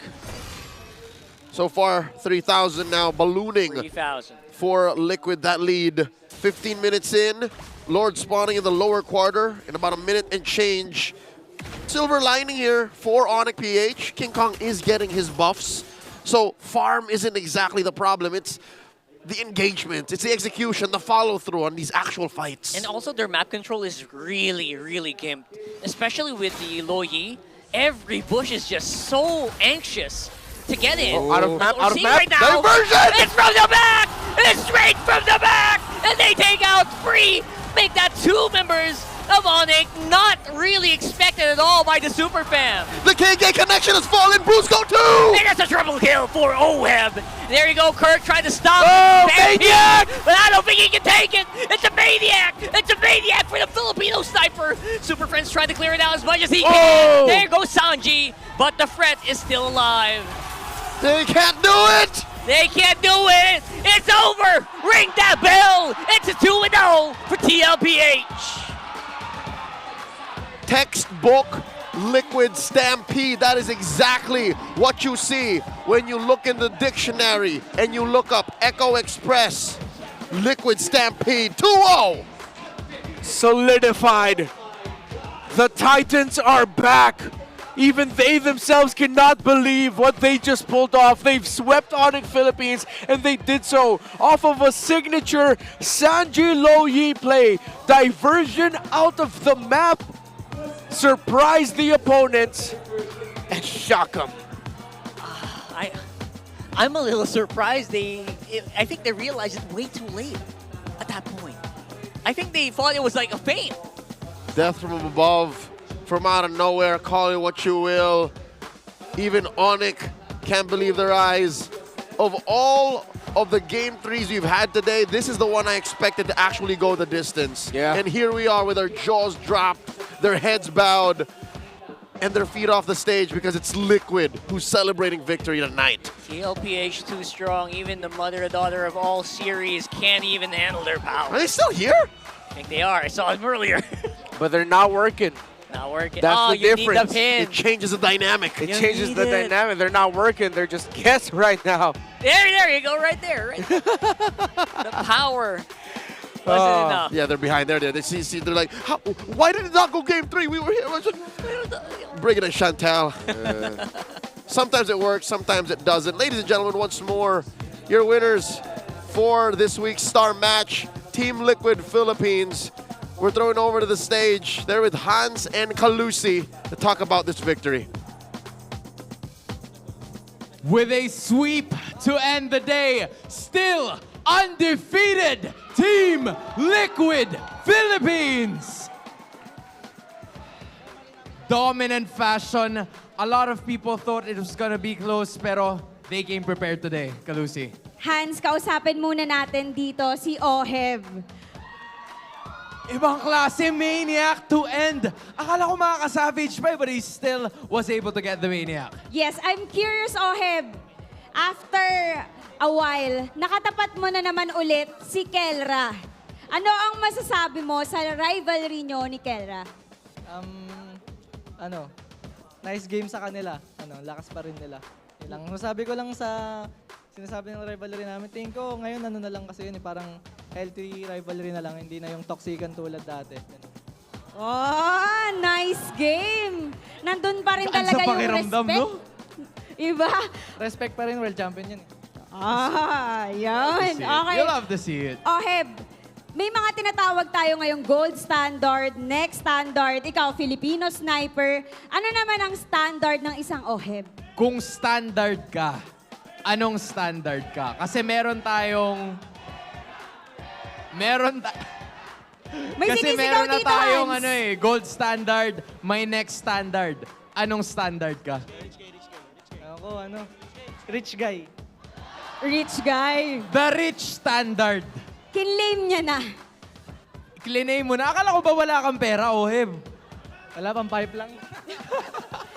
Rich Pero guy sige. in game sa Land of Sa laro Dawn. lang, sa laro. Sa laro lang. But you know what? If it's what they need to get the victory, then he's the rich standard indeed. Indeed. This time, Carl TZ, ikaw naman ang aking tatanungin kasi, you know, you've inspired so many players. Yung TZ, I'm sure na-inspire ka din. Pero dahil sa'yo, there were a lot of TZs now in MPL in general. Ano masasabi mo, lalo na kay Ken and a lot of other foreign players na talagang pinapanood ka nila maglaro? Kailangan English to, Carla, kasi foreign players, Carla. Di po kaya. Hindi kaya. Sige, you know what? Ikaw na bahala. Anong masasabi mo sa lahat ng mga sumusuporta sa'yo all over the world, specifically yung mga players?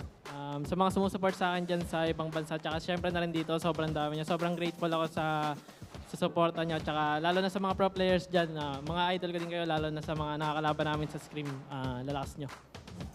I mean, there's a huge amount of respect. Parang gaya nga ng sinasabi nila, nagbago ka na daw talaga, Carl. Totoo ba yun? Hindi, sakto lang. Wala na kasi nag-aabang sa akin. Siguro pag may nauna. Siguro pag may nauna. Okay. Mabuti ng malinaw. Sanford, I'm gonna give this to you this time. Kasi ang susunod nyong mga kalaban is TNC Pro Team. Okay? It's been a long time. It's been a long time mula nung huli mong nakita yung iba sa mga players na naging kakampi mo dati. How does it feel that you're going up against them now? Excited po, pero sana lahat ng mga kampi ko dati maglaro. Sana lahat ng dati niyang kakampi maglaro. Kung meron kang mensahe para sa TNC Pro Team, they're watching right now, ano sa tingin mo magiging mensahe mo? Good luck. Tapos sana trust talkin mo si Carl Zaida.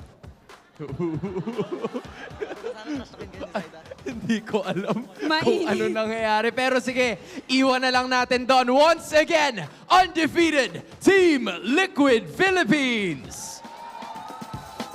Gentlemen, you may now take your walk of victory. And with that win number 5, you may now take your bow. Galusi, I did not expect this. A lot of people were looking for this star matchup, but the Cavalry, just like what I said a while ago, came prepared today. Yes, Hans, tuloy-tuloy nga ang pag-arangkada ng Cavalry as they remain unstoppable this season. I am sure na maraming masasabi ang ating mga casters about this. So casters, back to you. You'll know what? The shape that Team Liquid PH is in right now reminds me of when they were acquired by the global esports franchise that is Team Liquid. In May of 2024, Carl TZ was interviewed. He said, winning is everything. Yeah. That's what this reminds me of. Hashtag super team, right? What could you count them as a super team? I think they're just straight up Liquid right now. It's Liquid, man. They have OHEB, yes. No, I mean before, way back. Well, to be fair, if this was like, I feel like with the addition of OHEB, that brought back the idea of the super team, right? Because it's OHEB. And of course, Sanji still eyes closed. That's how good he is on this low E. Don't He even doesn't need to look. Yeah, he doesn't need to look. He'll just press the ultimate, drag it to a part of the map, and he knows. Don't see, just believe. That is perfect. Blink and you'll miss it. And there were times though that Onic were able to counter the Team Liquid aggression, and that's what we were talking about here. That if initiation from Sanji, or excuse me, JP or Sanford go wrong, then that's when they're going to be able to counter. And if you can whittle down the front line, then you can access the back. King Kong, Kelra, just go ahead, dive. You can lead it to a wipeout. And they could have kept doing that. But then TLPH also adjusted their approach to team fighting and started looking more towards the initiations of Brusco, Super Prince, and Kirk, wherein, okay, we know that they're going to go in. Let's prepare for their entry, mess them up, so that when their front is down, King Kong, Kelra, Super Friends can do nothing. These are the games where Brusco really had a bad time in that hero, despite it usually being the bane of all junglers. He had a good time until he had a bad time. Yeah. He was actually doing pretty good in the first, 6-7 minutes? Yeah. And then, again, it's an age-old adage. A jawhead on the defense is a sad jawhead. Yeah. You use your ejector to run. Yeah. You ejector yourself out of there. It's like, I don't want to be in this situation. 16 minutes is all it took for Team Liquid PH to stampede through Onic and take the series. Again, it was an even game up until the point where even when Onic wiped out Liquid, Liquid still somehow had a lead. Yeah. That's a really tough part here for Onic Philippines, and I really just want to credit again Team Liquid Philippines and any team that's learned how to really shut down Onic Philippines, seeing them dominate ever since MPL Philippines. It's undeniable at this point. The Filipino teams have adjusted to what Onic Philippines brings to the table. They're not giving up so much. They're blocking jungle pathings and areas so that King Kong can't do his usual stuff of invading, and when he does, Team Liquid Philippines and any team going up against them aren't afraid anymore to trade across the map. So what Onic Philippines did really well to end up becoming the global superstars that they are today, the Filipino teams just showed, okay, thanks for setting the bar, fellow Filipino. Yeah. Let's see you try to do that back home when we can do it now, too. I see you. I see you. So basically, they paved the way for everyone. Yeah. So to be able to just be what they were a few months ago that we were talking about. Exactly. And now the fear against Onyx, sometimes it's not there quite yet, which used to be one of the big factors. Like, I don't want to fight these guys. These guys are, I don't want to come close to this hero. Stuff like that. I think that's an attitude that teams in the Philippines, athletes we have in the esports realm have shared is you shouldn't be afraid of greatness. You should be able to step up to greatness, stare it in the eyes and say, I can do better than you. In the interview, Oheb was asked, what kind of standard are you? If there's the gold standard, the next standard, Oheb replied, just call me the rich guy. And he is the rich guy, brought to you by BPI for this game. And he ended up the game with a Maniac. I believe that's the second or third Maniac for Oheb this season. I think second, yes. Yeah, second. That just goes to show just how well he's fitting with the Liquid system and how well Liquid have made the system for Oheb. This close to a Savage. Could have been the second in all season 15. Because Prince was right in front of him. Yeah, Prince kept himself scarce. Like, no way, Oheb, I ain't giving you that. And with a GPM of 851 here in game number 2, he maintains his status quo, which got him #1 in all GPM rankings last week. So with that said, I think Carl Tizzy might be chasing him. Unless things change tomorrow, Carl Tizzy should be up now and racing his Baby Cakes duo partner in the charts. So with that said, ladies and gentlemen, to wrap up this series and the whole evening as is, let's check out this mic check and listen in to Liquid Philippines. Uli ko sa'yo. Sa akin yung iri-pre. Bigyan dyan.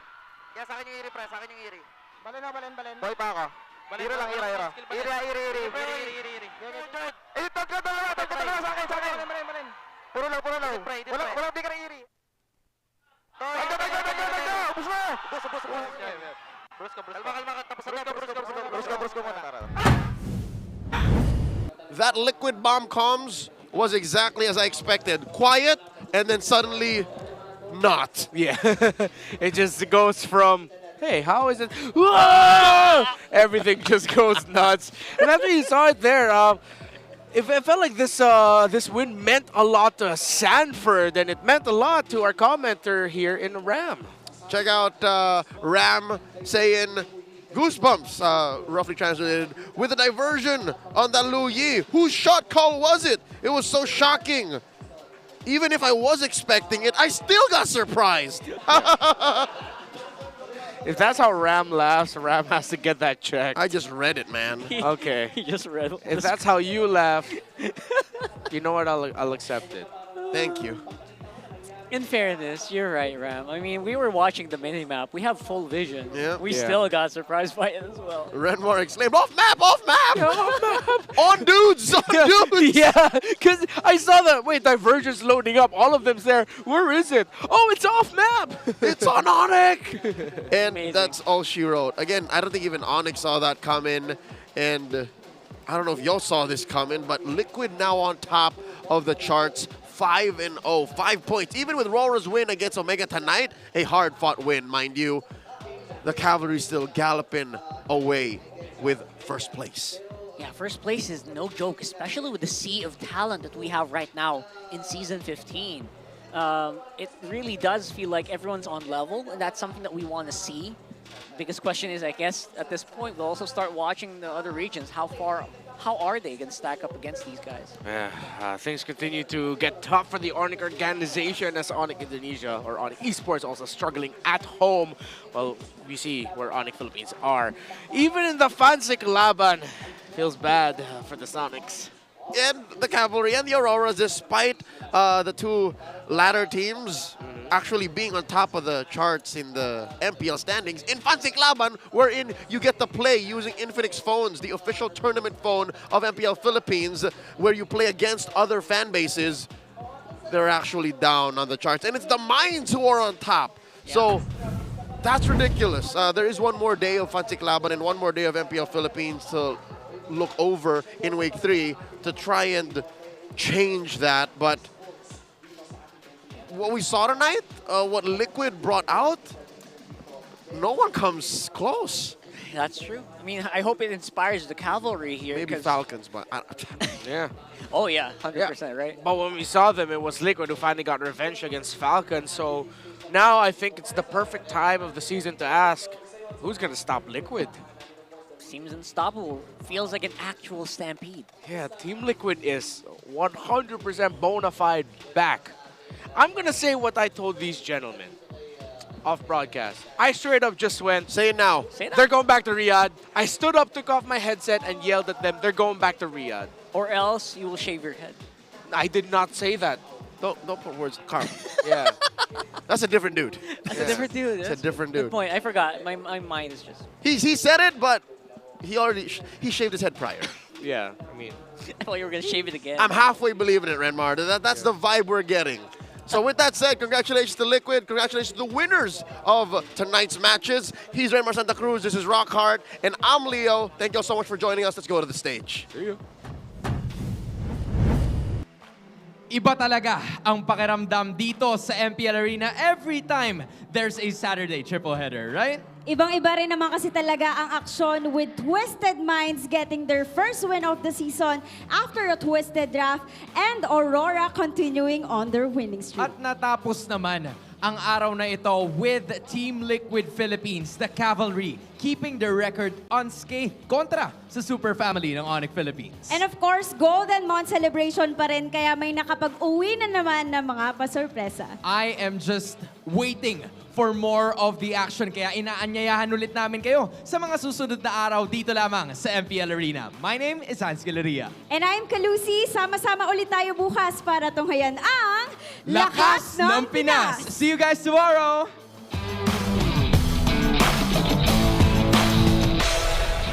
The 15th season of MPL Philippines is brought to you by the following sponsors. Infinix, the MPL official tournament phone. Lakas sa laro with Infinix. Smart, the official telco partner of MPL Philippines. BPI, the official bank partner of MPL Philippines. Mas magandang bukas, buksan sa BPI. Our partner in esports, Time Zone. Join the fun at Time Zone. TT Racing, for those who dream, work, and play. TT Racing has your back. Don't miss any MPL action by following our official Facebook and subscribing to our YouTube channel. Follow MPL PH on TikTok for more content. Experience the Lakas ng Pinas of MPL PH Season 15 action live at Green Sun Hotel. Grab your tickets now via official MPL PH website. All the regular season tickets are now available at 200 pesos. MPL Philippines is monitored and supervised by the Games and Amusement Board.